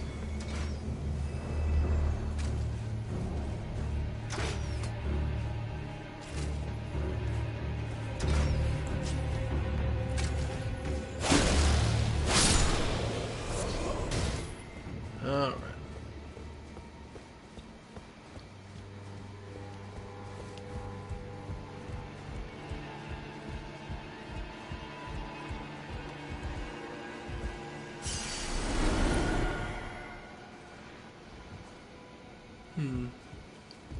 So we couldn't reach this back area.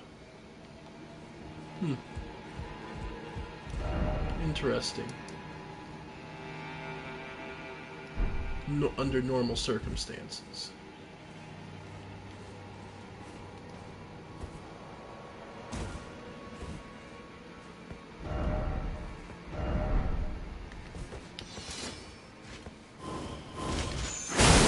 Nice.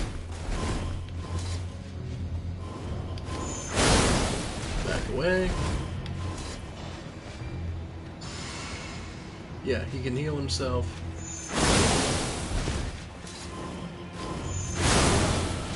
Nope.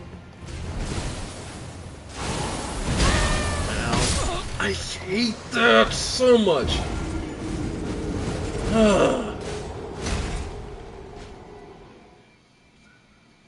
Truly loathe how much that hits.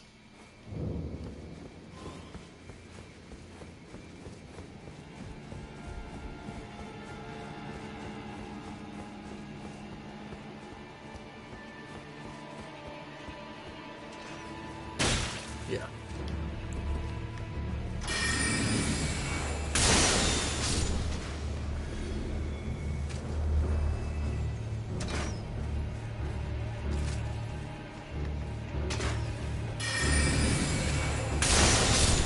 Yeah.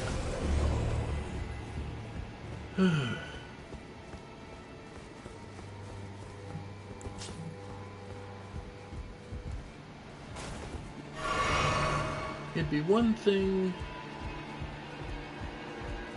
It's mostly just the amount of HP he has to just tank through it.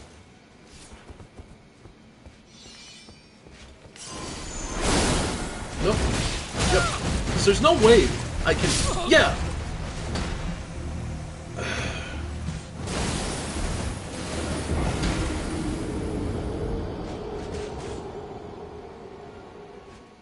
Sincerely, how the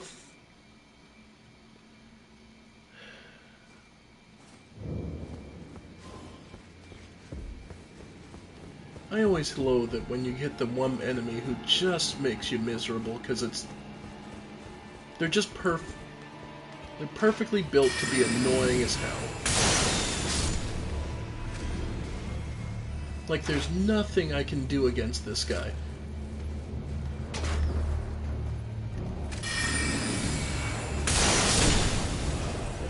I felt more control over the boss.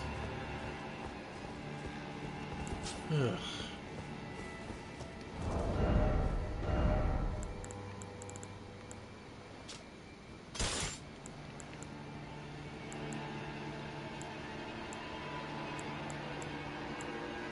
You know what? He's a knight. How much is attack? 411. He's a knight. It's a dead knight and a ghost knight, but he's still a knight, so...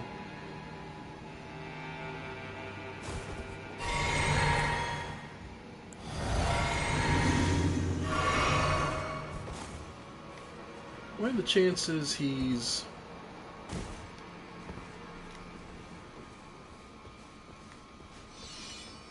Nope. Nope. Yep. Yep. up. How the hell do you even begin to...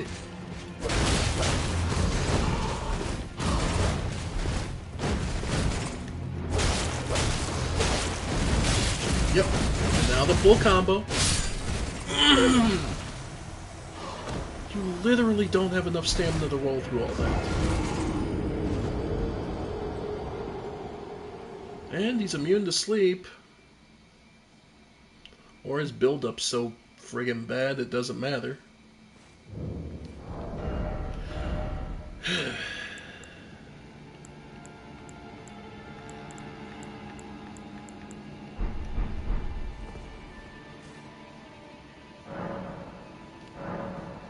Okay.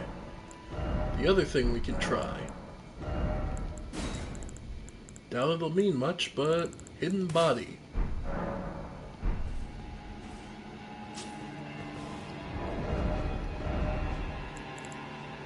Alright. Ring of the stone.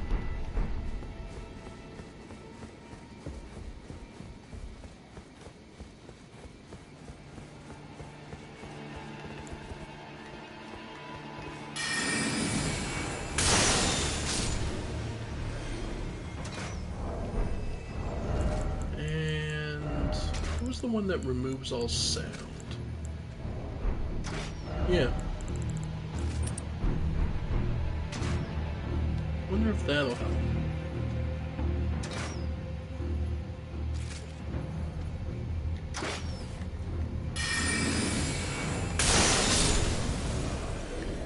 Alright.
Nope, he always notices you.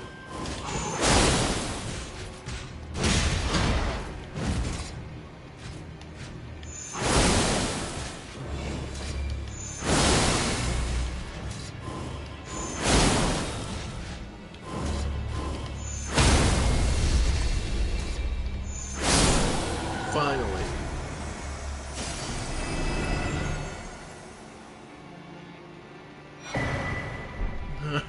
All that for the Cerulean Amber Medallion. And I already have the +2 version. But we needed to know. Okay.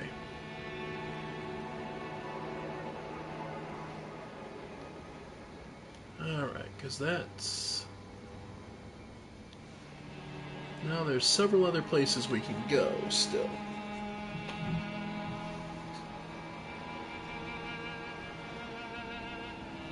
Let's start... Does dropping down over here mean anything?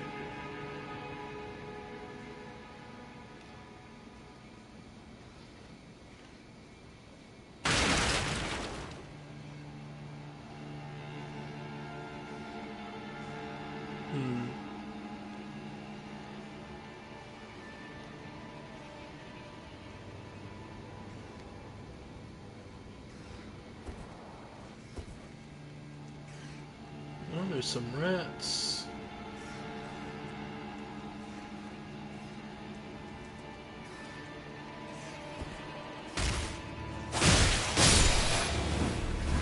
Some desperate rats. Nothing major.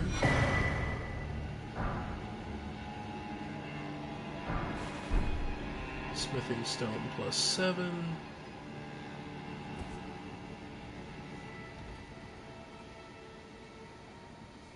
And let me guess, another soldier up here.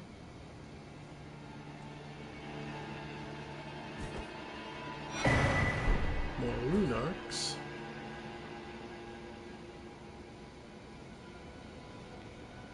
And a way back. Okay. So nothing major there. So the last place we haven't been is falling off to the backside.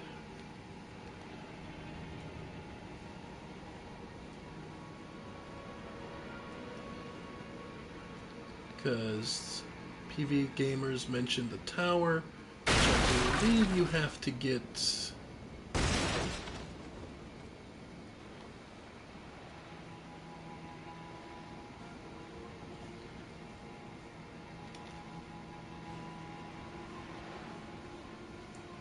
Yeah, I believe you need to come over here to get to.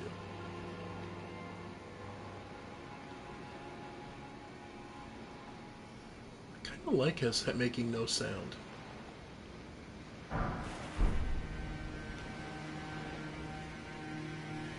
Alright. Out here we're still able to use...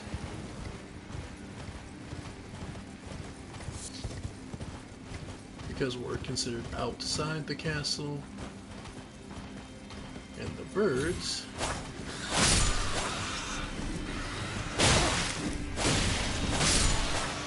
Yep.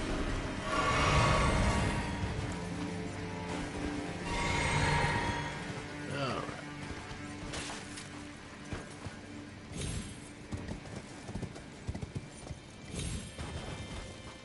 Yeah. This is all outside the back of the castle. Don't know if there's a way back in, but it's worth a look at the very least.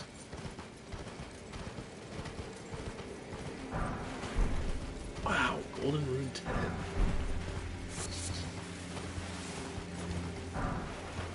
Well, it's no surprise these places were largely undisturbed. So, the runes would have had time to grow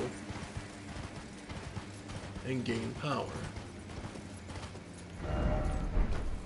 Didn't expect bloodstains, probably people falling off to their death.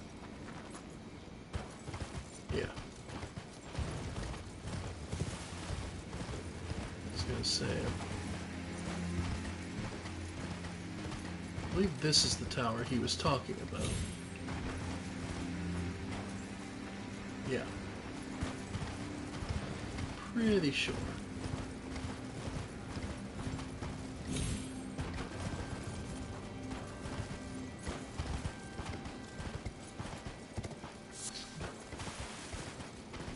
Don't think there's a way in from out. So I'm trying to remember.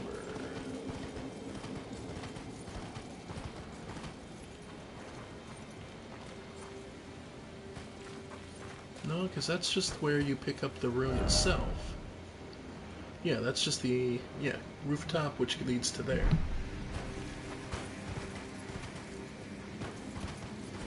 Oh well. And then this just leads back to the front.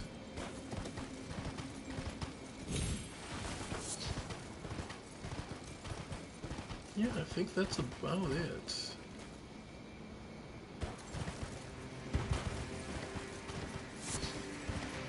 Though, if you take a look, you can see one of the walking mausoleums in the distance.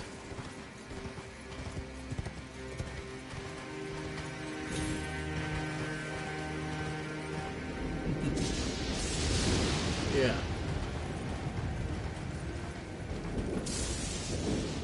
It's pretty far out there, but... Oh, it's that mausoleum. Oi.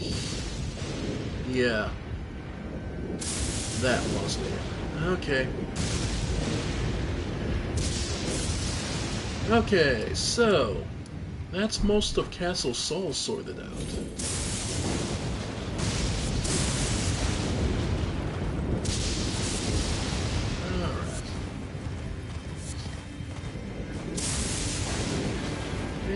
feel like dealing with the Death Bird.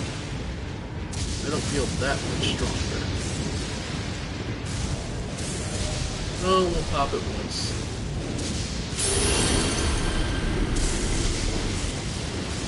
Okay.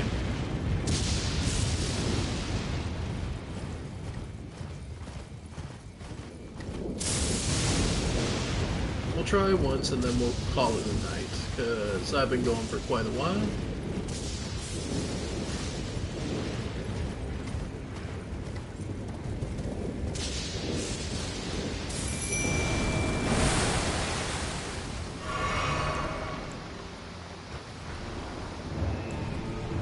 Here it comes.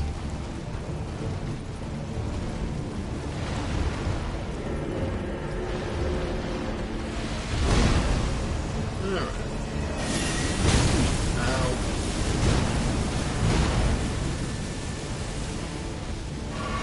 Alright.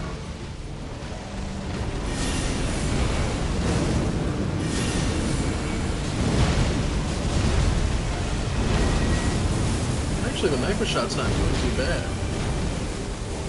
That was about 1,000 damage. And it sits in it pretty well.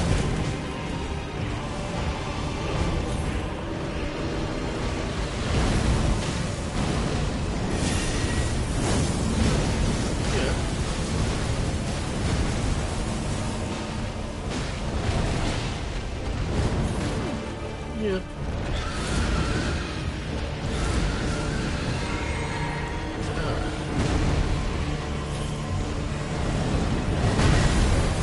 Okay. There we go.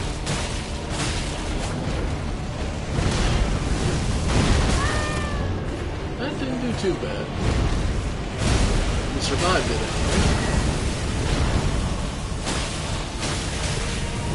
Yep. Yep. Yep.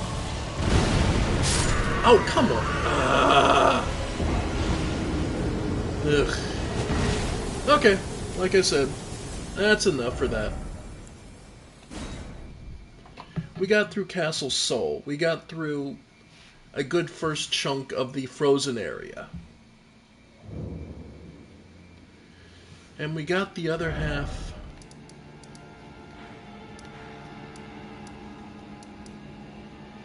Shabiri, the Grand Lift of Rold.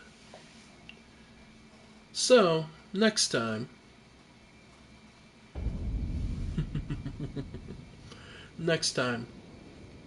we'll head towards somewhere different. Thank you all for joining me. I have been the Ephemeral One, and this has been more of me back on my bullshit about the story of Elden Ring. Bye for now, folks. Bye for now.